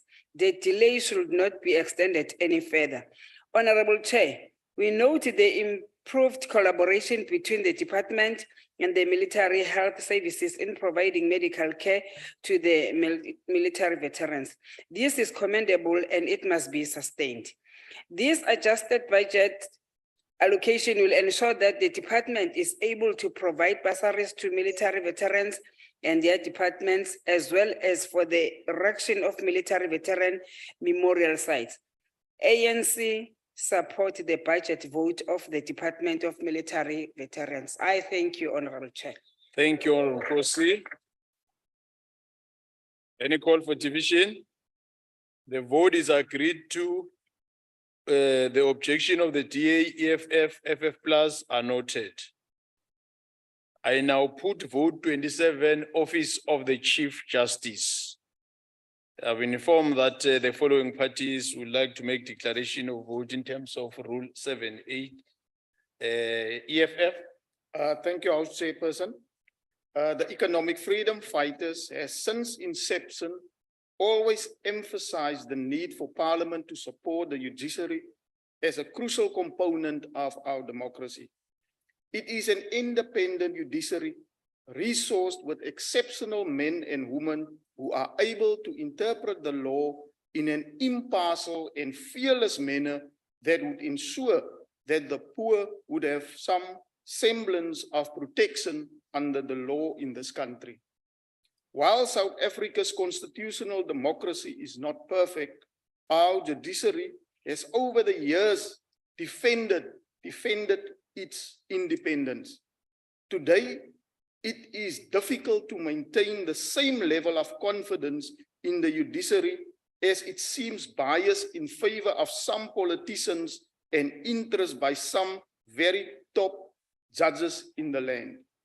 The biggest red flag being the appointment of the current Chief Justice as a man who has demonstrated his incapacity to lead the judiciary for all to see over the past few years. He sees nothing wrong with mingling with politicians and in making political commentary. Let me take a point of order. What's the point of order?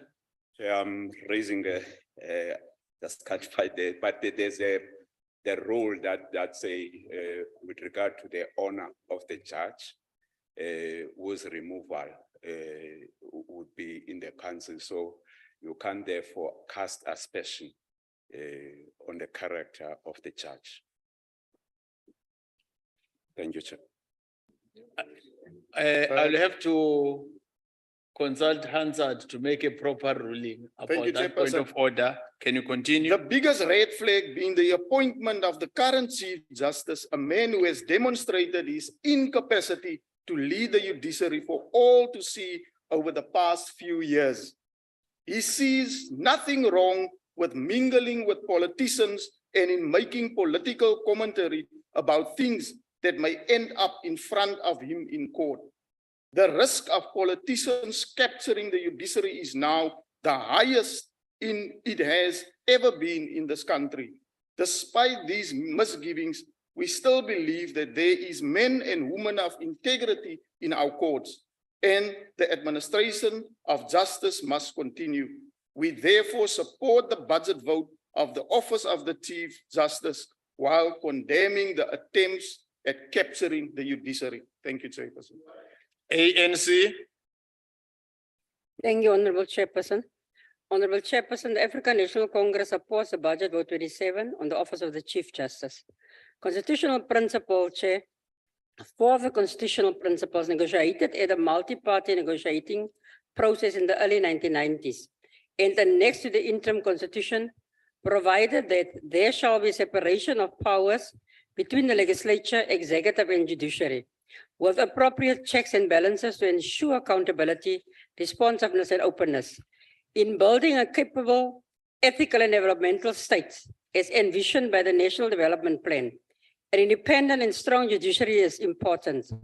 The ANC's commitment to the rule of law, separation of powers, the administration of justice, and building strong state institutions is reflected by the existence of this separate budget vote.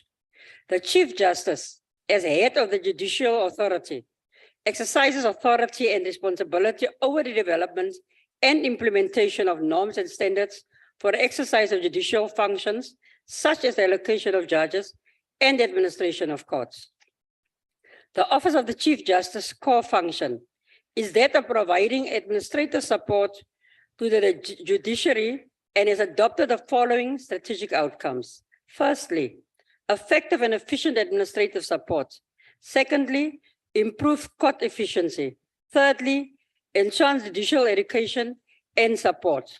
Honorable Chairperson, the Office of the Chief Justice responds to Chapter 14 of the National Development Plan, promoting accountability and fighting corruption, particularly contributing to the focal area, strengthen judicial governance and the rule of law, by firstly accelerating reforms of implement a judiciary-led court administration. Secondly, ensuring an efficient court system. Thirdly, reducing inefficiencies in the administration of the courts. And fourthly, ensuring access to justice. Chairperson, the drafters of the first democratic South African Constitution regarded separation of powers not as a goal in itself, but as a means to democracy and good governance. Bodies like the Magistrates Commission and Judicial Services Commission play an important role in the administration of justice and protecting judicial independence. Honorable Chairperson, the ANC supports this bill, supports this budget. Thank you. Thank you. The vote is agreed to. Honorable Khai. No, Chair, I take your previous ruling. I just wondered, as you consider the ruling, the rule is section 63 that talks to the reflection upon previous council decision and on judges, etc. Thank you so much. Thank you. The ruling still stand. I now put vote 28, police. Thank you, Honorable Khai. I'll use that provision that you have brought to my attention. I put vote 28, police. I've been informed that the following parties would like to make declaration of vote in terms of Rule 7.8. IFP, Honorable Pungane. Thank you so much. Honorable House Chairperson. Honorable House Chairperson, let me start off by saying I suspect that there might have been an element of a slapdash planning on the part of your administration, because we hadn't indicated that the IFP will be speaking on votes 3 and 15 respectively, the previous votes. On the current vote, the IFP support the budget vote in spite of a concern that whilst within the context of already largely absent police presence in rural areas, we need details from the department in how it intends to address the vulnerability of women and children in rural areas to violence and sexual harassment within a reduced budget allocation for visible policy. The department is facing a reduced budget allocation and has not provided any plans to mitigate the negative impact a decreased visible policing presence would have on community safety. Further, it has not provided details on how this would impact community safety on rural areas. House Chairperson, the Minister must provide details on how the subs will be able to maintain community safety and the assistance of the vulnerable in society. But in spite of those concerns, the IFP support. Thank you. Thank you. Freedom Front Plus. Honorable Agbare voorsitter, ek hoef nie aan u te noem dat misdaad in Suid-Afrika buite beheer is nie. U ervaar dit.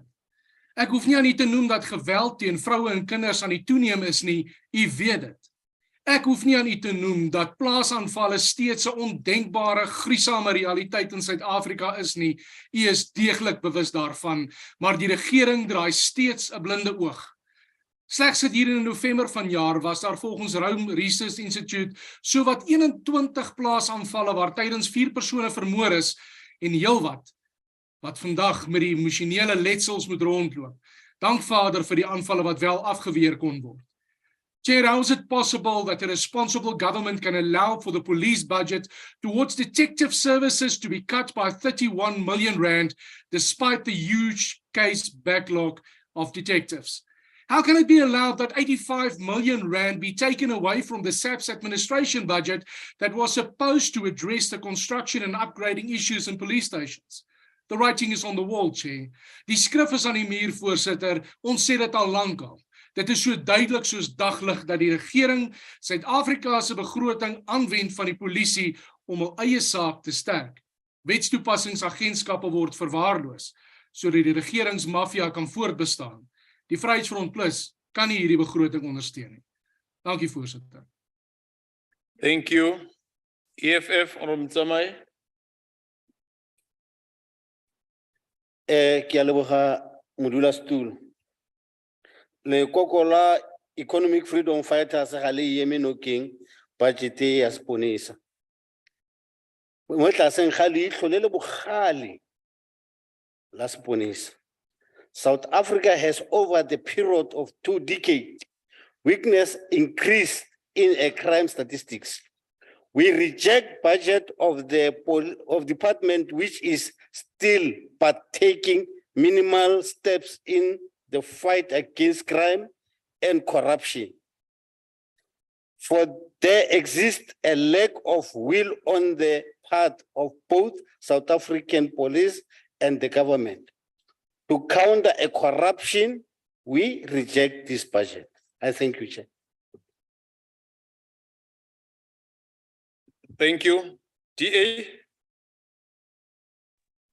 Thank Thank you. Honourable House Chairperson. Honourable House Chairperson, every 6 months, the DA rises in this House to oppose the SAP's budget on the grounds that the budget does not serve to protect the people by keeping them safe. Every 6 months, the ANC shoots us down and pushes through a budget that puts the lives of the people at risk.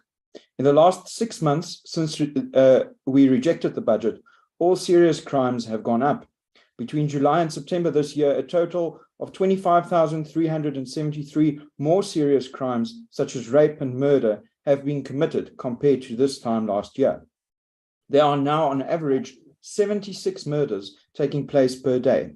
This under the budget that the ANC supported, these members supported earlier this year after shooting down all of the DA's proposals.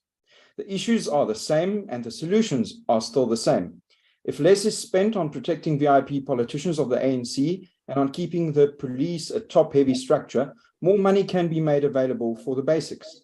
The money should be spent on ensuring that there are enough police and that they have the resources they need to keep the public safe, not only for visible policing, but to do thorough investigations that can successfully be prosecuted. And the national government should work closer with provinces who want to keep their citizens safe. Policing is not in the hands of the provinces. It is entirely the responsibility and the failure of the ANC national government. Of course, the ANC in Parliament has time and again shown that they don't have the appetite to stand up to the executive in the interest of the people. They will again today through this budget, and we will vote for it, and we will stand here in 6 months' time with another 13,870 people dead. The only way to change this is to remove the ANC, not only from government, but also to remove their majority in Parliament. Voters will have the chance to do this in 2024. When you go to that ballot box to make your cross, remember how they voted for this terrible budget in a few seconds from now, and let's vote them out. Thank you, Chair. Thank you. ANC, Honorable Sheikh. Thank you very much, Chairperson. The ANC supports policy vote 28 of police. We note that the medium-term budget policy statement is tabled at the most difficult period for our country and the world. The past 2 years have seen the countries of the world dealing with a global pandemic that led to the global lockdown. This has impacted global productivity and severely curtailed economic activity across the globe. The global economy is slowing, inflation is increasing, and financial markets are becoming more volatile. Our economy did not escape this global economic decline. Chairperson, the safety and security of our people is our main concern. We envisage that South Africans should live in an environment of safety and comfort. The challenges posed by the levels of crime undermine our democratic breakthrough.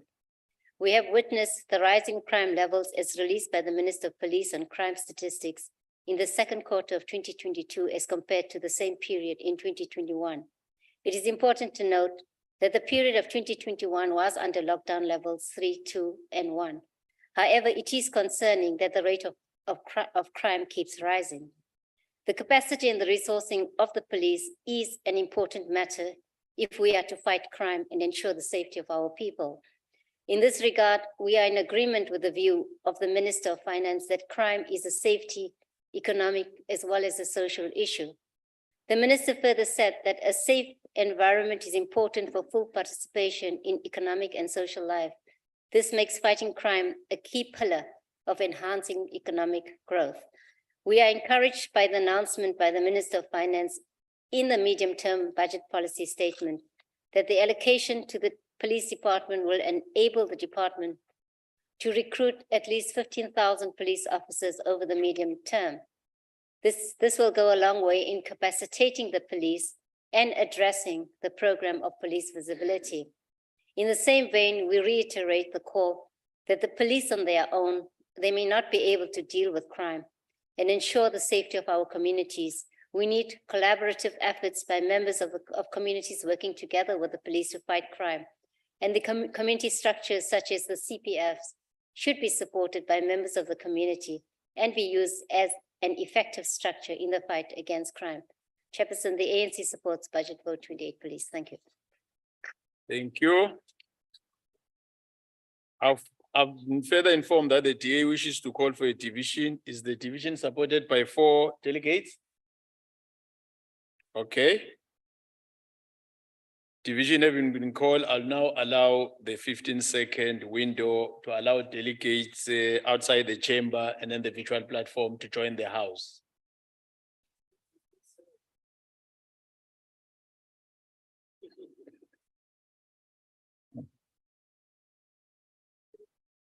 Seconds.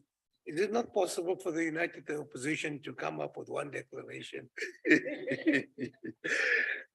Thank you. Thank you. We now proceed to voting on the question, and the question is that the vote be agreed to. Delegates who vote in favor should please raise their hands.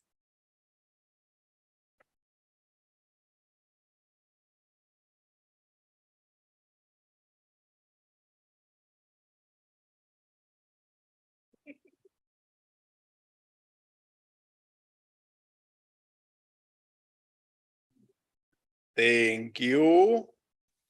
You can lower your hands. Delegates who vote against should please raise their hands. Please keep your hands raised.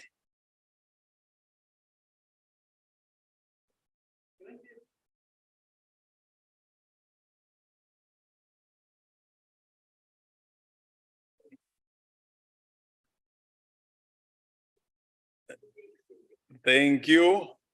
Honorable Chairperson Masondo has assisted us about this issue of 2 hands. So,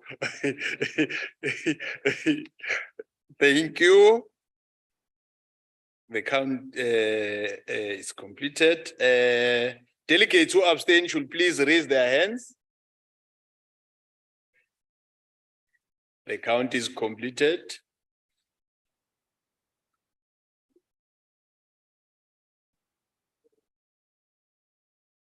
The results are as follows: in favor, 30, against 21, abstain 0. So the vote is agreed to. I now put vote 29, agriculture, land reform and rural development. I've been informed that the following parties would like to make declaration of vote in terms of Rule 7(8). FF plus Honorable Tutoy.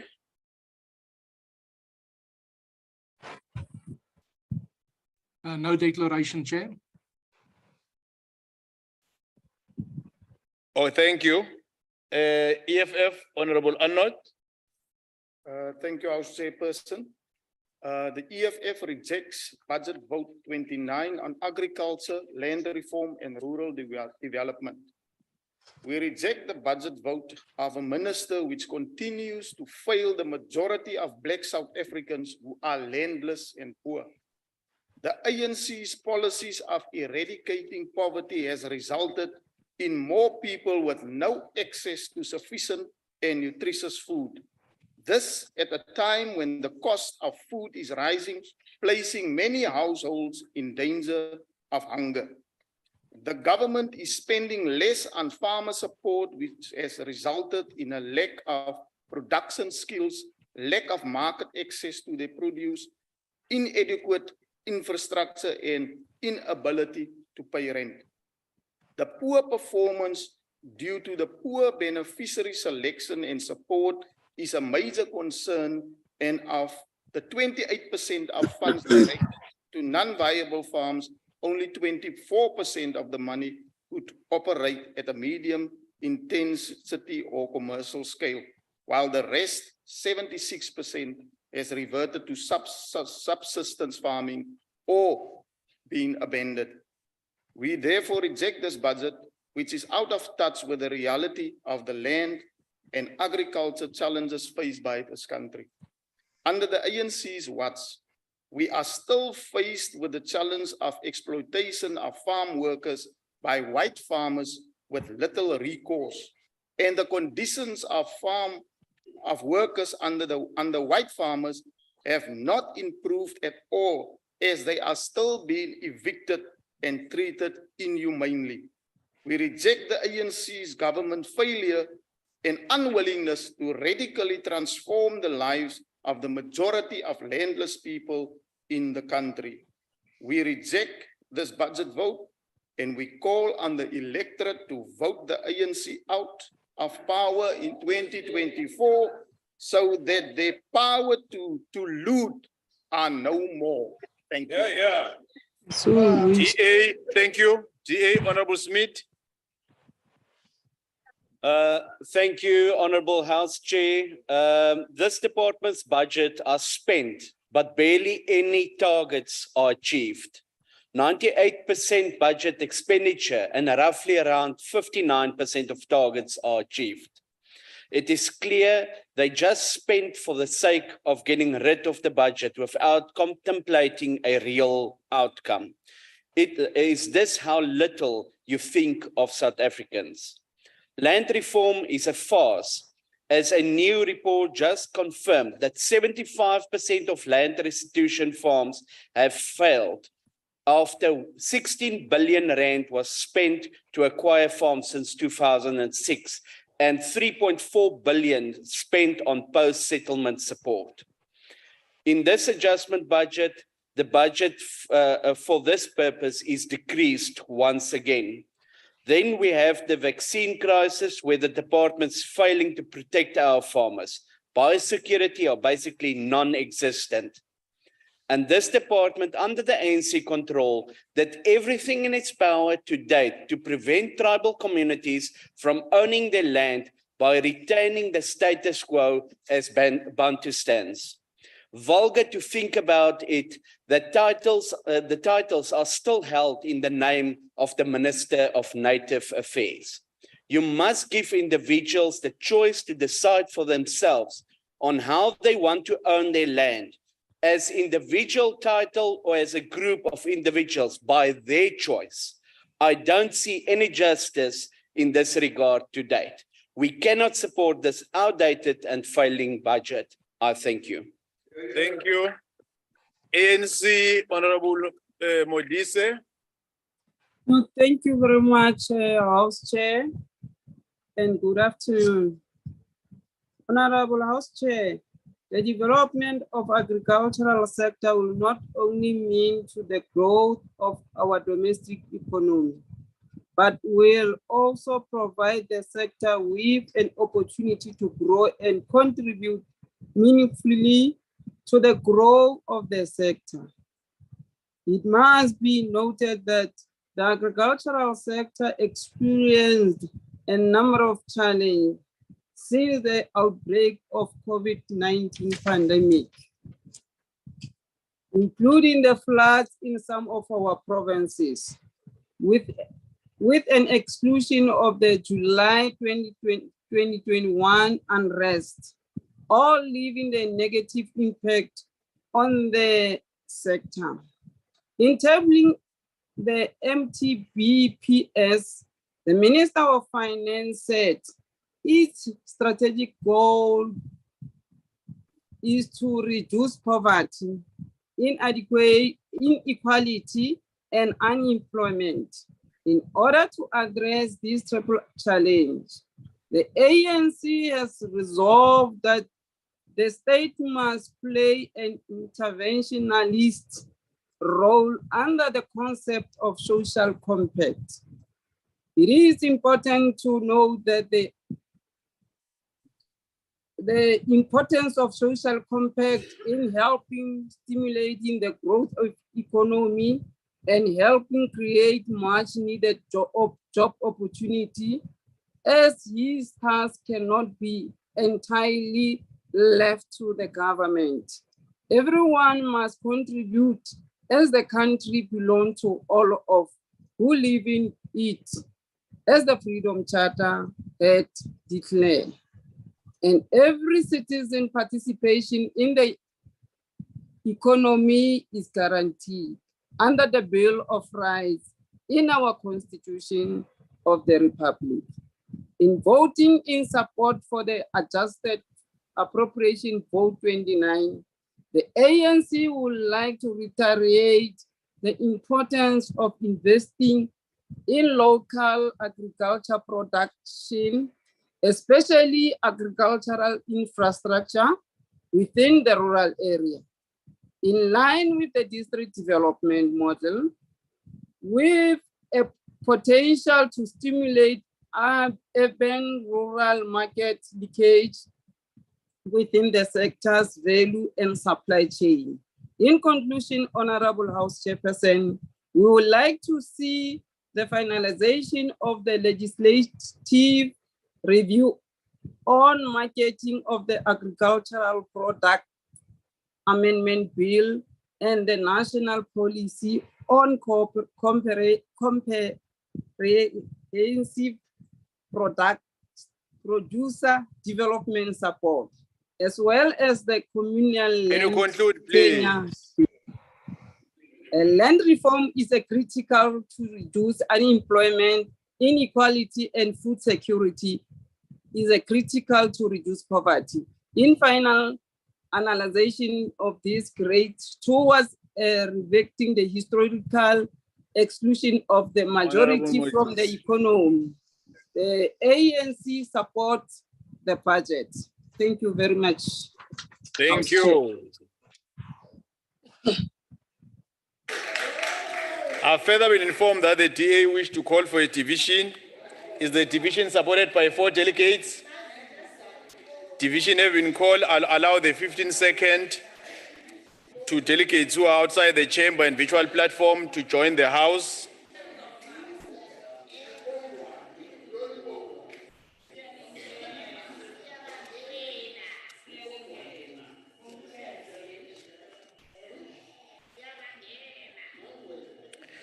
Thank you. We now proceed to voting on the question, and the question is that the vote be agreed to. Delegates who vote in favor should please raise their hands.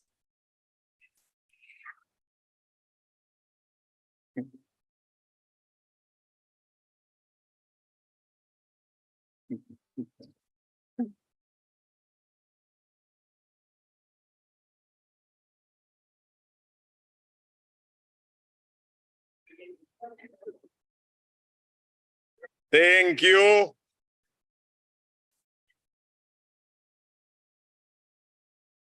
Delegates, thank you. The count is complete. You can lower your hands. Delegates who vote against should please raise their hands.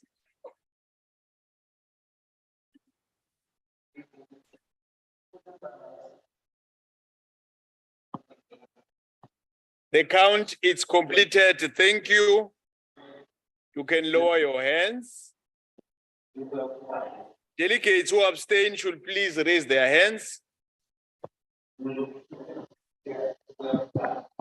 The count is complete. The voting is now closed.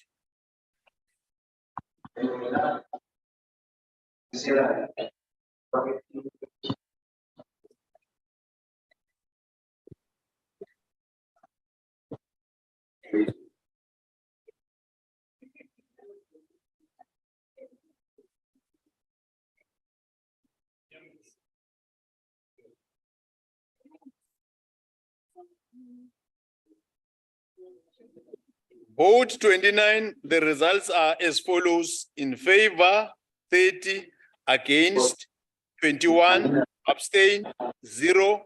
The vote is agreed to.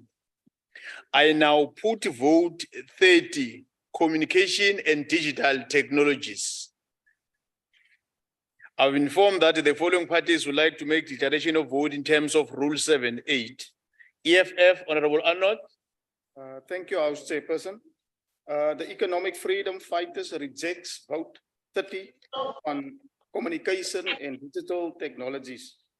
We reject the budget of a minister who fails to migrate the country from analog to digital broadcasting on time with multiple missed deadlines. We reject the budget which has failed to digitize the South African Post Office and transform it to be a dedicated and designated authority that accomplishes the role of a national trust center in the age of digital identity. The collapse of the post office under the ANC has dire consequences for many struggling employees who are already suffering due to planned retrenchments. The ANC has failed to bridge the digital divide between people who have full access to digital technologies and those in our most rural areas who do not have. And lastly, we reject the budget, which has done nothing to empower our youth and women in the telecommunications sector. Thank you, Chairperson. Thank you. ANC, Honorable Mam Robert. Thank DA, you. Honorable, okay. Let's start with DA. Honorable Nana. We have not been in the House for quite a while, Chair. Thank you very much, House Chair. Honorable members, the situation with every entity reporting to the Department of Communications and Digital Technologies sounds like a script from a horror movie or a bad dream. Amongst entities that report to this department is the SABC, the South African Post Office, and the South African Post Bank. Whilst the SABC has posted losses of 608 million rands, its CEO is living large in Qatar watching FIFA World Cup. It should be recalled that the SABC laid off or encouraged 700 staff members to either to take severance packages or be retrenched in an effort to save costs. After that constructive dismissal of the 700 workers, suddenly the SABC started advertising new 400 vacancies, that increasing its employee cost by 3% from 2.1 billion to 2.2 billion. In the words of my colleague and counterpart in the National Assembly, Honorable Diane Kola-Barnett, DKB, the ushering in of a new SABC board, and I open quote, today a great wrong has been righted, close quote. Ms. Patty Somakopeni, a former head of news at SABC, who was dismissed for refusing to carry out a political instruction to cover an event of the ANC president. With the insistence of Team DA in the Portfolio Committee on Communications and Digital Technologies, indeed, the great wrong was righted because Ms. Makopeni got elected onto the SABC board. She will now be sitting around the table with those who persecuted her at the SABC. We can expect fireworks and accountability at the national broadcaster. Ziyakhala ke manje SABC and zibulawud. It is so very true. A great liberation movement does not automatically translate to a great government or administration. And the ANC is no exception, but a classical point of reference. The Post Bank debt sits at the staggering 2.2 billion, yet the Department of Communications and Digital Technologies is now contemplating an establishment of a state bank by converting the bankrupt and struggling Post Bank. This is ludicrous to say the least. Post Bank has failed, so will be the state bank. The writing is pretty much on the wall for the South African Post Office. In the second quarter of the 2021-2022 financial year alone, it suffered a net loss of 591 million. As you conclude, the projected net financial loss is for this whole financial year is set at 1.85 billion. As things are, the South African Post Office is like the majority of our SO is a liability to the taxpayer, and there is no end in sight. The DA in good conscience cannot support this budget. Thank you. Thank you. ANC, Mamo Robela. Thank you, Baba. ANC support this budget, Chairperson. It is with great enthusiasm and joy that we welcome the Artificial Intelligence Institute of South Africa, which was launched in the previous week at the Johannesburg Business School. The launch is indicative of the hard work and efforts of the ANC government to ensure that the government resolutions and recommendations do not just end up on paper, but are realized in our lifetime. The launch of the AI Institute signals the realization of one of the recommendations of the Presidential Commission on the Fourth Industrial Revolution, that South Africa established an AI Institute to catapult the country's digital future. Chairperson, Professor Chilizira Marwala correctly alluded that, I open close, we cannot afford to be objects of the Fourth Industrial Revolution. We have to become its subjects, meaning that we have to embrace technology as a motivating force for transformation of our society, to tackle the problems of unemployment, inequality, and poverty, close quote. It is in this light that we also believe that the South African Post Office should be assisted to implement its SAPO of Tomorrow strategy so as to realize its full potential and reposition itself to align to the country's digital and 4R strategy. It is with great disappointment that it has not been allocated any funds in the MTBPS, as it plays a pivotal role in the lives of many South Africans through its service offering, particularly the disbursement of social grants to the poor and unemployed. However, the ANC welcomed the 200 million that has been rolled over for phase 2 of the Presidential Employment Initiative to the Broadband Access Fund. This will enable 13 million households to access broadband internet at an affordable rate and a competitive speed. And we also trust that through this initiative, many young people will be empowered with various opportunities of employment and skills development within the ICT sector. Therefore, the ANC supports this budget. Chairperson Doribu. Thank you. Thank you. I've been informed that the TA wishes to call for a division. Is the division supported by 4 delegates? Let's see the hands of the support. Division have been called. I would allow the 15-second window for delegates who are outside the chamber and the virtual platform to join the House.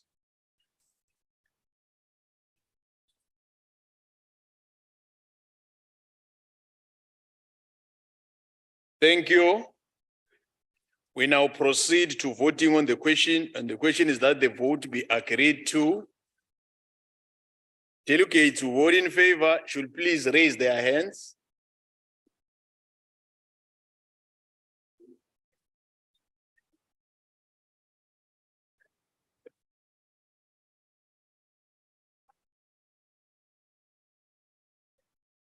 Chair, Dodovu, in case that there is a problem with my voting per hand, note me, please. Thank you. The count is complete. Can now lower your hands. Delegates who vote against should please raise their hands.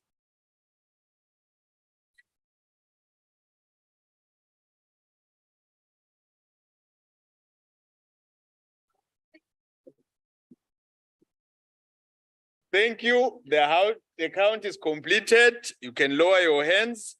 Delegates who abstain should please raise their hands. The count is completed. Voting is now closed.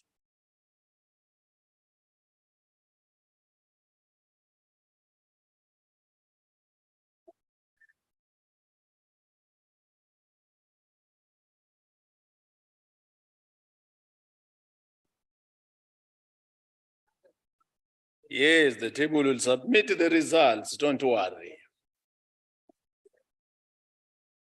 The results for vote 30 are as follows. In favor, 31, against 21, abstain 0. The vote is agreed to.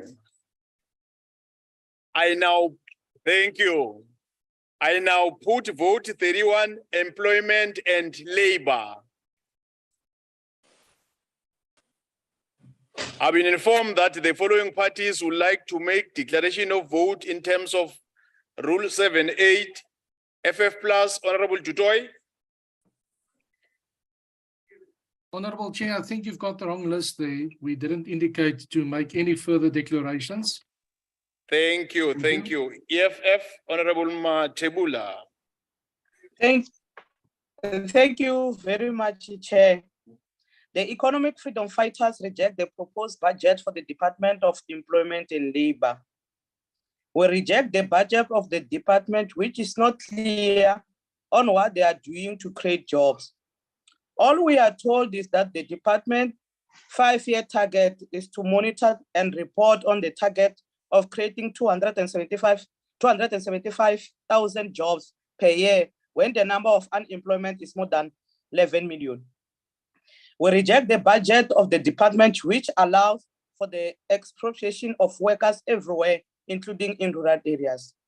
We reject the budget of the department whose compensation fund continue to fail despite multiple turnaround strategy. Money is stolen, payments are made without a paper trail, and no one is held accountable, especially the commissioners. The UIF has completely collapsed. Basic systems are not working. Public servants and companies that receive money fraudulently are not arrested. UIF monies are invested in suspicious companies and money is lost without any accountability. As the EFF will reject this proposed budget vote. Thank you, Chair. Thank you. ANC, Honorable Khai. Thank you very much, House Chairperson. The ANC support the adjustment appropriation bill for 31 for employment and labor. The role of the department in ensuring that unemployment was not exacerbated during the COVID-19 pandemic, and that both jobs and companies were saved during that period is certainly historic and amplifies the role of the department in the service of the working class and the unemployed. Furthermore, it is heartening to know that Stats SA has recently released statistics that the employment levels have increased over the 3 consecutive quarters. The department and the CCMA have also received unqualified reports from the AG, and this indicates the improvement in governance and financial controls. It is imperative that other entities which are reporting to the department are able to function in a similar manner. Critical areas in the department require to be dealt with to reduce underspending, such as vacancies which negatively impact on the effective implementation of programs. The department must address skills and capability to ensure reduction in employment in the country. This must occur with its interaction with other departments which are creating employment and have skills development programs. Underspending also occurred in inspection and enforcement services, and this is a critical area of ensuring legal compliance to labor legislation and regulation, and therefore is an area which the department must remedy in the near future. Child labor on farms in many parts of the country and in different provinces is still a major issue on which department will need to focus and eliminate. It constitutes a form of cheap labor, which is illegal in terms of the law. Moreover, it is important that there is a campaign to reduce work-related injuries in hazardous occupation. Health and safety regulations need to be popularized amongst workers, and this issue must be taken forward with the social partners. Therefore, inspection and enforcement services are critical for ensuring compliance with labor regulations and legislation. Job creation is critical in South Africa, but this needs to occur on both international and domestic standards. The department is moving in the right direction and can only improve in its programs and entities, and therefore this must be supported. One important instrument of that support is through supporting vote 31 of the adjustment appropriation bill. Thank you very much, House Chairperson. Strictly 3 minutes. You were spot on in terms of the time, Honorable Khai. Thank you. I've been informed that the DA wished to call for a division. Is the division supported by 4 delegates? Let's see the hands. Division have been called. I'll allow the 15 seconds to allow delegates who are outside the chamber and the virtual platform to get in the house.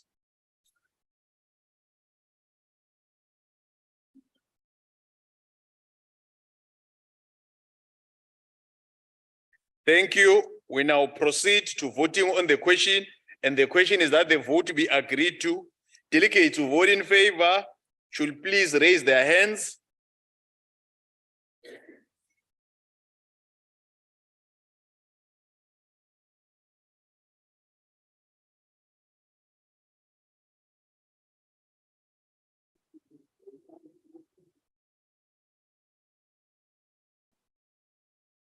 Thank you. The count is complete. You can now lower your hands. Delegates who vote against, please raise your hands.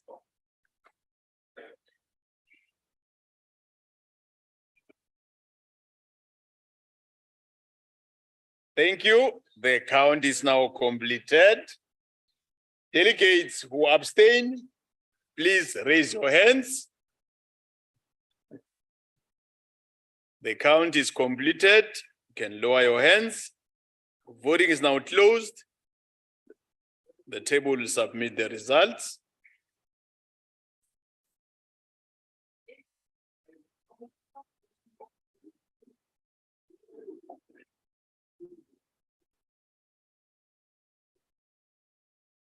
The results for vote 31 are as follows.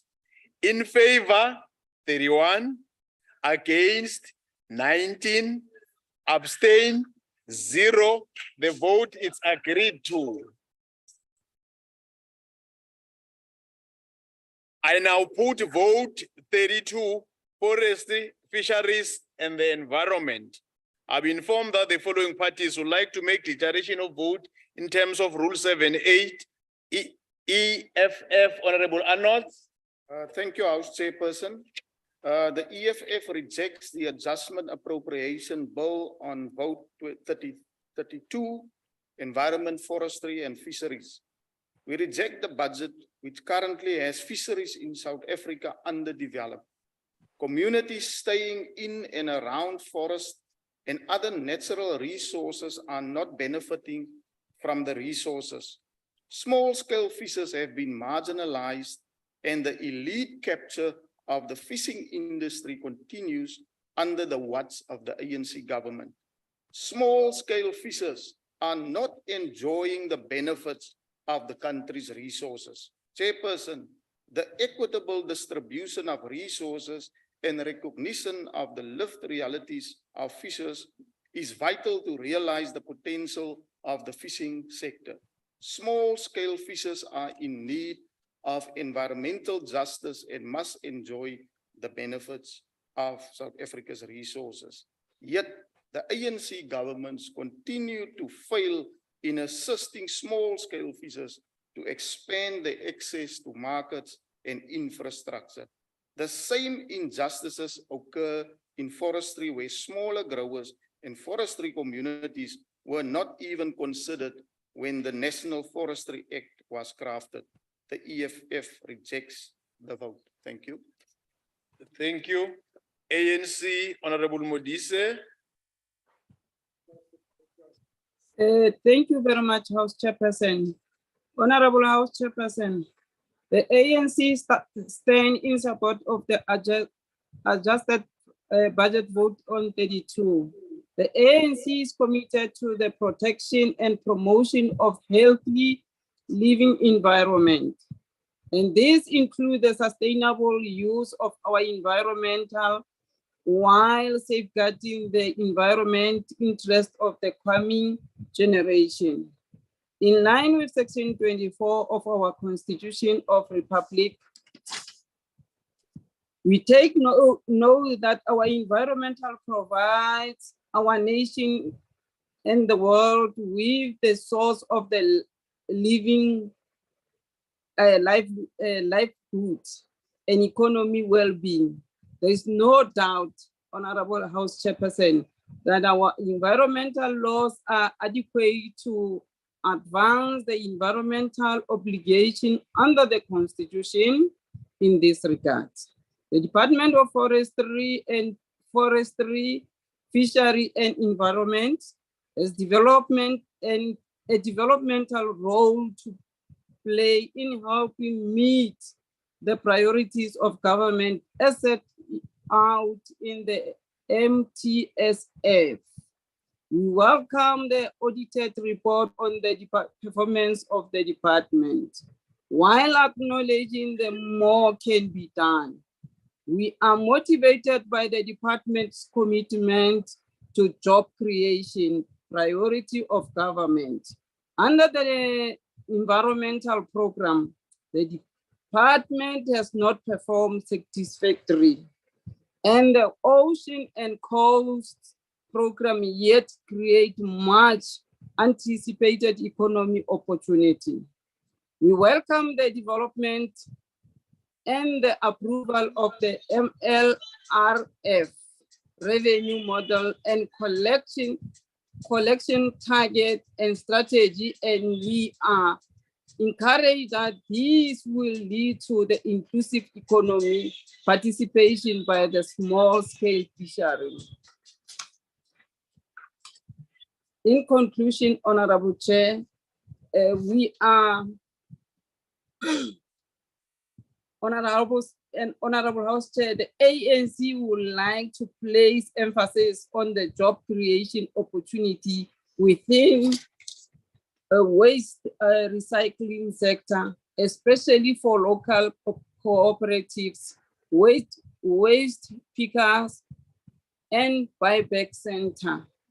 I thank you, Honorable Chair. Thank you, Mamas. The vote is agreed to. The objection of the DA, EFF, FF Plus are noted.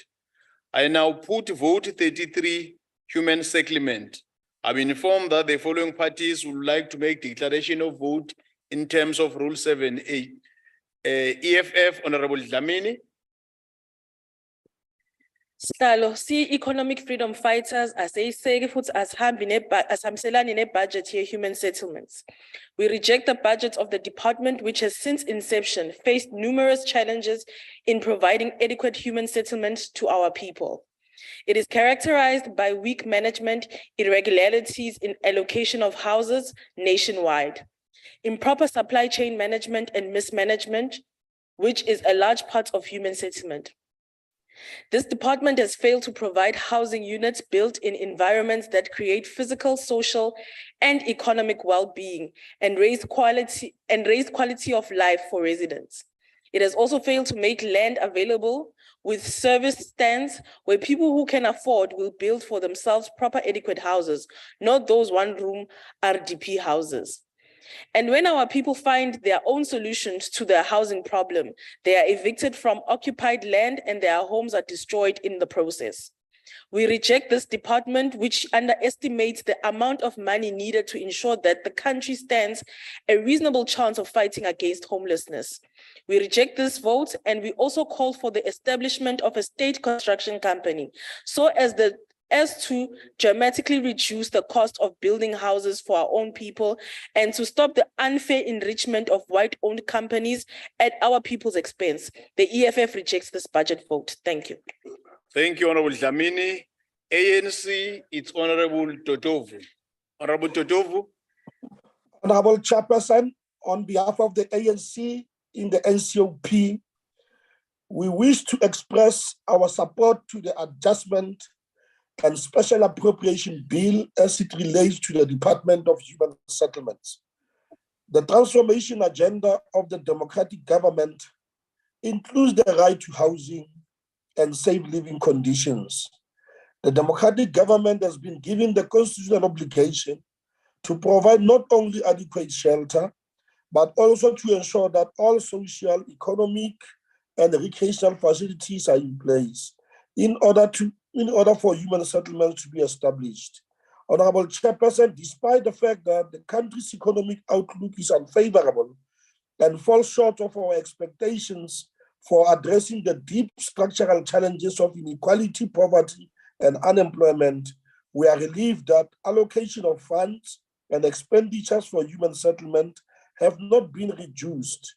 Instead, we anticipate an increase in spending of 3.9% on an annual basis. As members of the NCOP, we have a critical role to play in ensuring that the priorities of the national government are implemented by the provincial and local governments. The majority of the department's budget are transferred to the provincial governments and metropolitan municipalities. We serve as the department's implementing agents. The adjustment appropriation shifts funds from the municipal emergency housing grant to the provincial emergency grant, totaling 470 million rands to address the flood disaster crisis. During our oversight visit in KZN, we did observe the dire need for housing, and we urged the department to ensure that provinces access these funds and implement the projects. And as a result of this, based on that, we as the ANC, we fully support this budget, this vote of the Department of Human Settlements. Thank you very much, Chairperson. Thank you, Honorable Tutuvu. I've further been informed that the DA wishes to call for a division. Is the division supported by 4 delegates? Let me see the hands. Division have been called. I'll now allow the 15 seconds to allow delegates who are outside the chamber and the virtual platform to join the House.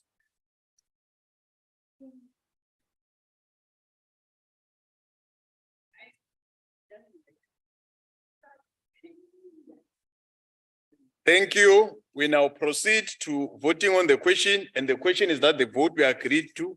Delegates who vote in favor should please raise their hands.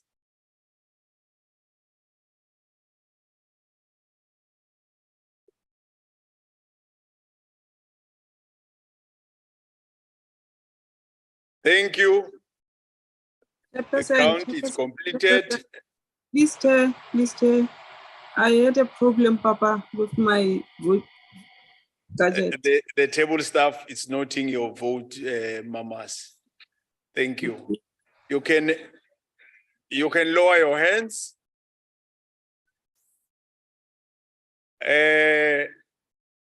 Delegates who vote against should please raise their hands.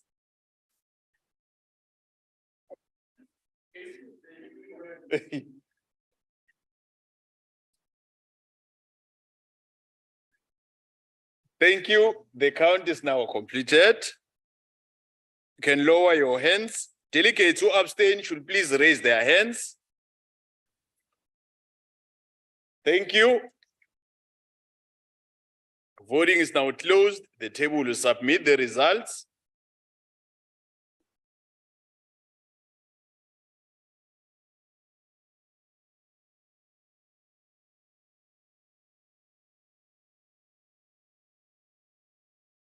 The results for vote 33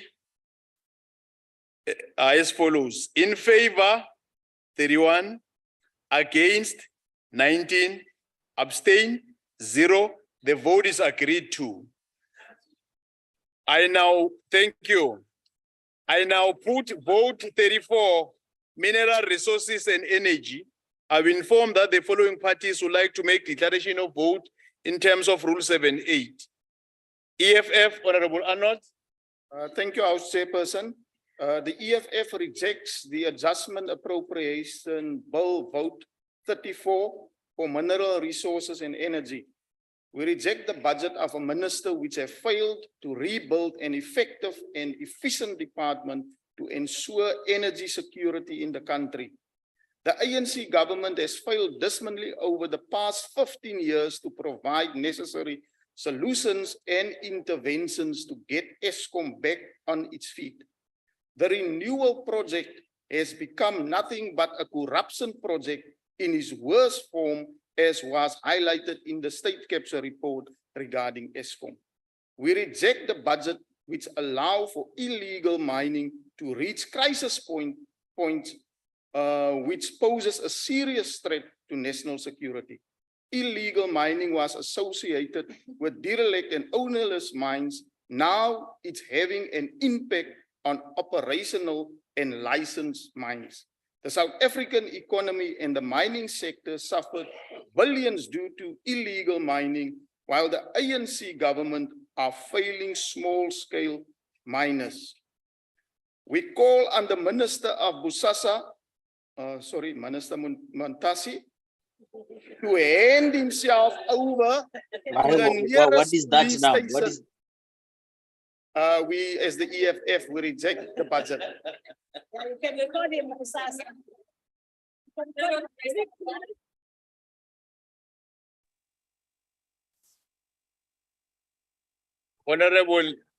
Honorable Arnold, refrain from doing anything that you know that is not parliamentary. You must DA withdraw, is Honorable Smith. Thank you, Honorable House Chair. Honorable Chair, we are dealing with Jurassic Park 7.0 load shedding here. South Africa are fed up with the useless ANC government and its blatant failures. We are done with the minister and we don't understand how he survived the Ice Age to still torture us in 2022. The responsibility for this crisis lays squarely with the minister who has the power to end it, but still stuck in the philosophies dating back to the Cold War. We are daily in the dark, just as the minister and the ANC are in the dark with, when it comes to facing reality. One good thing is the end is near. There are major backlogs of legislation in the department. Electricity Regulation Act amendments still have not been tabled.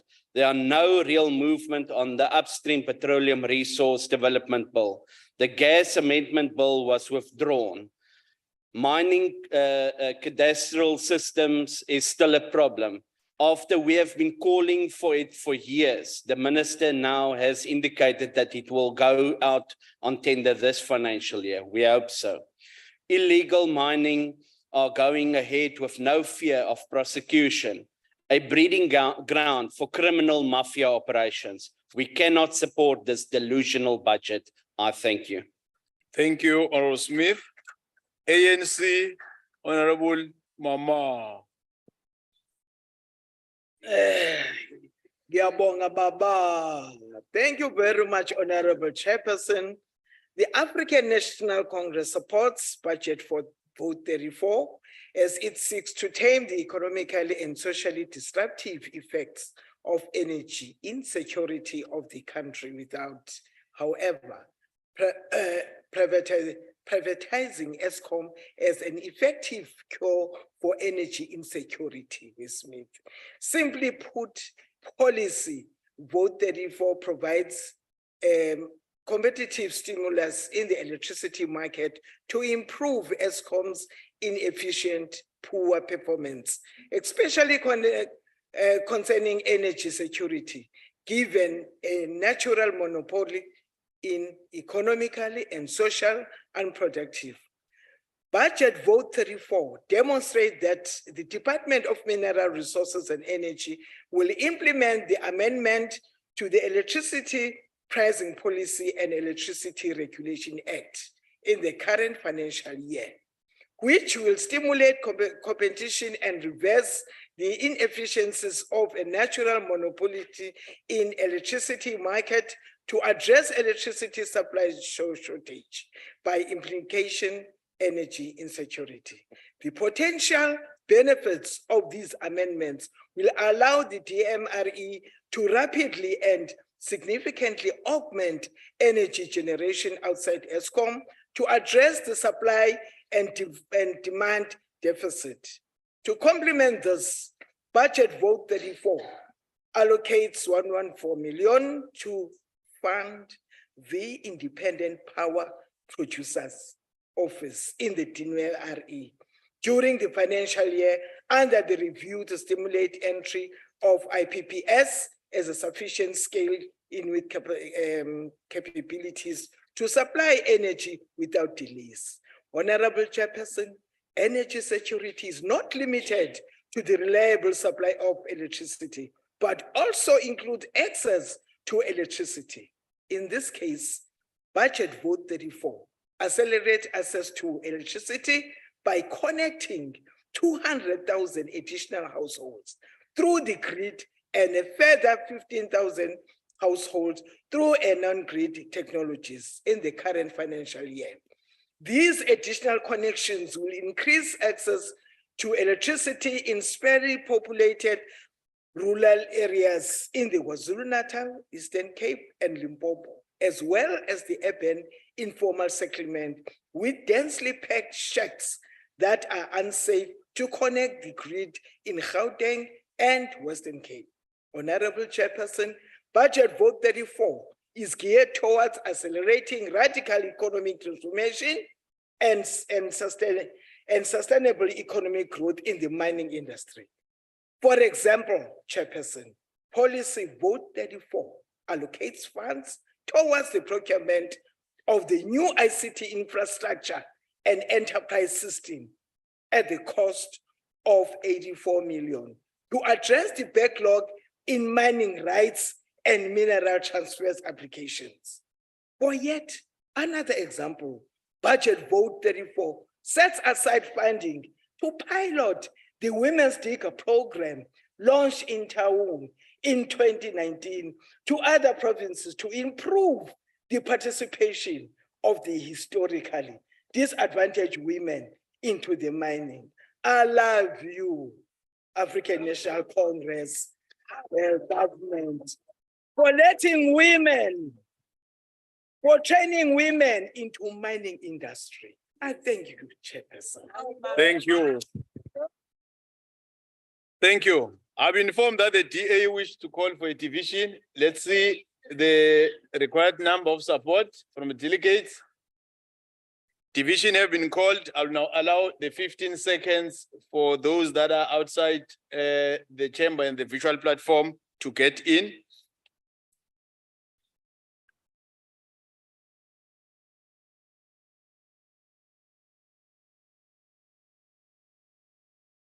Thank you. We now proceed to voting on the question. And the question is that the vote be agreed to. Delegates who vote in favor should please raise their hands.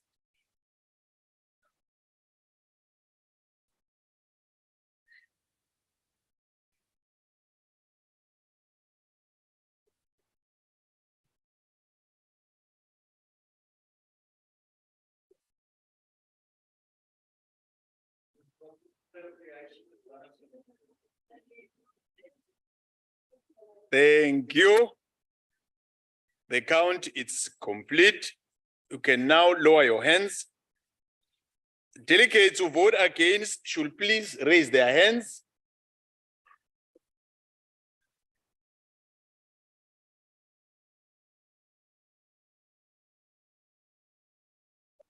Thank you.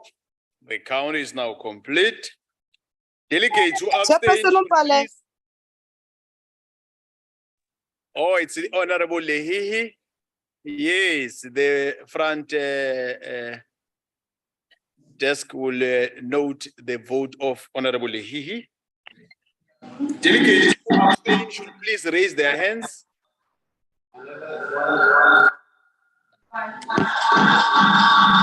Thank you.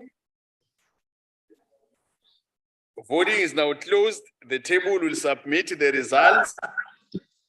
The results for vote 34, mineral resources and energy, in favor 30, against 21, abstain 0. The sound, the Honorable Karim. Chairperson, I went out and I slipped in here. So I hope my vote, which I very much was counted, because we were 31. Now, Chairperson, if they'll allow me, right? There's no slay of hand here. There's no mischief. It's simple. We were 31 in the previous vote. I went out and I'm not sure I was counted. That's all. If I'm counted, fine. Thank you.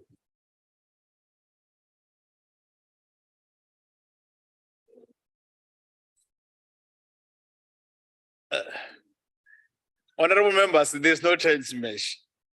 Allow me to, Honorable Karim, it's correct. They mistakenly missed his hand. Those in favor is 31. Those that are against is 21. Abstain is 0. The vote is agreed to.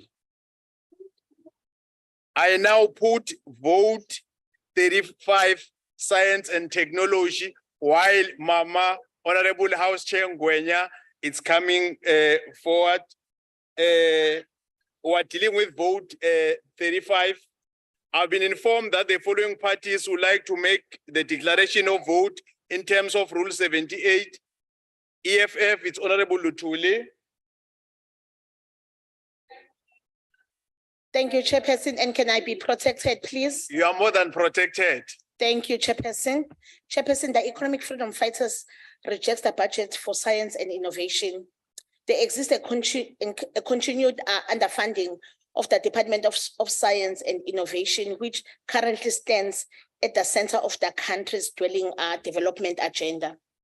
As the entire world shifts towards increased technological presence in the lives of ordinary people, South Africa is still with challenges of spectrum allocations, access to internet, lack of access to water and pit toilets, because the department that should lead innovation to eradicate exclusion and poverty is inactive. We reject the budget of a department which lacks transformation in the sector and unemployment. The department can claim to be able to meet its targets as it says, the budget constraints imposed on it. We therefore, we cannot, with our good minds, support this budget vote. Chairperson, as Economic Freedom Fighters, we reject the budget vote. Thank you. Thanks very much, Honorable Member. Honorable Ndongeni. Thank you, Chair. Literally, tikujonge eqaleni mntanami noba ungarejecta. South African have placed science and innovation as a catalyst of socio-economic development and positioning South Africa at the cutting edge of the scientific development and innovation. Umamele mos, mamele. The adjustment appropriation of vote 35 responded to a critical flagship project of the square kilometer array project with 265 million, which was shifted from various institution infrastructure projects and strategic platform for research and development. The researcher now. The downside of the environment is the negative impact the adjustment will have on several department projects. Investment in research, listen, Sisi. Investment in research and development has the potential to accelerate economic development. Countries with sufficient R&D and percentage of the gross domestic product has experienced sufficient economic development relative to those with low investment in R&D. The adjustment also allocated funds for health innovation with a 40 million allocation, which is a critical area in which our scientific capacity as a nation has demonstrated incapability during the global coronavirus pandemic. Clinic. And we should continue to fund health innovation research to respond to various health challenges as improved health outcomes contribute to economic outcomes. Another critical area supported by 50 million is the hydrogen strategy research, which is a major area of potential to the creation of green energy and other uses. The hydrogen value in South Africa is a base for global competitive. Another area which has received an allocation in space science research, which have adequate capabilities, and a nation, we have been growing our manufacturing capacity in the space industry. The Department of Science and Innovation has demonstrated good governance with the consecutive clean audits. Therefore, the prudent use of the adjustment is not a concern, but what the department must elevate is the efforts to crowd in the private sector to invest in research and development to increase the impact of innovation in our economy. The ANC support the appropriation adjustment. Again, don't challenge me. Thank you, honorable members. The vote is agreed to the objection of the DA. EFF are noted. Honorable members, now we're going to vote 36 small business development. Input vote 36 small business development. I have informed that the following parties would like to make declaration of vote in terms of the Rule 78, 3 minutes per declaration vote. EFF, Honorable BT. Chairperson. Chairperson, the Economic Freedom Fighters reject budget number 36, small business development. Chairperson, we cannot support small business development while this industry continue to suffer in the automotive, farming, construction, and retail sector, with the threat of load shedding, crime, petrol, and interest rates hike. Small business development industry is the biggest driver of employment for South Africa. Yet the government is not doing enough to support this industry. We reject the budget of the department, which is the biggest culprit of killing small business in municipalities such as Giyani, Polokwane, in Limpopo on a daily basis. Chairperson, many small business, especially those who are operating in rural areas and township and create number of jobs in those areas, are not aware of the business packages that government offer. As the EFF, we reject this budget vote. Thank you very much, Chair. Thanks very much, honorable member. Honorable El Mushodu. Thank you very much, House Chairperson. The ANC support the adjustment appropriation bill, vote 36 for small business development. Small business development is the heart of the local economic development and job creation. The development of the SMMEs is part of the microeconomic development and is a critical part of the implementation of the DDM model, which is part of the economic reconstruction and recovery plan. Honorable House Chairperson, this department is characterized by underspending in many critical areas, which include administration and staff vacancies. This in turn negatively impact on the performance of the department to efficiently execute its program. Underspending extended itself to sector and market development as well as development finance. The performance of the department and its entity must improve and can only improve through ensuring that vacancies are filled with appropriate skills and capacity to execute programs in an impactful manner, which also manage the quality of spend. Honorable House Chairperson, the implementation of the DDM model through the economic reconstruction and recovery plan means the development of the SMMEs to ensure localization and local industrialization. In order for the development of the SMMEs, it is imperative that development finance is available at the low cost of capital, which reduce the death of SMMEs and ensure their viability.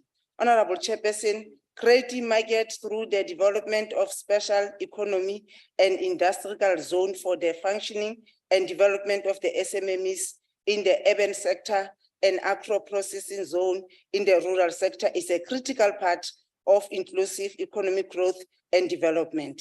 The department will need to ensure that it is able to implement some of the core programs for the development of the SMMEs in terms of financing, and it includes the development of cooperatives. Moreover, our Chairperson, emphasis need to be placed in all provinces on the township economy and rural entrepreneurs program. This requires concerted effort to market development and business skilling. This will ensure that is movement of the historical disadvantage from the informal to the formal sector of the economy. In conclusion, Honorable House Chairperson, progress and development occur in the stage and the department needs to prepare for the next level of implementation of its program for the development of small business. The entity reporting to the department such as CIFA and CETA need to coordinate and increase its effort in creating successful SMMEs in different provinces in the country.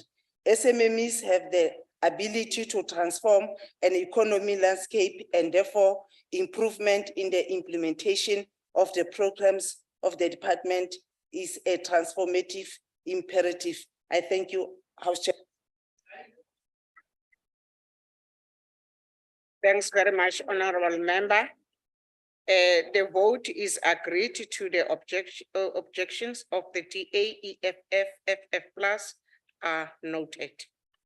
Honorable Members, Siyakuba, we are on now vote 37, Sports, Art and Culture. Input a vote of 37, Sports, Art and Culture. I have been informed that the following parties would like to make the declaration of the vote in terms of the Rule 78, 3 minutes per declaration of vote. EFF, Honorable S.A. Lutuli.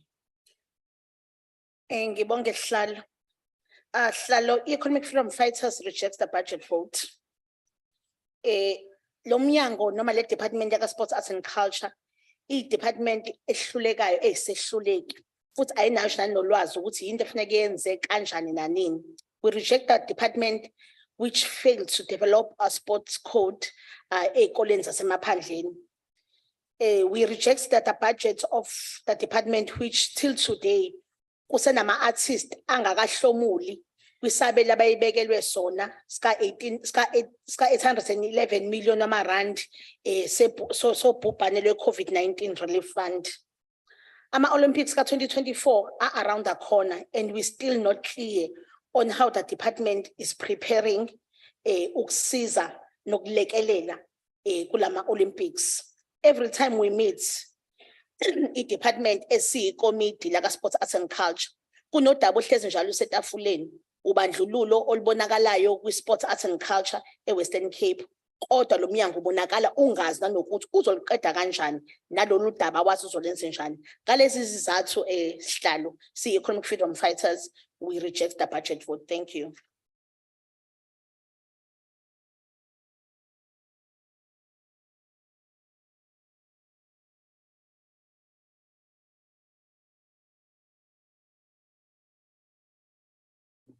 Honorable Gillian, ANC. Siyakuba mawungekho.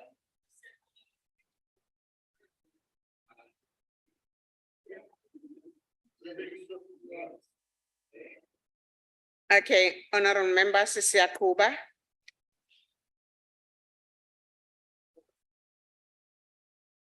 Okay, Siyakuba, honorable members, Siyaku vote at 39, trade, industry and competition. Input of vote 39, trade, industry and competition.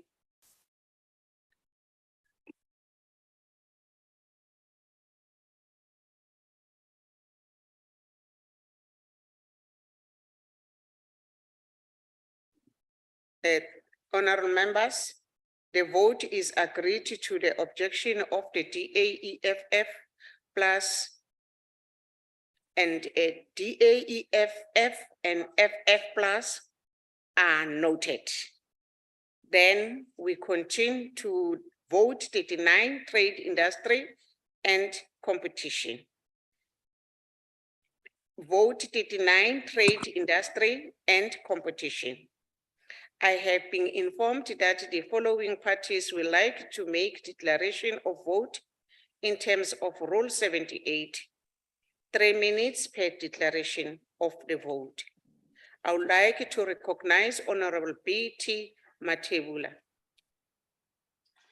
Nakensa, Chairperson. Chairperson, the Economic Freedom Fighters reject budget vote number 39 on trade and industry and competition. This department has failed to introduce strategies that will reduce high employment rate in our country, especially among the youth. This department chairperson has failed to create capacity for South African to produce goods and services that will be able to consume in the African continent. There is no doubt that there is a concerted effort to collapse state-owned enterprises, and SABS is one of them. This department has failed to develop corridors that will link with the continent in trade and industrialization. This department for the past 25 years has failed to embark on massive projects to facilitate rapid industrialization and developing the road network in rural areas, especially in industrial zone and metropolitan areas. The lack of access to land by the government has been one of the major contributors of the slow development. We have been saying that land must be expropriated for exactly this sort of problems, whereas whites hoard the land and block key development initiatives from taking place. As the EFF will reject this budget vote. Thank you very much, Chairperson. Thanks very much, Honorable Member. I would like to recognize Honorable M. Dango. Thank you very much, Chairperson. Chairperson, I stand on behalf of the African National Congress to support the adjusted appropriation bill on trade and industry and competition, vote 39. The ANC fully understands that industrial policy is the backbone for any developing country. As a result of the reimagined industry strategy aims to drive this by systematically supporting structural transformation through special economic zones and revitalizing industrial parks for broader and inclusive economic growth. The DTIC's budget has been adjusted up to 11.8 billion, with notable increases in industrial financing, competition policy and economic planning, and industrial competitiveness and growth programs having been adjusted up by 1.4 billion and 748.5 million and 3.6 million respectively. We are particularly pleased that there are increases to the industrial financing program and the uptake of services and investment in the automotive sector, incentive programs by companies across the critical sectors of the economy, as well as the stop structure and the special economic zones program. We call for the department to work hard towards ensuring that investment pledges made find their way into our special economic zones, as well as the critical in driving economic growth and job creation. While the IDC is a self-funded entity, it receives funding from DCIC for programs and incentives, which it administers on behalf of DTIC. For the 2021-2022 financial year, it had received transfer from DTIC of approximately 3.4 billion for incentives in the clothing and textile production center, which fund companies in the clothing and textile industry to develop world-class manufacturing capabilities. The IDC and the NEF must work towards supporting the revitalization of our industrial parks, as well as the township economy, valued over 900 billion, and has the potential to create millions of entrepreneurial jobs and opportunities, particularly for the youth. Honorable House Chairperson, the industrial policy should not only be seen as the preserve of the Department of Trade in Industry and Competition, but should effectively serve as the overarching policy coordinated in all spheres of government for us to advance and deepen structural transformation. The defeat of poverty, inequality, unemployment, and the historic economic exclusion can only occur through implementation and the realization of the ANC's policies.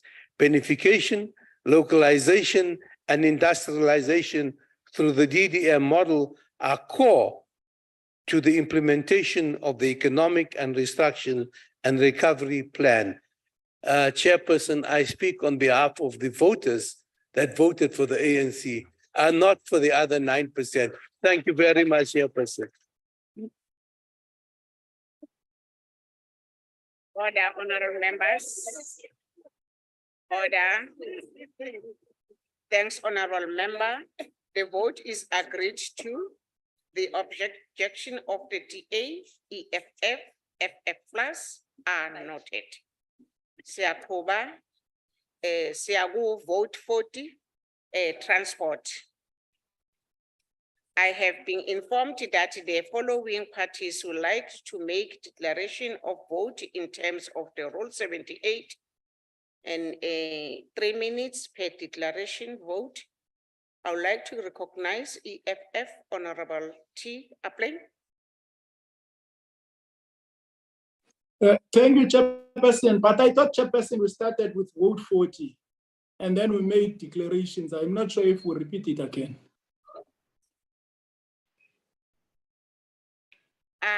I didn't hear you, honorable member. No, I'm saying, Chairperson, I thought we started with vote 40 when we began this morning. And then we made declarations on it. I'm not sure if we have to repeat the same. Chairperson. I see clarity on that. Chairperson, we have already done our declaration. We are voting against. We reject the budget vote. Thank you. Thanks very much, honorable member. Honorable British. Thank you, Honourable House Chair. Yes, the EFF have already declared, and so have the ANC earlier on the special appropriation. I want to commend you all for congratulating a fish for swimming. Well done. It is the job of SANRAL to provide roads. You don't need to congratulate them when they do. Honourable Chairperson, the mismatch of funding between national and provincial road have existed for some time. The DA has repeatedly, year after year, pointed out the allocation of funding is quite ridiculous. The current allocation equates to approximately 18,000 Rand per kilometre of provincial road. Given the fact that 1 kilometre of road costs in the millions of rands, this situation is untenable. So whilst this additional allocation of funding to provincial roads is welcomed, it is woefully inadequate. On the issues of the flood damaged roads in KZN, it is typical of a government that is asleep and that this adjustment comes 8 months after the April 2022 floods. This means that tax and ratepayers will have to wait at least 1 year before normal services are restored. This is the case in my constituency. The N2 at Magabeni and the Mamzantoti have been damaged since April, and the traffic disruption is enormous, every morning and every night. The DA has escalated this issue to SANRAL on numerous occasions, and only recently we were informed that this delay was due to closed tender processes in KZN. These processes ended in tears when no tenders were forthcoming and finally have been opened to national tenders. All of this is typical of a government with no urgency and no caring. But I will assure the comrades in the House that the voters are watching and taking note. Your time is up. Waza 2024. Waza. Thank you. Thank you, honorable member. Order, Mamdungen. Thank you, honorable member. I would like now to recognize Honorable MK Muyamang, ANC. Thank you, House Chair. I rise on behalf of the mighty African National Congress to rally support for the Adjustment Appropriation Bill, vote number 40 on transport. Informed by the fact that transport sector is a very critical input in terms of civil aviation, rail, road, and ports to economic development and growth in the country. It links communities with the markets and provides people with economic opportunities. It is imperative that there is development on the road and rail network and further development of the ports. Honorable House Chair, the infrastructure development in terms of road is socially and economically beneficial to local economic development in many provinces. Indeed, it is important Honorable House Chair, to note that this is quite critical within the concept of the implementation of the DDM model, precisely by virtue of the fact that developing an efficient and effective transport infrastructure is quite critical for our economic recovery. And indeed, the Mighty African National Congress supports vote 40 precisely by virtue of the fact that at the center of our working class and the poor is the centrality of efficient public transport to take our working people to their place of work. Thank you, Chair. Thanks very much, Honorable Member. Thanks, Honorable Member. The vote is agreed to. The objection of the DA, IFP, EFF, FF plus are noted. Honorable Members, Siyakuba. Now we're going to vote 41 on water and sanitation.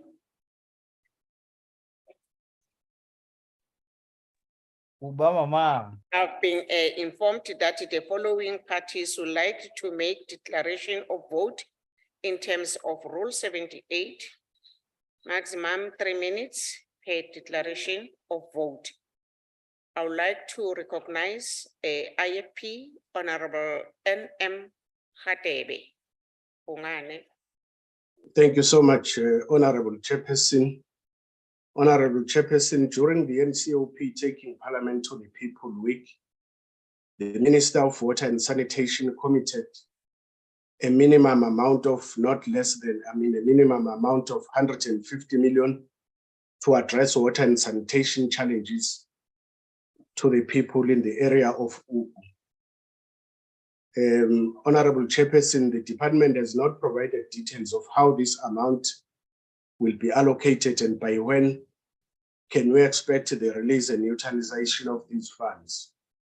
The department has given little no details as to when to expect water infrastructure in Ugu to be fixed and whether it plans to increase the set minimum of 150 million. But nevertheless, the IFP support the budget vote, Honorable Chairperson. Thank you.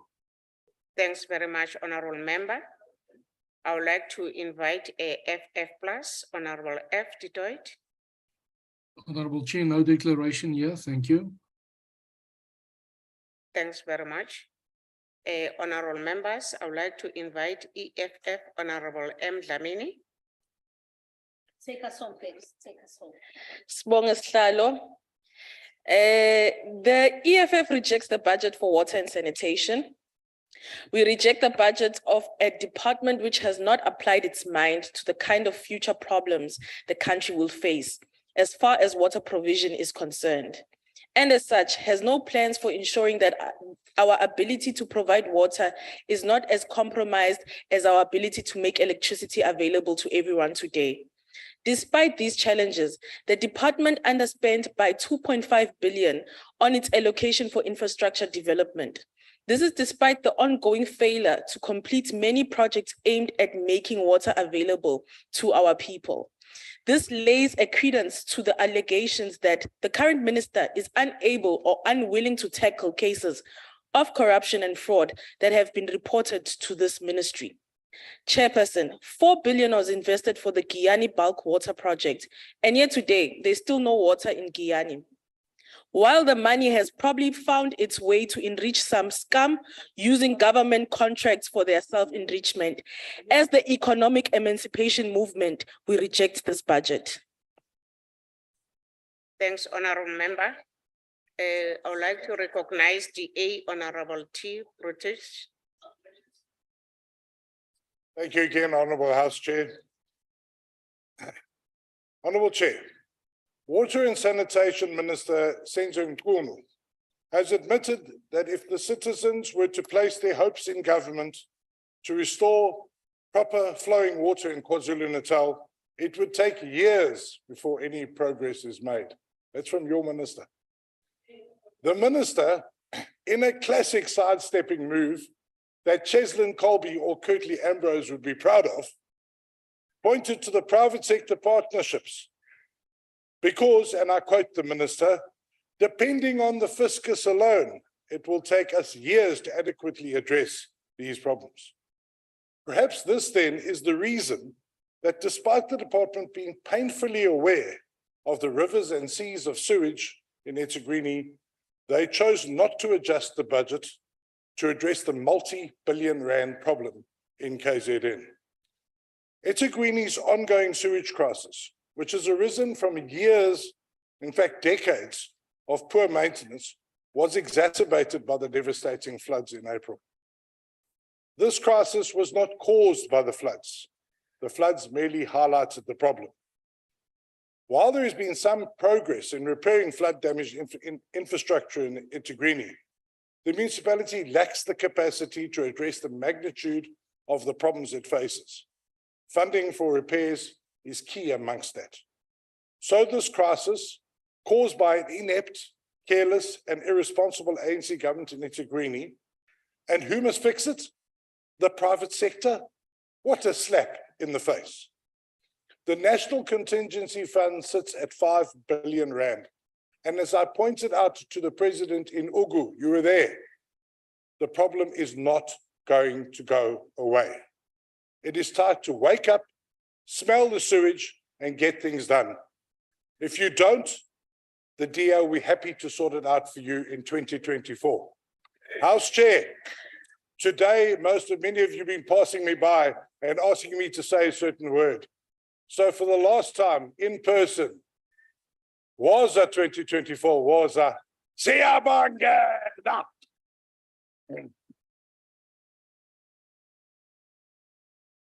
Thank you, honorable members. Honorable members, Siyakuba. I would like to invite ANC Honorable Izet Njandu. Thank you very much, Honorable House Chairperson. Honorable House Chairperson, is the African National Congress. What we are going to say here is what we are already doing. And we, as the African National Congress, water and sanitation is a basic service. And Honorable Chairperson, on behalf of the African National Congress in the National Council of Provinces, we wish to express our support for the adjustment and the special appropriations bill relating to the Department of Water and Sanitation. Chairperson, the South African Constitution guarantees our people the right to safe drinking water and adequate sanitation infrastructure. And the government must ensure these rights are realized. We can confidently state that our democratic government is actively working to ensure that all South Africans have access to essential service of high quality. The adjustment appropriations are allocated funds for the Vaal River pollution remediation project and disaster relief in KwaZulu-Natal. Water pollution at the Vaal is a significant risk to water conservation and the quality of water, which impacts the water biodiversity. The floods disaster has also placed to the for the weakness of the lack of infrastructure maintenance and the development of infrastructure in the climate change resilient areas. We take pride, Honorable House Chairperson, in knowing that the Department of Water and Sanitation and its entities are not only committed to providing clean, safe drinking water and quality sanitation infrastructure.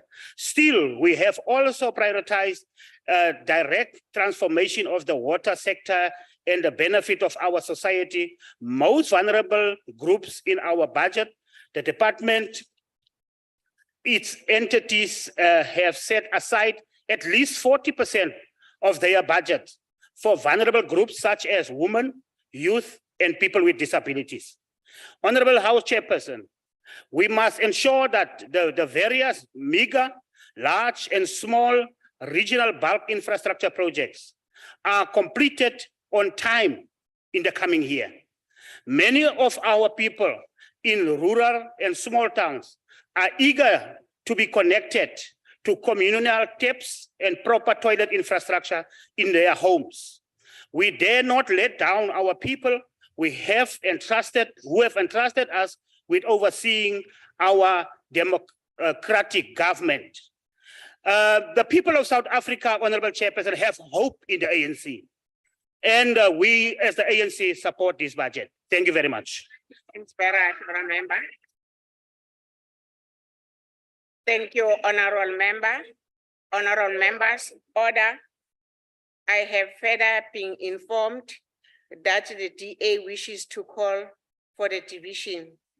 Is the division supported by 4 delegates? Thanks, honorable members. The division having been called, I will now allow a 15-second window to delegates who are outside the chamber and visual platform to join the House.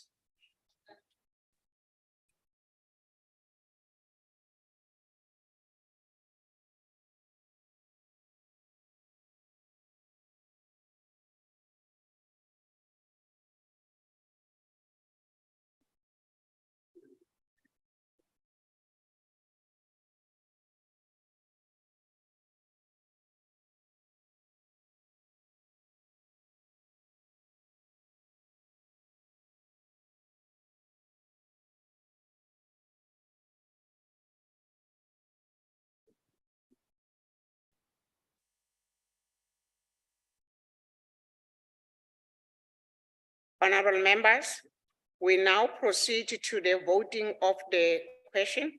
And the question is that the vote being agreed to, delegates who vote in favor should please raise their hands. Please keep your hands raised.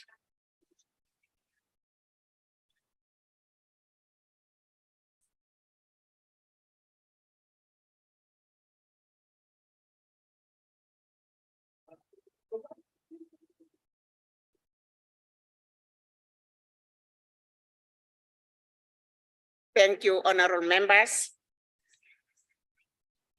The counter is, or thank you, counter is completely, Kanjal. Those who are against honorable members.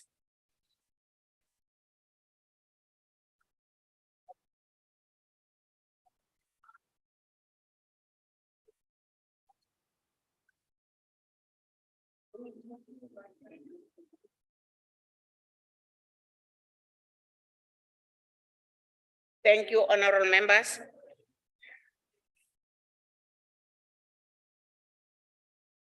Those who abstain.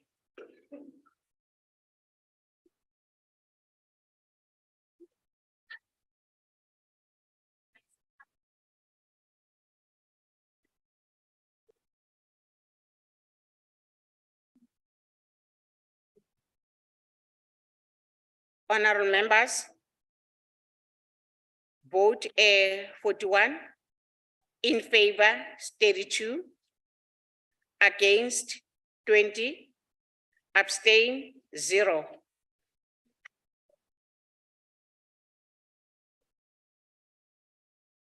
Kuba, Chair, Kuba. Order, honorable to me. Honorable members, the counter is complete. Agreed to. All right.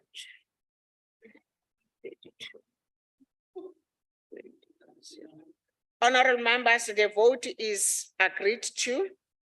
Now we're going to honorable delegate. I now put the schedule. Are there any objection? The objection of the DA, EFF, FF plus are noted. The schedule is agreed to. Honorable members, allow me to invite the chairperson of the NCOP, Honorable Masondo, to take over.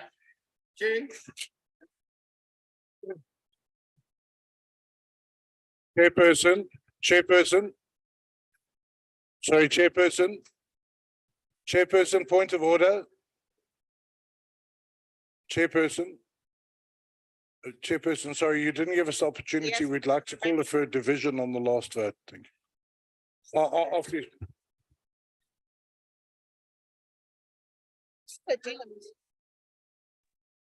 They're late, Chair.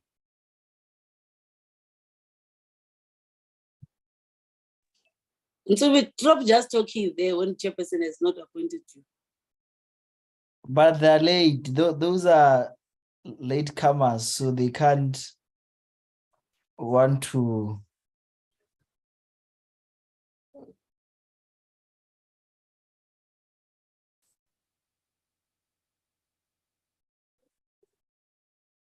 Yeah. No, thank you very much. I'm sure all of us will agree it has indeed been a long day. We'll now move on to the next part of our program, which is going to be an address by Honorable DG Matlangu, Chairperson of the Select Committee on Appropriation. Honorable Matlangu.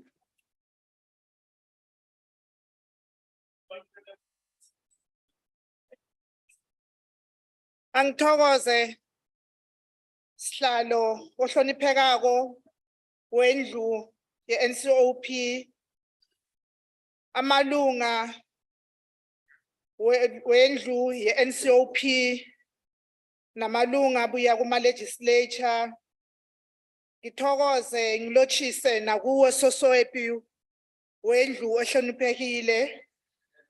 Ngilotshise kuti nezihlalo zendlu ehloniphekileko. Bantu bekhethu beSewula Afrika, lotshani egameni elihle leCongolos.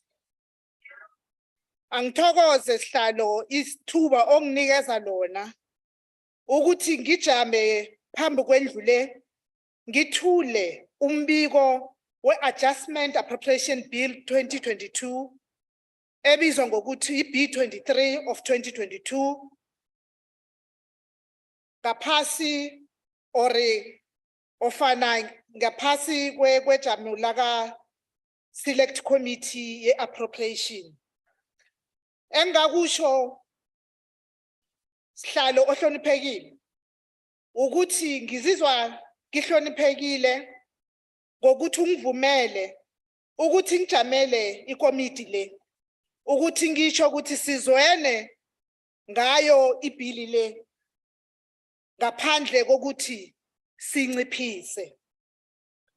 Noba nakunjalo, i-DA, i-Freedom Front Plus, ne-EFF baye bahocisa bangavumalani nayo.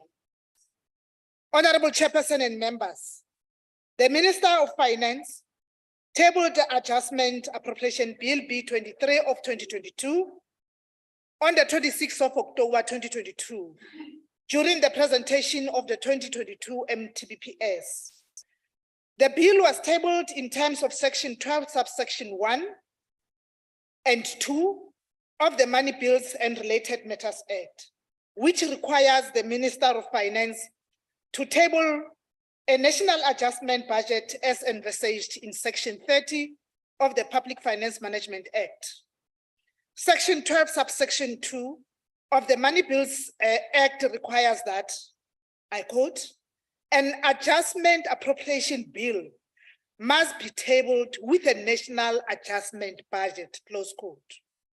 The bill was referred to the NCOP and the committee for concurrence on the 1st of December 2022, after the adoption by the National Assembly.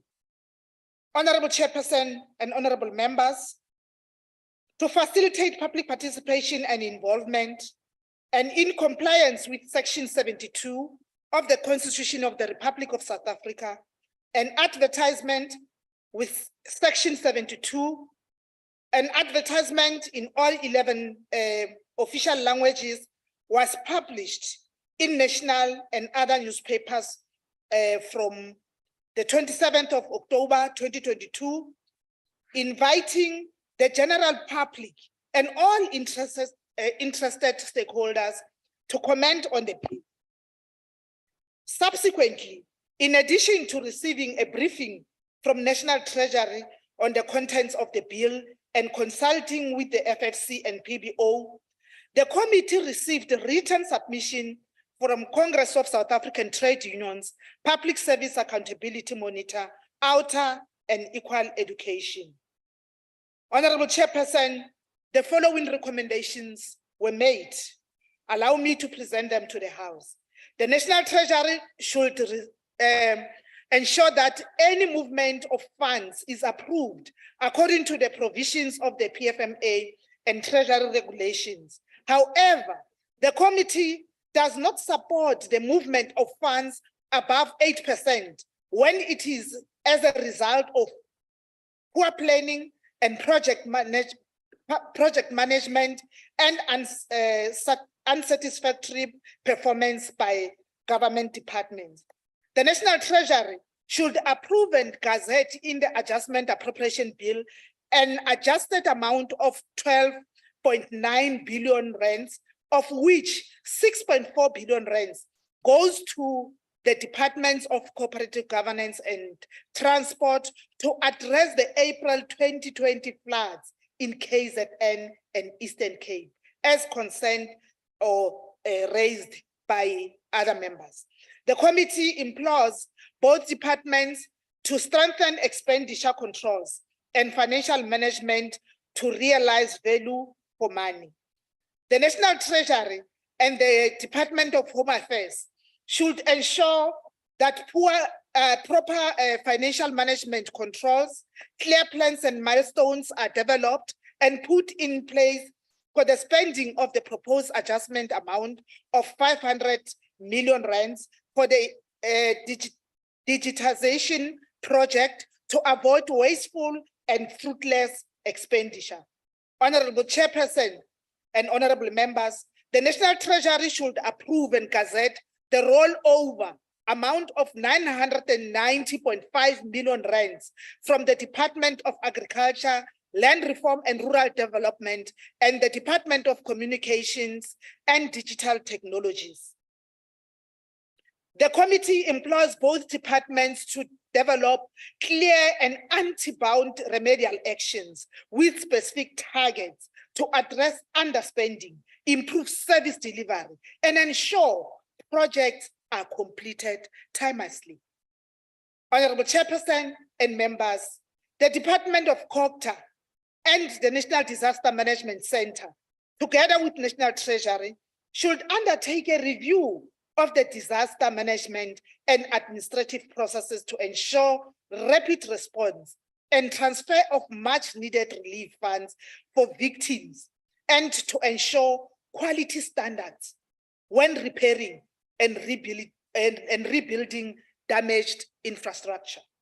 Honorable members, nabantu bekhethu beSouth Africa, the committee implores the Department of Higher Education and Training and National Treasury to ensure that issues of maladministration raised by the Auditor General of South Africa, which are negatively affecting the capacity of SETAs to deliver, are urgently addressed and consequence management is implemented where necessary. Honorable Chair, the National Treasury and the Department of Planning, Monitoring and Evaluation should ensure that better alignment between performance targets and budget allocation is realized at a planning stage to ensure a link between expenditure and performance targets achieved at the end of the year. Notwithstanding the fact that there is a need to improve planning, the committee also believes that government should evaluate its programs and discard those that are continuously not bearing any results. Honorable Chairperson and members, the committee employs the Department of Social Development to address all the administrative challenges in the social relief of distress grant application system, and to ensure proper internal controls to effectively manage and distribute the grant to all the deserving beneficiaries. The committee is of the view that the conversation around the basic income grant should continue amongst all the relevant stakeholders to find a permanent solution in this regard. Honorable Chairperson and fellow South Africans, with regards to the Vaal River Pollution Project, the Department of Water Affairs and Sanitation should ensure that project planning for the regional bulk infrastructure grant project is properly done timelessly to avoid funds being rolled over to the next financial year. The committee believes that failure to spend on infrastructure continue to undermine government's efforts to implement infrastructure-led economic recovery. National Treasury, together with the Department of Police, should ensure that adequate resources are allocated for detective services and that planning is continuously improved for the integrated criminal justice strategy to avoid non-expenditure. In conclusion, Honorable Chairperson, allow me ukuthi ngithokoze nonke njengamalunga wendlu lo. Ngithokoze namalunga wonke wekomiti ye-appropriation. Ngithokoze nomphakathi wonke nabo bonke abaye bazithwenya ngokuthi bazoba nelizwi, bazoba nembono kukiyo i-process le yethu or umkhambiso wethu webhili le ye-appropriations. Angithokoze nalaba basikhelebhayo ababerekako bachashi beparlamente ngoba ngathanda kusingini bengekhe sifike la sikhona namhlanje. Angithokoze sihlalo. As towards honorable member, we will now proceed to declaration of votes on the eighth order, and we'll go therefore move on to political parties and find out if any political party wishes to make a declaration. Honorable member. Thank you, Honorable Chairperson. Honorable Chairperson, the adjustment appropriation bill shows a better than anticipated picture due to the windfall brought about by the increased revenue collection. The team at SARS needs to be commended for their work and for the effort directed at the re-establishment of the trust relationship with South Africans and taxpayers. However, there still needs to be work done. The taxpayers are also to be commended, as it is ultimately them who have brought this unexpected surplus to the table. The finance minister is, however, doing a dangerous balancing act by using some of this windfall money to again bail out failing state-owned enterprises, a bottomless pit where our money goes in. Some of the money goes to meet some urgent demands, and some are going to reduce the country's reliance on expensive debt. It is obvious that the official opposition, the Democratic Alliance, would not have spent the monies in the same way. Our position on bailing out of failing state-owned enterprises has been well stated. Giving out the proverbial get-out-of-jail-free card to failing state-owned enterprises who squandered our money in the state capture frenzy is abhorrent.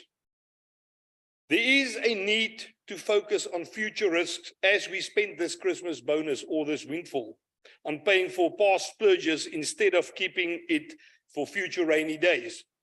And believe you me, those future raining days will be coming fast. If Simon Gear, the weatherman, have been reported on this, he would have used an umbrella because there's a lot of storms on this horizon. The risks that we will need to dip into what remains of this windfall to meet the wage demands of public servants is a great risk. A further risk is that grey listing is going to make our debt considerably more expensive than we thought. We are also facing the risk that we might have a repeat of the July 2021 insurrection with new claims against Sastria, who have been depleted in the previous round of paying out of monies to the risk to claimants that claim for that. We've got the turmoil that President Cyril Ramaphosa's pala lunacy have thrusted this country into, which creates uncertainty. And the only way in which that uncertainty will be solved is by having further elections, quick, fast elections, that this budget is not providing for. With all these risks, the windfall should be protected and saved. This adjustment appropriations bill might as well have been called the ANC's bailout bill, as well as the ANC's poor governance bill. The Democratic Alliance rejects this bill, Honourable Chairperson. Thank you. Thank you very much. Any other political party wishing to make a declaration? Jadu? Freedom from Plus, Chair. EFF on the line. Who's speaking? It's Honorable the Toy Chair of the Freedom from Plus. Okay, please proceed. Thank you, Honorable Chair. Achtbare Voorsitter, overtaxed and unsupported individuals in South Africa are slaves to a ruthless and heartless government that deprives generations to come of a future and expropriate current generations from a decent life with their loved ones. Yes, Chair, 23.7 billion rand that could have been used to repair so-called roads in South Africa was allocated towards the repayment of SANRAL's maturing debt and debt-related obligations. Voorsitter, 4.3 miljard rand wat aangewend kon word om veiligheid van burgers van hierdie land te verseker, word in wanbestuurde, mislukte, maar eens florerende Denel gestort om aan 'n omkeerplan te werk. Voorsitter, Denel was eens 'n toonaangewende entiteit. Dit was internasionale markleier op sy gebied. Dit het innoverende produkte en wapentuig daar gestel wat teen groot wins te koop aangebied was. Dit het 'n besigheidsplan gehad wat nie net suksesvol was nie, maar bo die res uitgestyg het. Waar het die fout ingekom, Voorsitter? The problem is black economic empowerment and cadre deployment and employment equity to entrepreneurs, Chair. That is what broke the back of the once legendary Denel. Face it. Accept the reality that your crippling ideology was brought about and do something about it. Chair, why do we even entertain public participation and spend days engaging with stakeholders like the FFC and the Parliamentary Budget Office, an organization undoing tax abuse and the like? If government only makes cosmetic changes to tick the box and then steamroller ahead on their proverbial plundered tracks to ride the gravy train of the ANC ideology into the sunset. How much more money, Chair, that we will have to borrow from abroad, or funds that government will extort from taxpayers through even more harsh regulations or revised taxation laws will be allocated to these entities come February 2023. Even though we are taxed through the fuel levy in so-called carbon taxes and so-called sin taxes, that is window dressed to supposedly be health taxes, and the list goes on, Chair. These taxes are not ring-fenced to be exclusively to address, for example, the failing health system. And all these taxes are poured into the South African tax pot, and funds are appropriated according to government's prerogatives. Honorable Karim went on about it earlier. Voorsitter, ons as belastingbetalers word aan die neus gelei.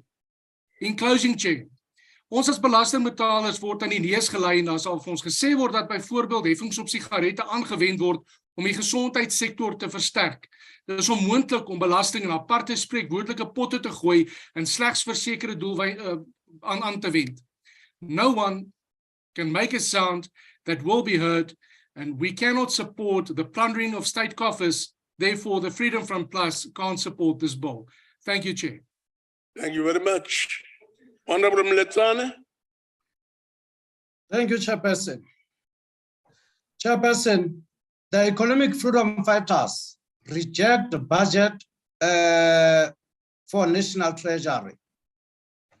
The National Treasury is responsible for managing South Africa's national government finances and to ensure transparency, accountability, and sound financial controls in the management of public finances. Instead, Instead, loss of revenue has had tremendous consequences for the economy, including the National Treasury has demonstrated that they are not interested in building robust capacity. Instead, loss of revenue has had tremendous consequences for the economy, including negative impact on economic growth. As EFF, we reject this vote. Thank you, Chairperson. Thank you very much. We'll proceed to Honorable Njadu. Thank you very much, Honorable Chairperson. Honorable Chairperson, as the African National Congress, we want to confirm to this House that the processes which was followed in adopting this bill, public participation, stakeholders was engaged, National Treasury give clarity, all those processes, and also the members who are here singing a song which false notes were part of those processes. Therefore, Chairperson, as the African National Congress, let me first say that, Honorable Chairperson, we believe the adjusted appropriation bill support the main content of this struggle. And then, Chairperson, the main content of our struggle for a better South Africa remains the liberation of Africans in particular and Blacks in general from political and socio-economic bondage. It means uplifting the quality of the life of South Africans, especially the poor, the majority of whom are Africans and female. So therefore, Chairperson, on behalf of the African National Congress, we want to support this bill, and thank you very much, Chair. Thank you very much, Honorable Njadu. We will now allow 15 seconds for delegates who are outside of the chamber and on a virtual platform to join the House. The 15 seconds starts now.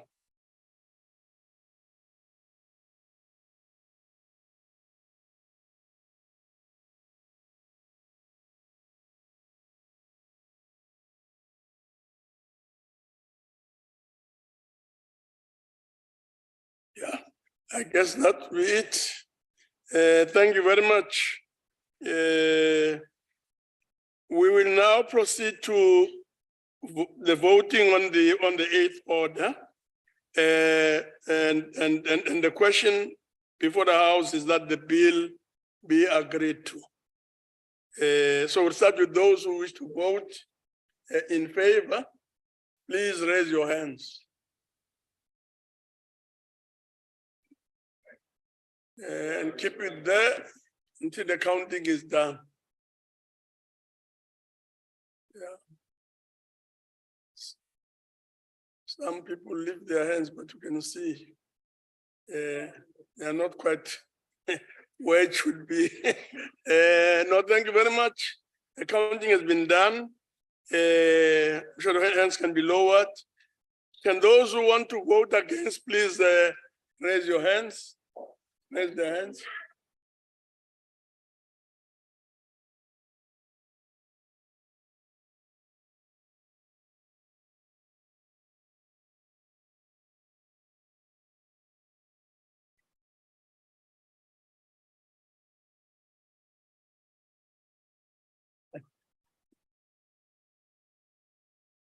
Counting has been done. Thank you very much. Anyone who wants to abstain, please indicate by raising your hand. No, nobody. Thank you very much. The counting has now been done, and the results are as follows. In favor, 31.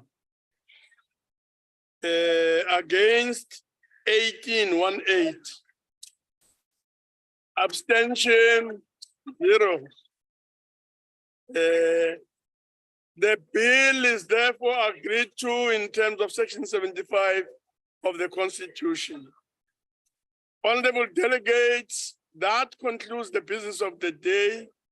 And I wish to take this opportunity to thank all MECs, permanent and special delegates who have availed themselves for this sitting of the National Council of Provinces. The House is now adjourned.